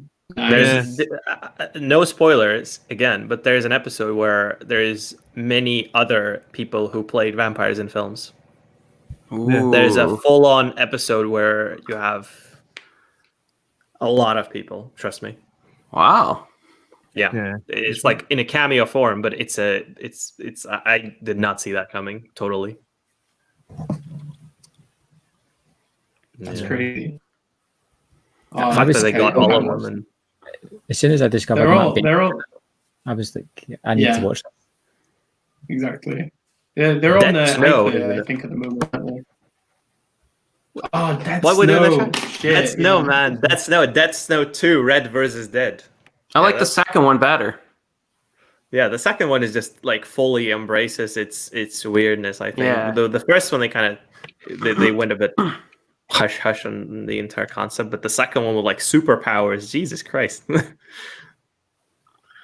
Yeah, that's another good one. I think someone mentioned in the comment. Yeah, Kuckerberg mentioned that the Zahler Puppet Master was wild. Yeah, that's true. If that's I'm not sure if that's the best way to describe it, but yeah, it's I don't know. It's like it's one of those films I'm guilty of liking. I feel guilty for liking the new Puppet Master movie because it's so purposefully anti-politically correct. It's trying so hard to offend everybody, and that sounds right up my alley. I don't find that really funny. I find like most of the other stuff that they put in there funny, but the most of the kind of, because the whole concept of the new Puppet Master movie, for those of you who haven't seen it, essentially puppets who are Nazis and they target minorities. That's like the worst kind of concept, but it's put to such like a degree, to such extremes that you can't take it seriously anymore. And that's why I kind of give it a pass, but at the same time, it's tricky territory. Wow. Yeah, I'll have to watch that. That's on my list. It's pretty funny though. Like like some scenes are really funny, like, but others are not so bad. The gore effects though are really good in that one. Isn't there like a million Puppet Master movies at this point too? It's kind of hard to keep track of them all. Yeah, like I think I stopped after the fourth or the fifth one. Like the full moon ones are just trash, man. Like the rest of them I can't watch them. Yeah. What else we got? I didn't even realize that Zahler made the last Puppet Master. But... He didn't direct it. He wrote it. Oh, he wrote it. Oh, yeah. Just a quick buck, basically. I mean, it feels very much like a S. Craig Zahler project, like through and through. really off-putting. Okay. There's 14 Puppet Master movies per Wikipedia. Wow. Right, man. Jesus. They did That's like crazy. a crossover with like Puppet Masters versus something else. I think I may be wrong. Like some other doll franchise. Demonic Toys. That's crazy. Maybe. I think you may be right. Yeah. Like Puppet Master movies at this point, like it's like the longest running franchise that nobody talks about. Yeah. Damn. What else we got? What about Gingerbread Man movie with Gary Busey, Dimitri? I don't know. I wish. Man. I wish. I wish I saw that. Yeah, it's a trilogy of movies. Really? What? Yeah. Wow. Oh see my god! Is it Rennie in the chat? Have you seen Freaked '93? Yeah, that's an Alex Winter directed movie with Keanu Reeves as a dog-faced boy. It's Seriously? Phillips Preston Esquire, baby. Wow. It's a bit bonkers, but it's kind of fun. Okay. Yeah, I wish I knew about the Gingerbread Man movies earlier. That's a discovery. Have you looked? Wow. Yes, that's exactly the reason why I'm so impressed. This is like Jack Frost territory we're talking about. Wow, I don't know, really. Like, dude, there's a clip I think on YouTube where the Gingerbread Man, he rides a car. So there's like a picture on Google Images. He's driving a car. Oh my god. Gary Busey is the Gingerbread Man. Actually, that does sound fantastic. Oh, Ginger Dead. He's Ginger Dead. Oh, my. Wow. That's even better. Okay. That's got to go on the list. That's yeah, man. We barely mentioned Child's Play today. I'm surprised. Oh my god. Yeah. wow. Peter says horror comedy Lair of the White Worm. That's the Ken Russell film, right? Yeah. I still haven't seen it. It's on I think it's on Prime at the moment. But It's really have you good. seen it, Graham? It's Hugh Grant. Isn't that with Hugh Grant? And Yeah, and Richard E. Grant. yeah. Yeah. I think we didn't even mention. I think we didn't mention Slither, right? What are your thoughts No, on James Gunn's Slither? I don't mind Slither. Do you think it doesn't go full the way, like all the way into the trashy territory? Because I think it's kind of the biggest problem with it is that his trauma past is really plays into it, and it doesn't do it like the Greasy Strangler, for example, which is just full blown, just bonkers. I love Greasy Strangler. Yeah, it's terrific. Yeah, I really like his second film too. Thanks to DIon. Yeah, thanks to DIon, he introduced me to it. Really, really good. That guy, I think he should make the Tiger King movie. I think Jim Oscar would make a great Tiger King movie. I like his visual style. That's never gonna happen. He could be He's just Tiger cool, King. isn't he? Could be King, yeah. He was. I saw him. Yeah. I saw him in person at Fright Fest, and he looks so much like how I imagined him to look like. Like He's such a hipster, isn't he? He looks like John Waters of the 21st century. Yeah, in like the best way. Like not queer enough, but still, you know. There's just been a tweet about Tenet, by the way. So they pushed it by 2 weeks. But only 2 weeks. Not out. Yeah, by only 2 weeks. So it's going to be July 30th. It's coming out worldwide. And Wonder Woman is October 2nd. I was actually really looking forward to Wonder Woman. I bet you Warner Brothers are regretting not releasing it last winter now because they pushed it back so many times. Yes. Because Patty Jenkins actually said that she regretted pushing it back. And I think it's kind of bit them in the ass now. Well, I want to Would have been watch a good it, like but I'm gonna Christmas be movie, I so think. I'm gonna be so busy watching horror movies in October. I gotta like carve out like a 4-hour section of my time to go see. Yeah, I've heard Quiet Place is getting pushed back as well at the moment, allegedly. Really? From Yeah, 'cause September? it's September, so it might be October, November now. But the winter season is going to be crazy in the cinema. If people go to the cinema, that's another question. But I still have that little invite to the screening that haunts me to this day. That says March 13. It's like it says March 13. And I was like, fuck. It got pushed Dimitri was back meant a to go day cover before. it. A day before. Yeah. A day before. And like Americans saw, like people in America, the critics in America, they saw it already. And then like one day before the UK screening, they pushed it. British press have seen a lot of the big British press have seen the new James Bond already as well. Yeah, that's how they got all of the Guardian spoilers.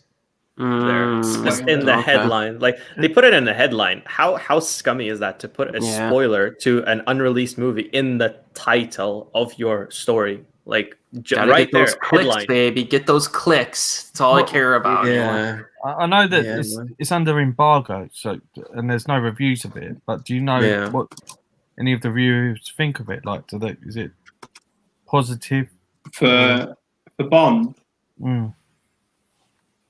I've not heard anything like direct. I only know one person that's seen it, but I haven't spoken to them about it. So. I only heard about Mulan, like the responses to Mulan, but that's it. That's the only one out of the unreleased ones. Yeah, we're gonna have SpongeBob in August. SpongeBob in August. Keanu Reeves as the Jesus inside a Dune. Oh, okay. Cookerberg has got a trivia question here. There's only 4 or 5 movies that are still banned in the UK. Any of you know which ones? I know one definitely. Murder Set Pieces. I think that's one that's banned. Grotesque, the Japanese film. That's the only one I know. Really? That's banned? Even though it's out on of all the YouTube. movies? Isn't the Brown Bunny still banned in the UK? Oh, am I really? I think it is. I need to check. What about the other semi-pornographic movie called 9 Songs? I think that also had like problems with releasing, but I think that got released in the UK. Same with Love. Love is in the realm of the senses banned still. It's had a DVD. Oh yeah. I think is that. So, according to Wikipedia, I'm going on Wikipedia with this now. We've got a film called 491. It's still banned in the UK. I, Vinci, which I've never heard of. Yeah. What else have we got? Kuckeberg wrote in the chat. Murder Set Pieces. I knew that one. A Hate Crime Bunny Game. There's a film called Homo Eroticus, a film about a 3-testicled man. How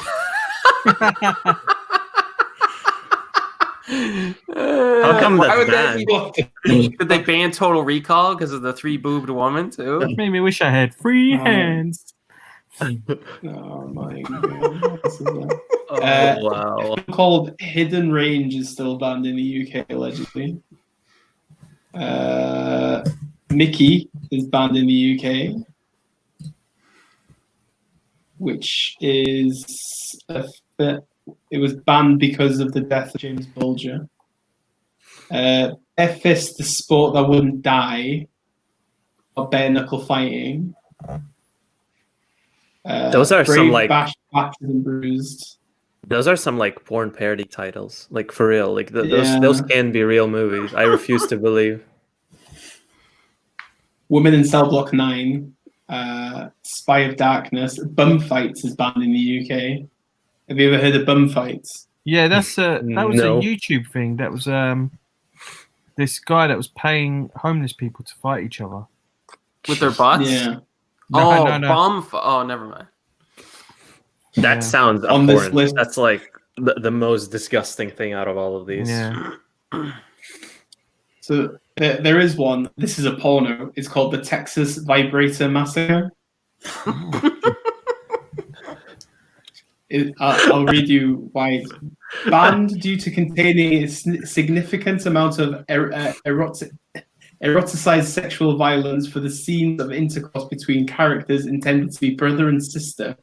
The original version, unofficially rated XXX, in its US release to indicate hardcore pornography, runs 96 minutes. The version submitted to the BBFC was 20 minutes shorter than this and already had all the clearly unsimulated sexual activity and sight of semen removed to satisfy their guidelines of 18.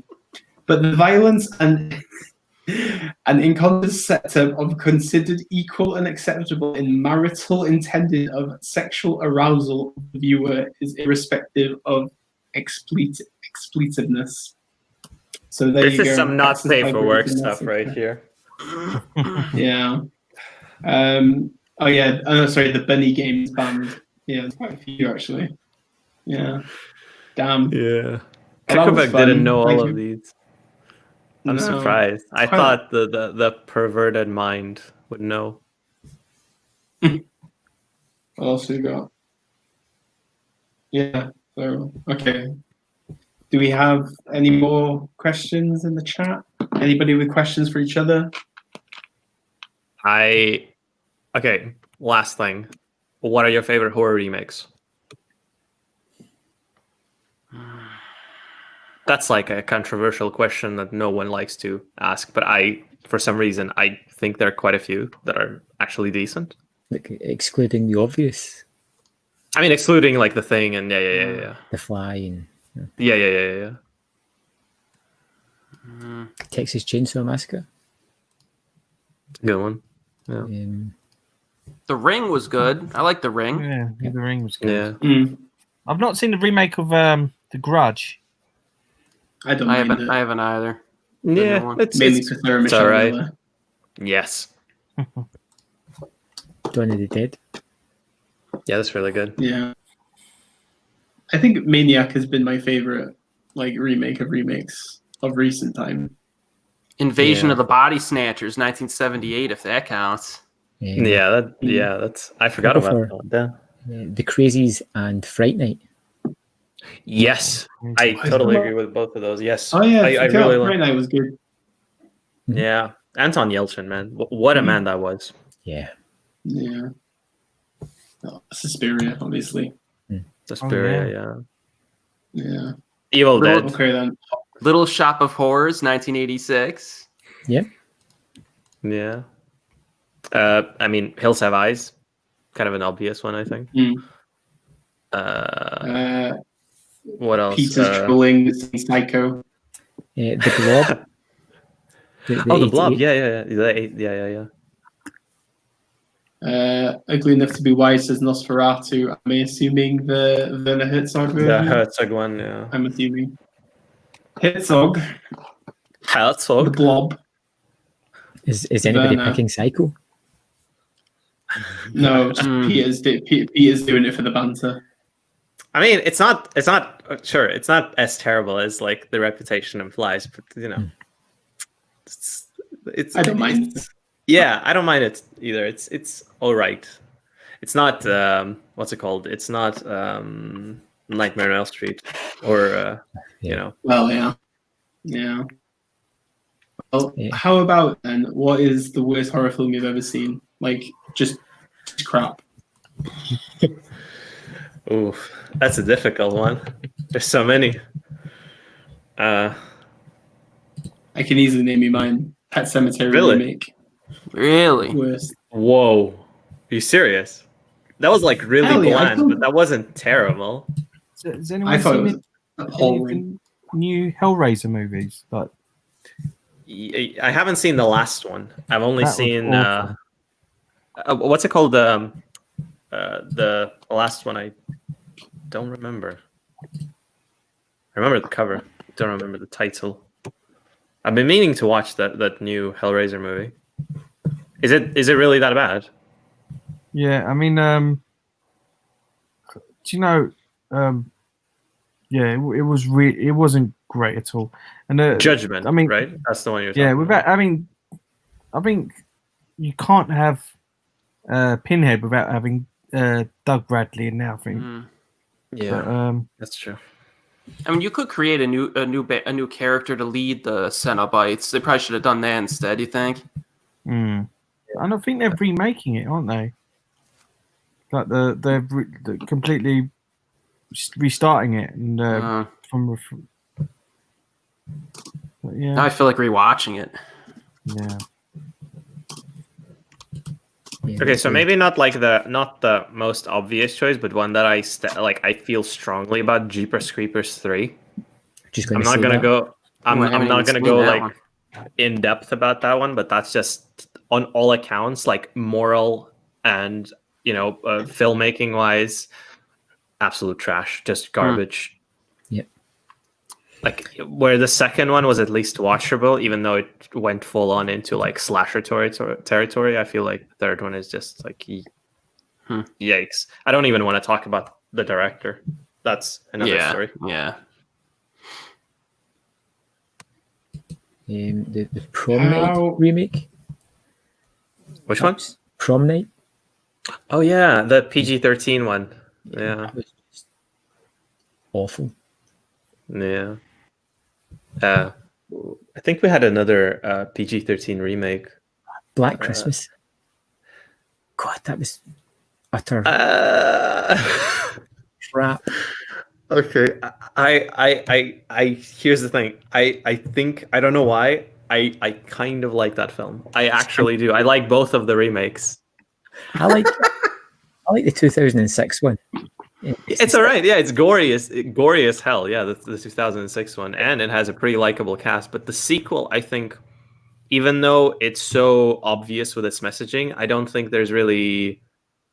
I think the ambition there is admirable. At least that, like, it doesn't go all the way into the kind of the exploration of the kind of the date rape culture and all of that. But I think what they were trying to achieve is interesting. At least it's not as like I don't think it's as terrible as something like One Missed Call remake or something like that. I think you could have tackled that subject matter a hell of a lot better than just having characters state it to the audience or to other characters, and then state it again, and then state the same thing again and again, and then have that song over the credits too, and then Black Goo, the supernatural.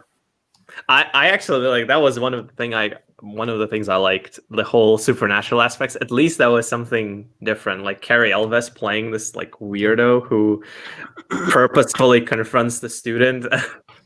I mean, it's I can see how it's not up to standard of like recent Blumhouse films we got, but I will actually defend that film. I just thought of a good choice. The worst American remake of a Japanese horror film, Apartment 1303 3D from 2012. Is that one with what's her name? The name escapes me. Mishka Barton? Yes. That's the one. Yes, I remember that one. Yep. I never knew that was a remake. What is that a remake of an Asian horror film? Yeah, it's a remake of a totally mediocre Japanese horror film. I don't know why. Yeah, those are the most random ones are the most interesting ones because like you just wonder how did that get made? Why was there a remake of this? I don't know, man. Looking at my list on Letterboxd at my lowest rated Creepshow 3. Oh. I never even saw that one because everybody told me not to watch it. Yeah, I barely even remember it at this point. It's like now I feel like watching it. There's a question for Eric here from Renee. Who is the killer of the Japanese film range? I've seen it without subs. I need to know if I got it right. I think it's discussed in the comments section of my review on my channel. I don't remember the guy's name, so I don't want to give you the wrong answer right now. The killer in what? Rage. From 2016. Really good serial killer film. Well, not really serial killer. It's about a guy who murders a family, and then he gets plastic surgery. And the film cuts to a few years later, and there's 3 different storylines in 3 different parts of Japan involving a new guy in town, and you don't know which guy is the murderer. So, and it goes through the film, and you're like, you don't know really who's in danger, who isn't. It's a really good movie. We've got Ugly Enough to Be Wise says it was The Butler.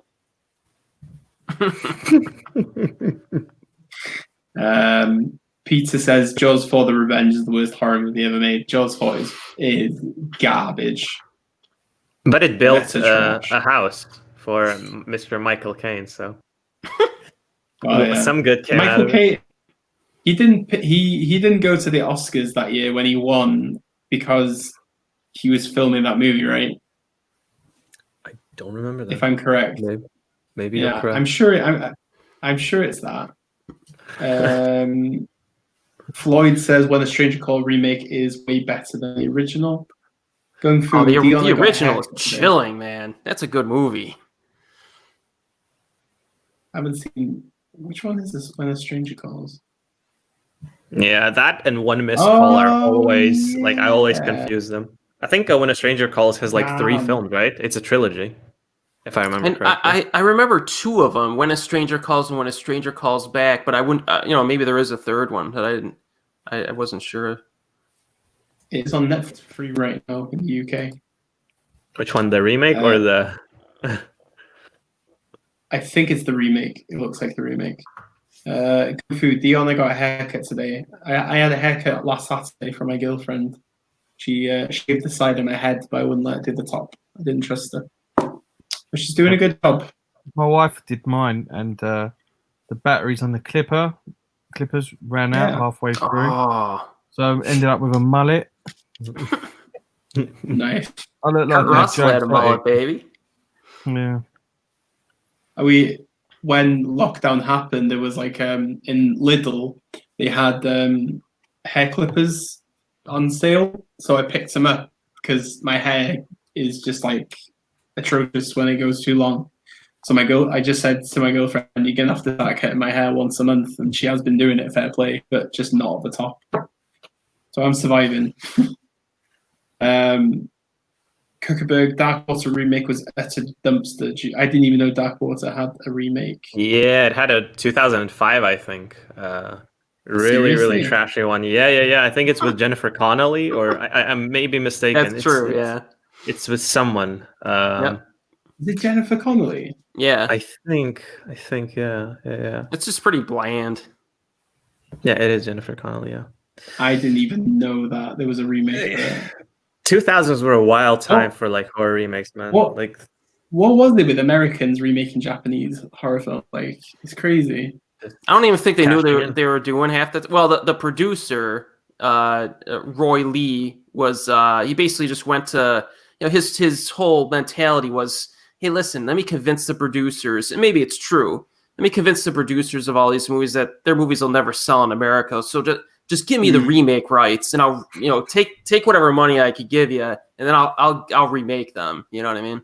Yeah. And it worked for at least a little while. By the way, Eric, you're right. There is a sequel to When a Stranger Calls, and then there's a remake. So I got confused a little bit. Yeah, When a Stranger Calls Back is good too, and that was direct to video.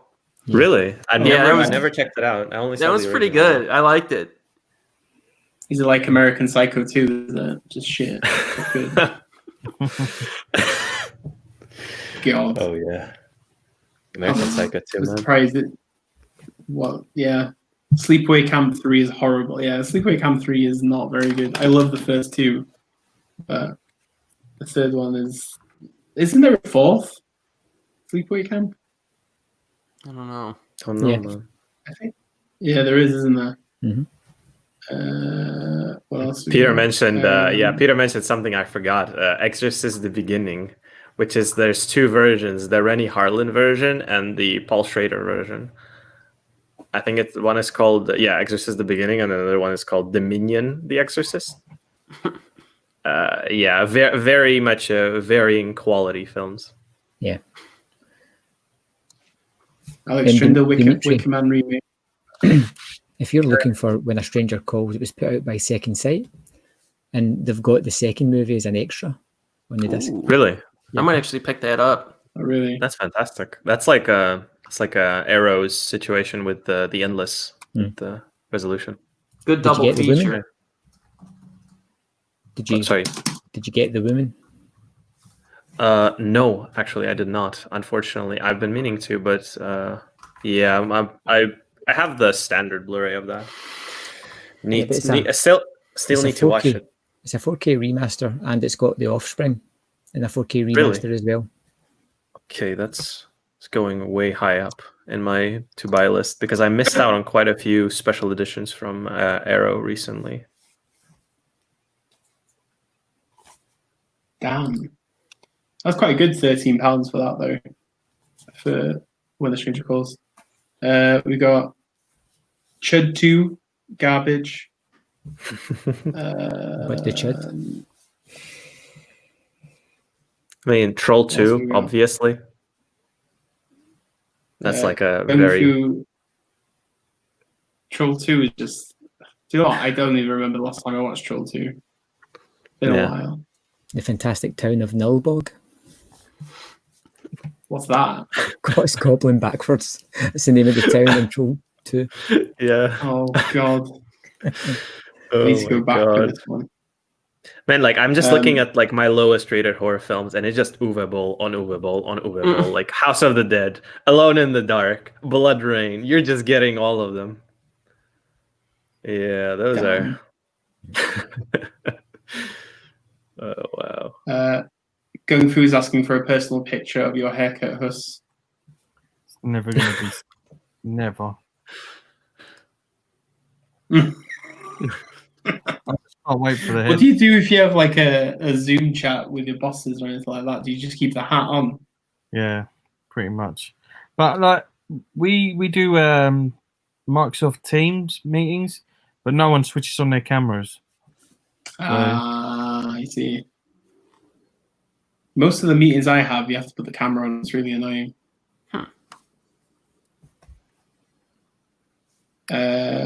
Floyd asks, which horror film do you think has the best VHS DVD artwork? Mine VHS cover of Evil Dead and Texas Chainsaw Massacre. That's a hard question. VHS Very covers. hard question. Man, that's a hard question. That is Evil Dead 2. That's a wonderful. The Evil Dead 2 cover is cool. I don't know. I used to have like a Scream VHS and like the cardboard slip one. I just remember it was just like a really simple ghost face with the Scream written like downwards. But that's all nice. I don't know. Yeah. I think Germans released a steelbook of 1 to 4 with the same artwork. I think it's a steelbook with like ghost face. Oh, yeah. I've got that weird embossed Australian Blu-ray with the does it glow, I think, or something like that? I don't know. I'm looking at it now, but it's all like embossed. Got it for like £6 as Alex Trinders, I'm assuming this is to Eric. No, that's to Graham. How better is the transfer of The Woman? Yeah, I think it's a great improvement on the old Blu-ray. It is a 4K restoration as well. And if you're on the fence about it, like I said, The Offspring is a 4K restoration and has its own set of extras. It's a great package. I highly recommend it. Graham, have you seen the new Lucky McKee film? What's it called? Kindred Spirits? Yes. Mm-hmm. What do you think of it? Yeah, I really liked it. A bit of a Lifetime movie feel about it, but yes, that's one aspect of it that I was just kind of I was on the fence because I love Amy. Amy, and this one just felt so different because it's just I don't know. I like the ideas that he's exploring, but not so much the execution. Yeah, it definitely felt like a small budget, like a quick turnaround time. Yeah, I liked it. Had a lot of his touches in it. I kind of liked. Yeah. If we're talking like low budget, I really like The Prospect recently. The sci-fi movie with That was great. what's the name? The Mandalorian. The J. Duplass in the beginning, and then Pedro Pascal. Pedro Pascal. Yeah, that was really good. Yeah, that was fantastic. The soundtrack to that one, the score, the ending, like really quite a good one. Oh yeah, The Cell. You know what? I forgot to put The Cell on my honorable mentions. Cookbook. I love The Cell. It's so good. Anybody else? Yes. Oh my god. The visuals on that film. The second best performance from J-Lo. After Anaconda. You wish. And I would say after Out of Sight. I would say Out of Sight. Out of Sight is her best. Mm-hmm. Out of Sight. I love the Soderbergh film. Hustlers is amazing. I haven't seen Out of Sight in a while. But oh man, The Cell is so good. Some of the best like visual I think in the film. I really like his other film. I think The Fall. The Fall. Yes, I really like that one. And then he made Mirror Mirror somehow, which doesn't make any sense. Yeah. And then Selfless, right? Which is just why? Yeah, what an interesting career. Question. We have a question. Have you seen Roman, the Angela Bettis film, in which a Lucky McKee plays the main role? That would have been one of the worst films I've ever seen. And again, I don't like the woman either. Nope. Anybody else? No. Mm-hmm. Jason in Space, really cheesy. Jason X. Classic. Yes, total. Absolute classic, man. Like that's trash but good. Definitely trash but good. I think like all of these franchises that actually end up going in space, I have a lot of respect for them. Like Leprechaun, like Friday the 13th. Like if you're going there, that's automatically like plus bonus points. The only one that genuinely makes sense is Critters. Yes, that's the that really is the only one. You know what I want to see? If they do another Friday the 13th movie, I want to get Panos Cosmatos to direct it. Tons of color, tons of that would be great. Yeah, that would be totally wild. I still haven't seen the new Critters film, by the way. Nope. No. Neither that nor Banana Splits, right? Banana Splits it's all right. God. But Critters, new. Yeah, just awful.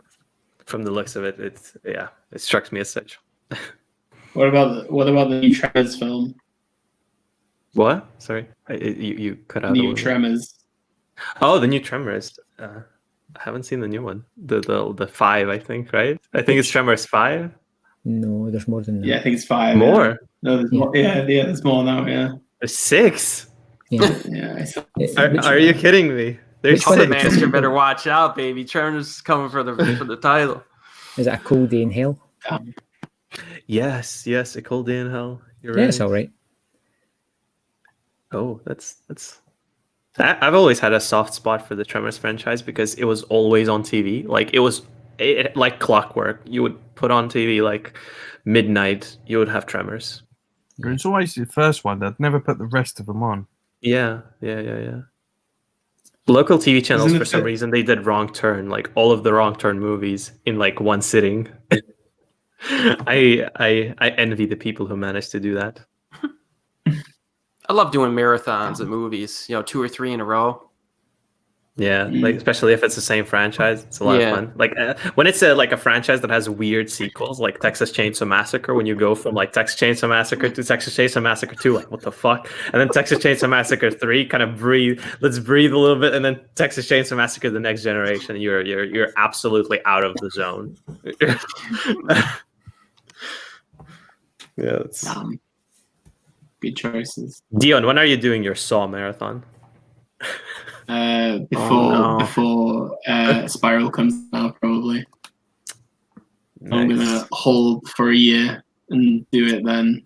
I liked all of them except the last one. I just didn't really work for me. Wait, Jigsaw or 3D?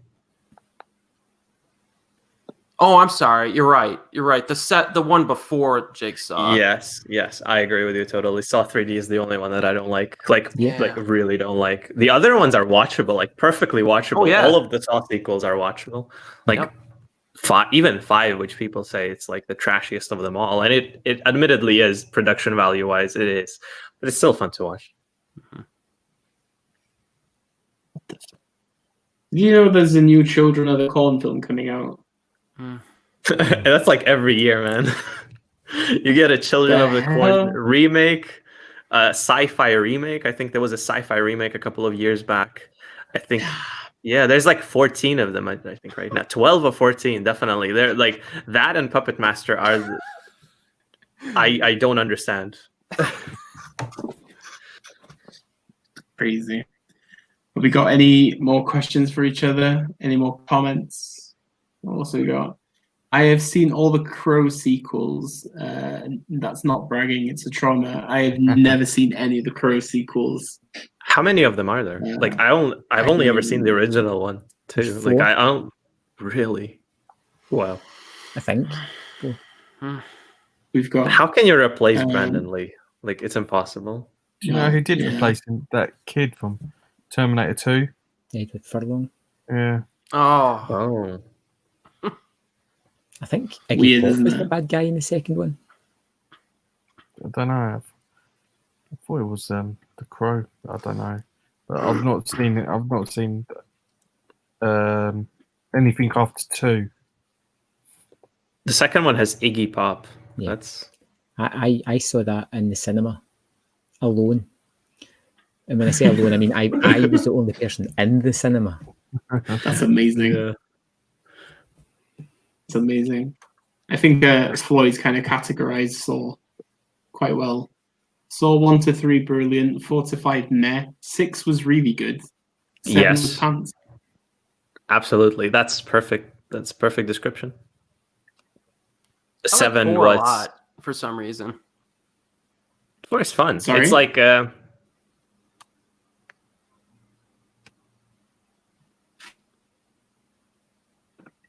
Nightmare City 2, crazy zombie type contamination. I haven't seen Nightmare City in ages. Yeah, it's one of those crazy time loop type things. I could watch Italian horror any night. Italian, good old Italians. Shame they don't make as many now, but even with Argento still being alive. yeah. Yeah. I mean, he was. I'm going to have to go, guys. Sorry. Okay, Graham. Yeah. No problem. Hi, Graham. Oh, this fall. Now it's Survivor. Yeah. 24-hour stream, baby. Here we go. Well, I'm all right. I'm all right. Oh God, man. No, it's fine. I'm sure most of us are lagging by now anyway. But, yeah, man. It's like 2:37 here. Sorry for Eric. Eric's like, what time are you now, Eric? 7:30 p.m. 7:30 p.m. Usually I'm the one when I do live streams. I have to either like start it at midnight or like 7 in the morning. We did a stream before on Corey's channel. Yeah. It was like at 1 o'clock in the afternoon for me. I think it was like, was it late night for him? Yeah, and that was early morning for me. Yeah.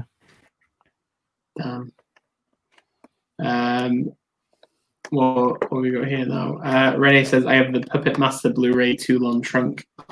It's my favorite box set in my collection. Oh my God.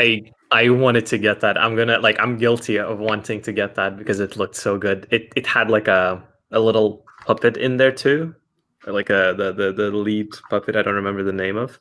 And it had like all of the Blu-rays like in a stash. It's a weird box, man. Like it's a really weird box. What else we got? Anthropophagus. I've never seen that one. I think that's an 88 films one. I've not seen it. Nazarene Prod. Crow 2 is bad. Crow 3 is one of the worst films I've ever seen. 4 with Furlong, not too bad. Zodi Khan, first horror film you watched and what age? For me, Child's Play around the age of 5. Anybody want to start off? He was Hellraiser. I don't know what age. Whoa! You started with Hellraiser. Yeah, it was that's hardcore, dude.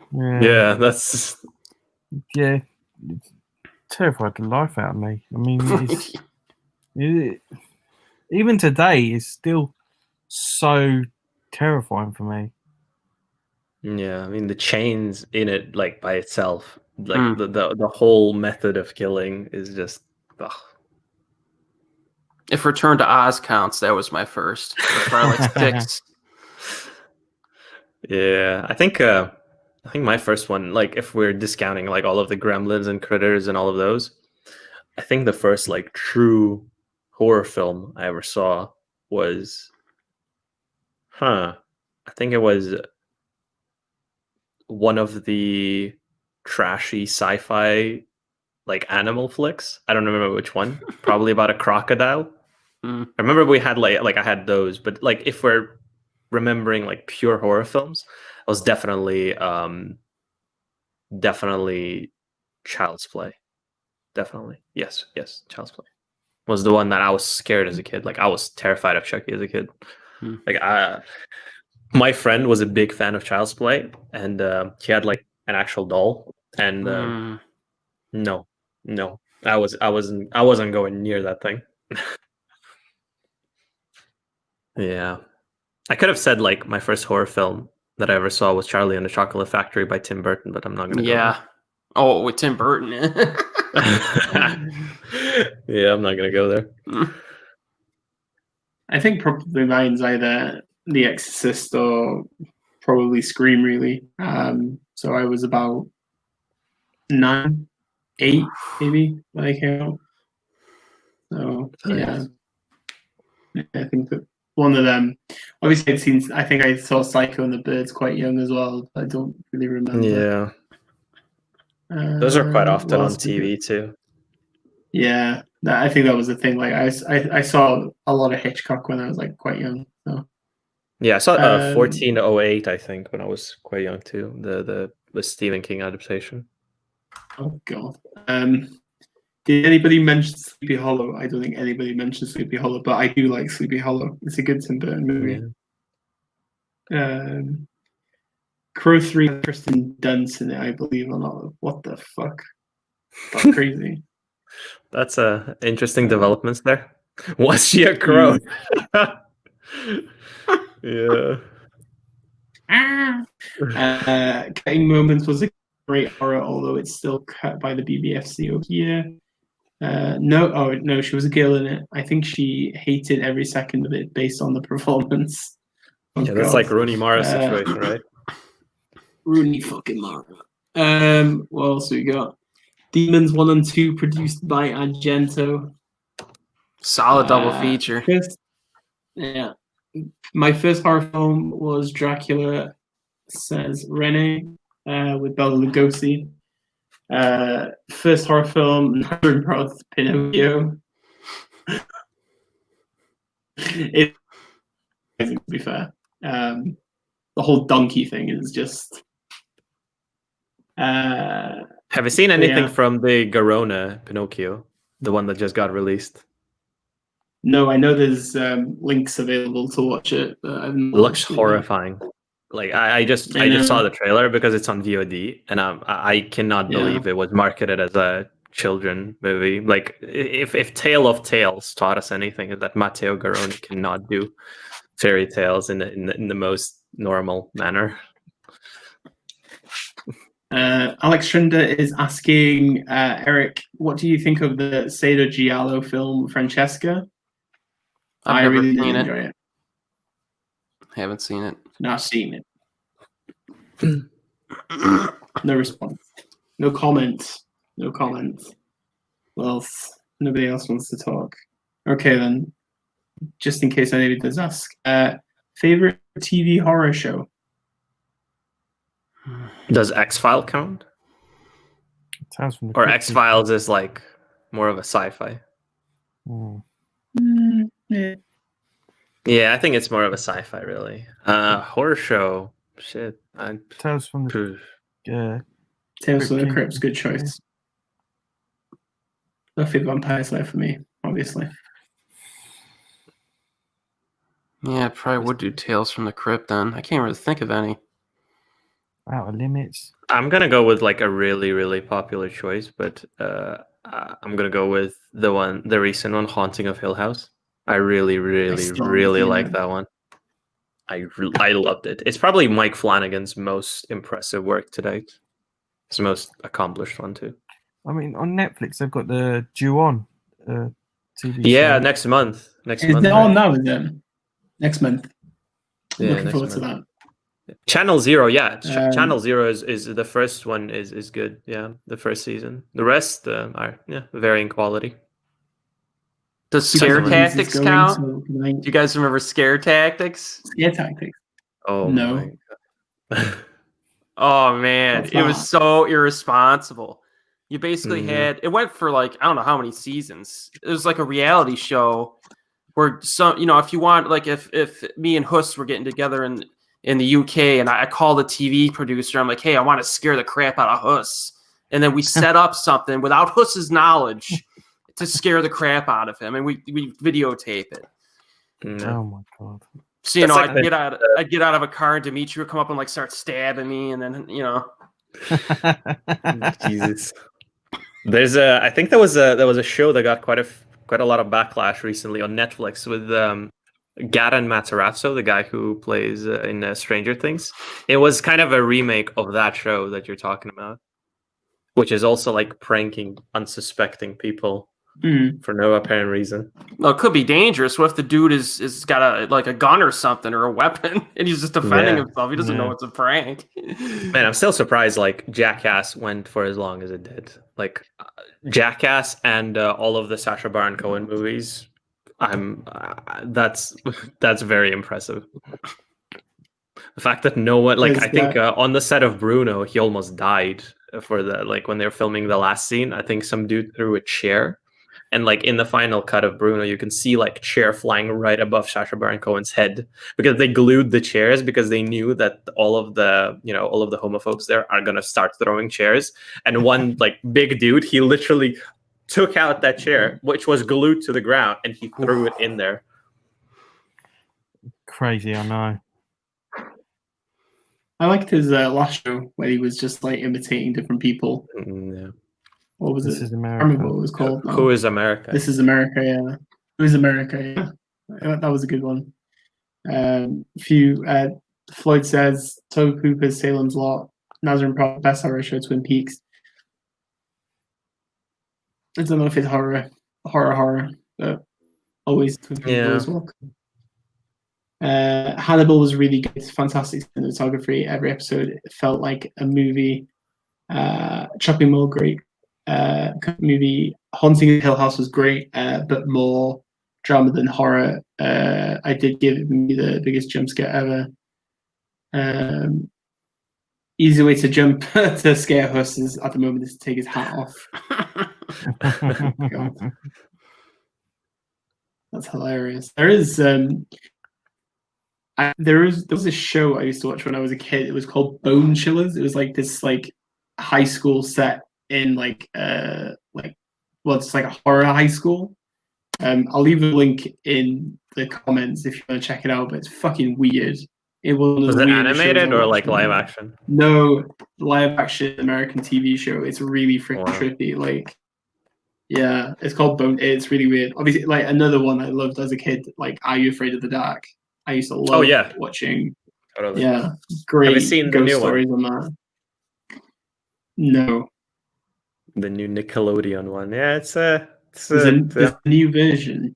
How dare yeah, there's a Nickelodeon one with Neil Patrick Harris and Ben David Grabinski. He wrote it. It's pretty. It's all right. Not bad. I didn't even know that existed. I mean, Goosebumps as well. I used to love watching Goosebumps as a kid. Like, I used to love reading great Goosebumps. As a TV. kid. Oh yeah, and obviously reading them. I think I read most of the first wave in the 90s of them. But Man, yeah, like they're still going, right? I think R.L. Stine, like he's still writing them. Damn, that's crazy. My girlfriend has her German versions in our house. Nice. Yeah, nice. Don't know what they're called. I don't remember. I only ever bought the English ones. Oh, they're called Via Street in the. What a terrible name!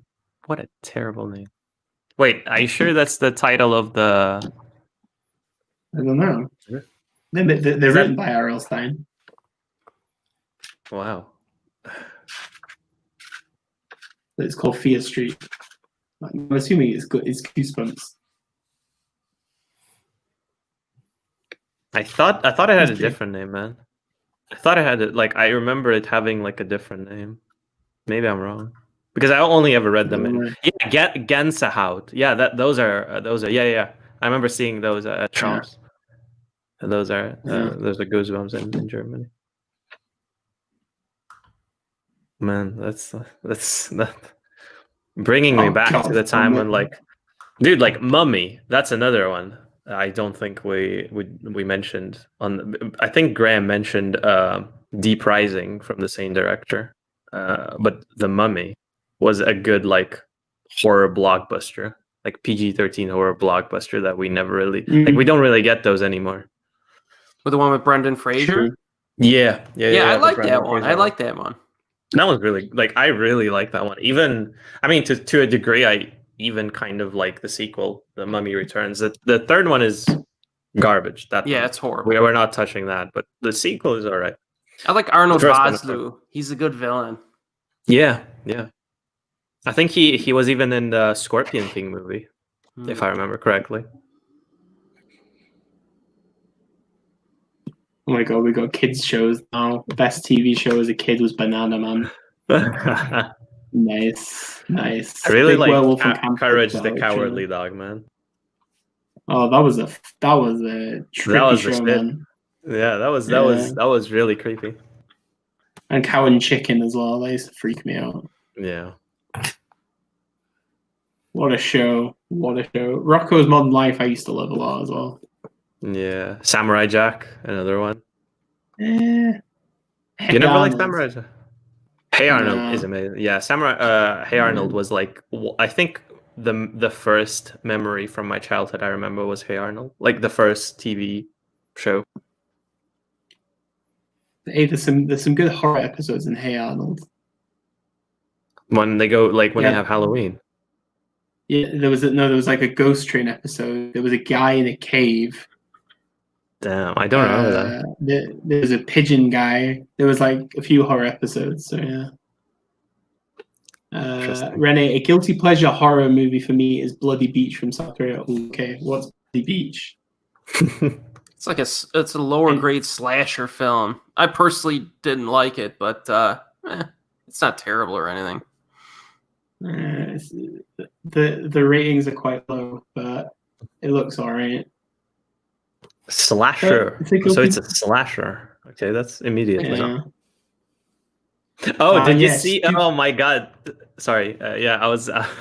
It's fine. Jesus Christ. I was about to mention that. Did you see that there's a horror film coming out called Slash about a murderous water park? It's just people stuck at a water park that's just murdering them. I think someone's murdering them. This is right up my alley. It looks so bad. They released a trailer and just like they cut away right before the gore happens. And you see the aftermath of the gore. No, you see the gore, but like they don't really. I don't think they really show you because it's very. I think it's a very low budget movie. Yeah, but yeah, it's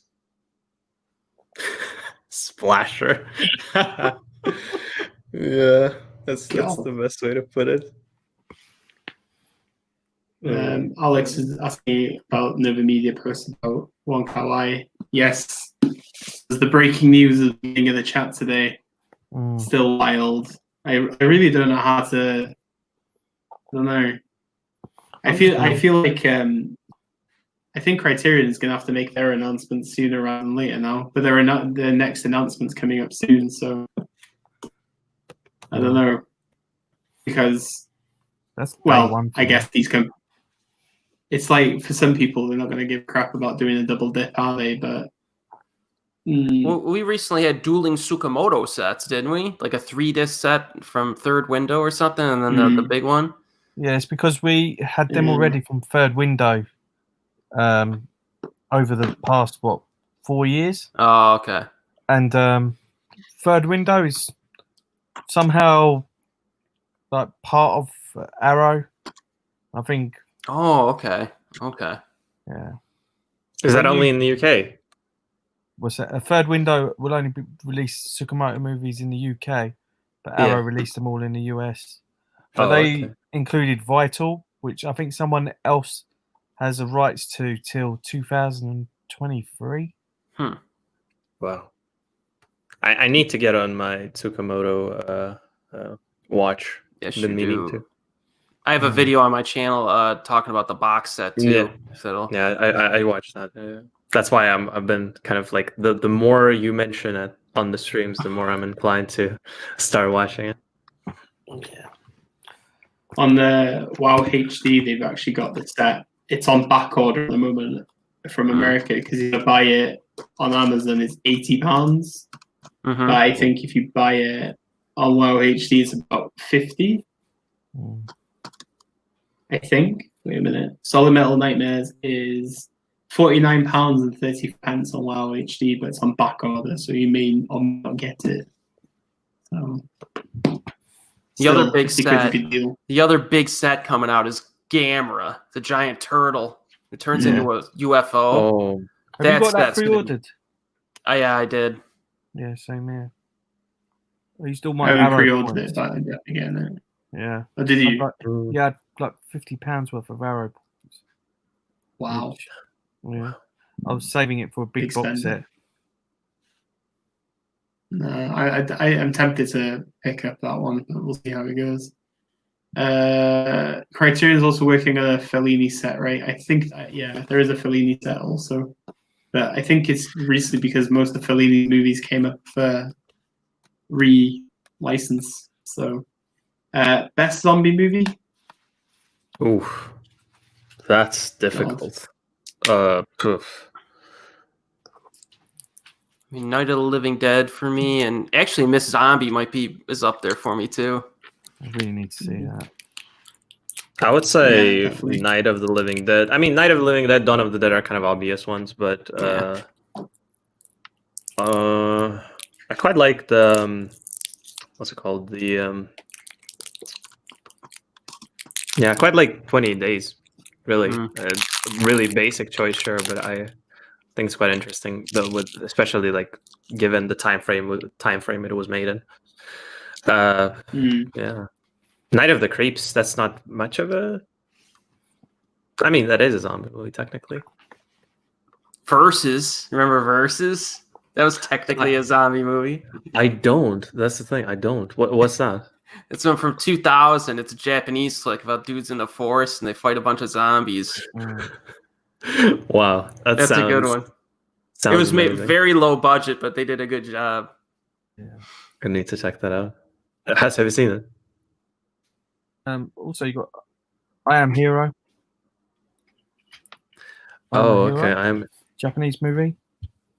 Yeah, I heard of that. That's the one you mentioned that was before Train to Busan. Yeah. I really like that. Renee is going. Goodbye, Renee. Thank you for joining us. Take care of yourself. Has anyone seen Fido? That's a pretty decent zombie comedy. No. That's a zombie comedy. Yeah, parts of it. I don't remember it clearly, but I remember it was on TV one time, and I just stuck with it. I barely anything to say about it. Kung Fu's also asking, has Dimitri seen Train to Busan? Did he think it was an okay zombie flick? I think it was great. I really, really like it. I think it's I think the hype is warranted. Every single time. Yeah, 28 Days aren't zombies infected. Yeah, sure. Yeah. Blah, blah, blah. We're getting all of these like, The Cured, the Irish movie. Yeah, they're all infected, not really zombies. Yeah, that's true. It's difficult to classify what is a zombie nowadays because we have so many incarnations of them. But yeah. Day of the Dead. What's to say they didn't die for a split second before they turned, right? Yeah. It's like, it's just technicalities right there. Zuckerberg, off topic, kinda. Anyone see Dark Days, the documentary about homeless folks living under the subway in New York? Crazy good documentary by Mark Singer. No, I have not. No, sounds really interesting. Nope. 28 Days. Yeah. Also, a short film by Spencer Susser, the guy who made Hesher, is called I Love Sarah Jane. I think it's on YouTube. A very sweet little film. Actually had to do I'm doing like a TV thing at the moment about short films. It's like a competition we're doing in Wales to get people like watching, making a short film in 48 hours. I've had to watch a lot of short films in the last few days for like prep.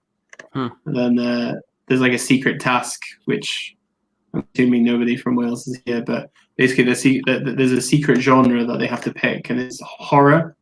So like, oh wow, we have to like talk about horror short films and then try and get them to make a short film. We shall see how that goes, but I'm sure it'll be fun. Remote working is joyous, but yeah. We passed 5 hours, so really just need to. You technically need to survive 1 minute, and then that'll be the longest stream. Then really, so yeah. Who had the record before? Was it Dimitri? Yeah, I think. Yeah. No, I tied you. Yeah. But he's done it as well. Is now, Eric. Yeah. Yeah. So. But now Eric's gonna come back and then try and do 5 hours and 5 minutes, something like that, to beat me, which I'm sure he will at some point. But I assume we're going to be doing serial killers next week, then, Hus. Yeah, sounds like that's what everyone's asking for. This is going to be a fun one. Definitely. But yeah. You guys mentioned Trouble Every Day. How come there are no Blu-ray releases of it?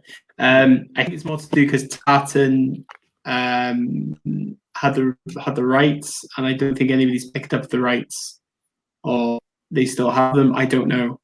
It's really annoying. The DVD is so like DVD is like the only way you can get it, but it's on Mubi Library right now. If you've got Mubi, so yeah. Same with pretty much every single other Claire Denis film, unfortunately. Yeah, most of them. Well, there's a few on Blu-ray, but not like White Material, Bastards, and High Life are on Blu-ray. The rest are not, I think. I think 35 Shots of Rome's on Blu-ray as well. Really? Yeah. Never. Sorry I joined late. Hey, Alex, don't worry. You can come back to the chat anytime you want. We've been here for 5 hours. Yeah. No apologies.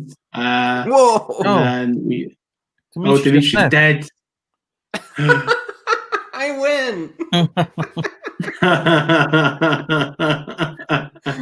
Oh no, he's back. Yeah, I accidentally disconnected. Yeah, something happened. What the hell just happened there? I have no idea, man. I have no idea. £2.49. Oh, what?